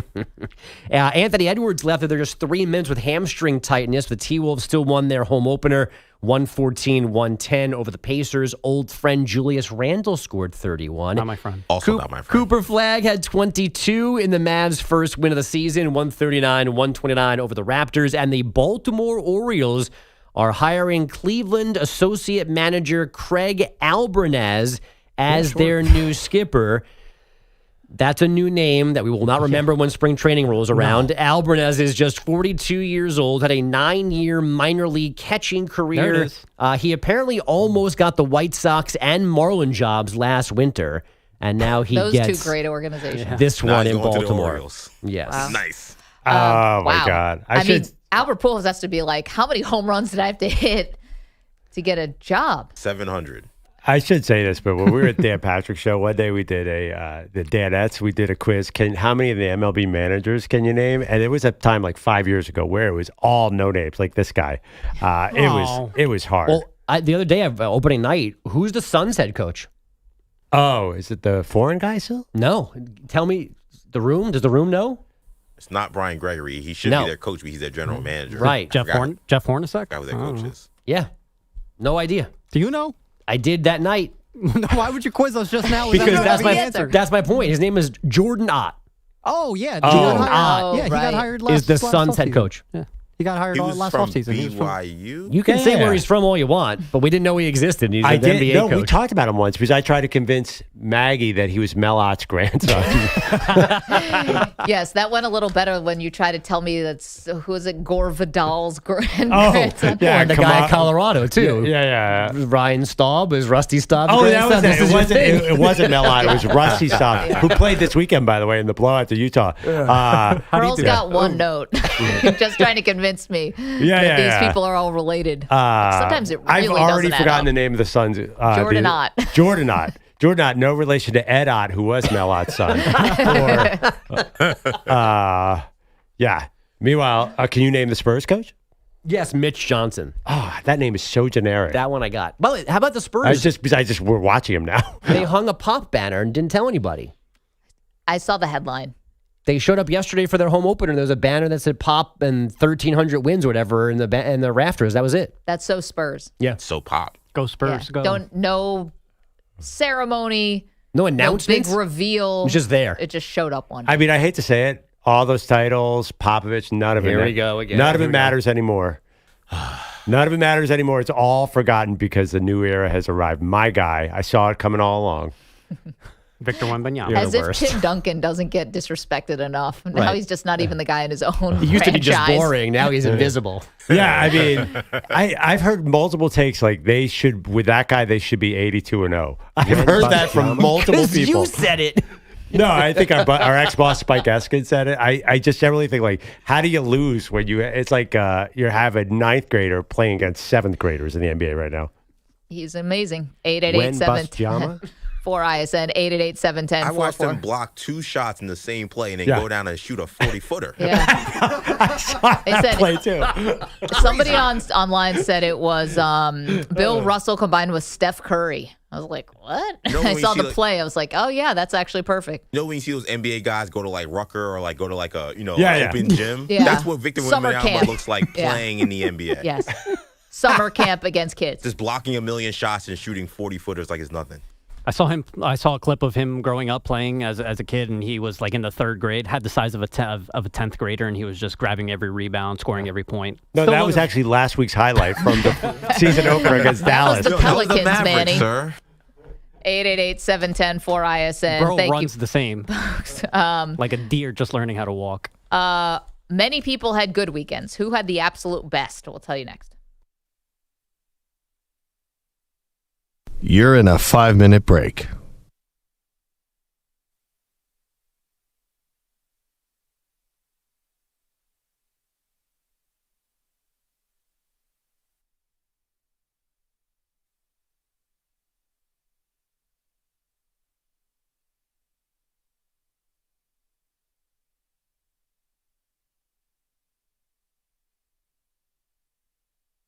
Four minutes, 30 seconds remaining.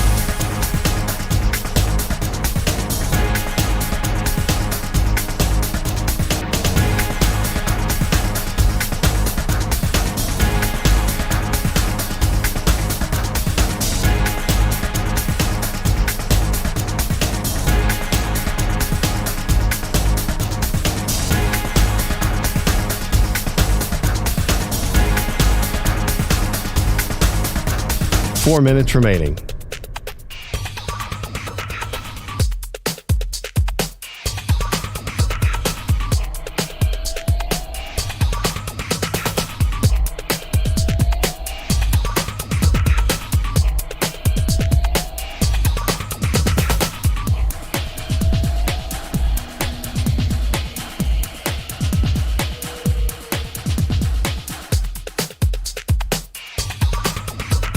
Three minutes, 30 seconds remaining.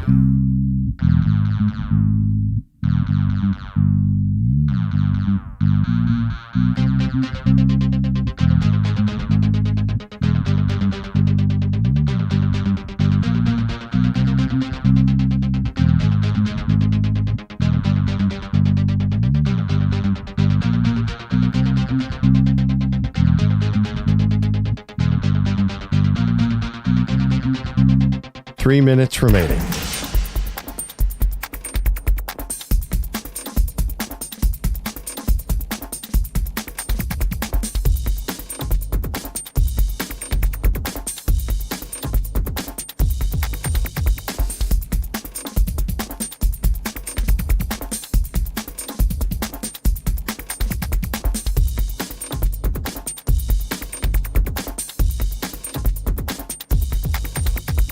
2 minutes, 30 seconds remaining.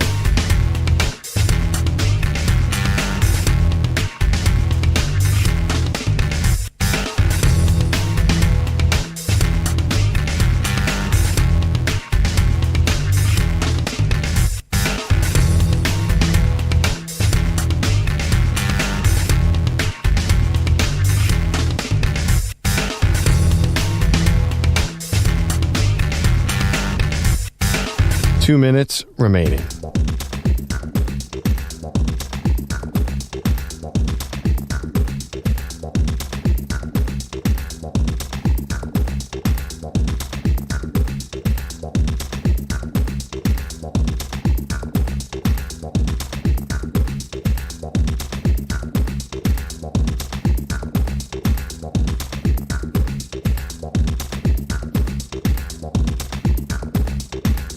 One minute, 30 seconds remaining.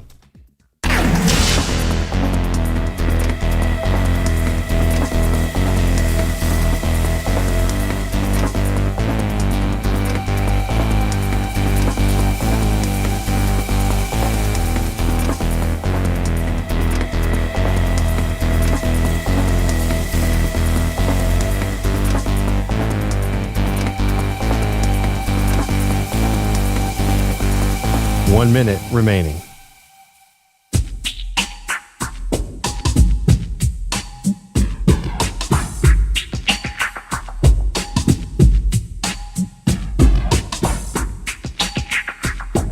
.45 seconds remaining.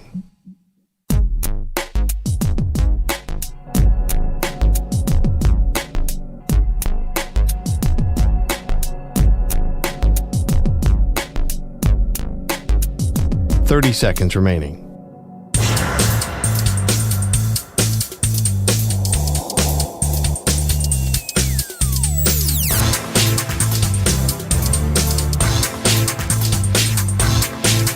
.15 seconds.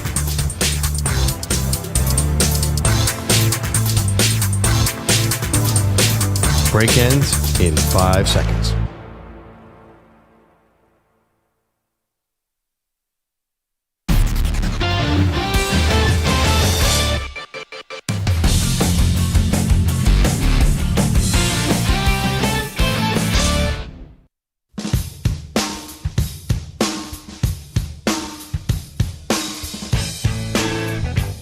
Back to Maggie Perloff show. All right, Pearl, of the entire weekend, where there was a lot of negative headlines, Brian Kelly gets fired. Obviously, there's some tough losses that happened over the weekend as well.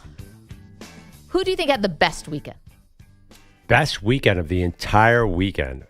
I mean, are we talking performance? Are we talking personal life? Let's see. Personal life. What do you know? Oh, well, I'll tell you right now. If you're going any sport, anything, Yamamoto is like, yeah. He's ridiculous. He's insane. He's better than, I'm not going to say, he's not better than Shohei as a story, but he is dominant in a way. I didn't even know he was such a strong favorite to win the Cy Young, but Dodgers pitcher was incredible in game 2. And they needed it. So back-to-back games where he pitches a complete game. This time on 10 days rest. So last time was on 5 days rest. Maybe that was a little bit different. Only gives up one earned run both last time in the shutout against Milwaukee and then in game 2 of the World Series against Toronto. It's been amazing. And also, too, it didn't look like a stretch to keep him in the complete game. Like, he was not wearing down at all in any meaningful way. He threw 105 pitches. It was economical. Yeah, that's a good point. Yeah, it was fantastic. And we got a series here. And it was great when Toronto won game 1 because there were the betting markets. Everything would tell you that the Dodgers were such a steep favorite in this series, and they still are. But the way that Toronto really exploded in that first game was awesome. So we got a series now, returns to L.A. tonight. Yeah, I mean, the funny thing about it is it's fun when baseball's not up against football. There's a lot going on. I don't want to waste it. I wish I could schedule it so there's no commonalities. Just Tuesday, Wednesday, Friday. But I guess I can't do that. I think another guy who had a really good weekend is Ryan Niblett. It's funny because Texas, he's amazing. Had a 79-yard punt return to the house in a really tight game where Arch Manning had a good game, gets knocked out of the game. It took overtime, Mississippi State, for Texas to beat Mississippi State. But Texas is really hanging on here, right? Like, they need all contributions from literally every member of the roster. And Niblett now has come up with a couple of these house calls that have just been super electric. So I think he had a phenomenal weekend. It's tough to stand out when it's Arch and Sark and all the huge stars. Yeah, I mean, I don't think that's going to happen for Texas. They have Georgia and Vanderbilt coming up. I think they'd be a candidate at three losses because one was to Ohio State in week 1. That shouldn't count against you.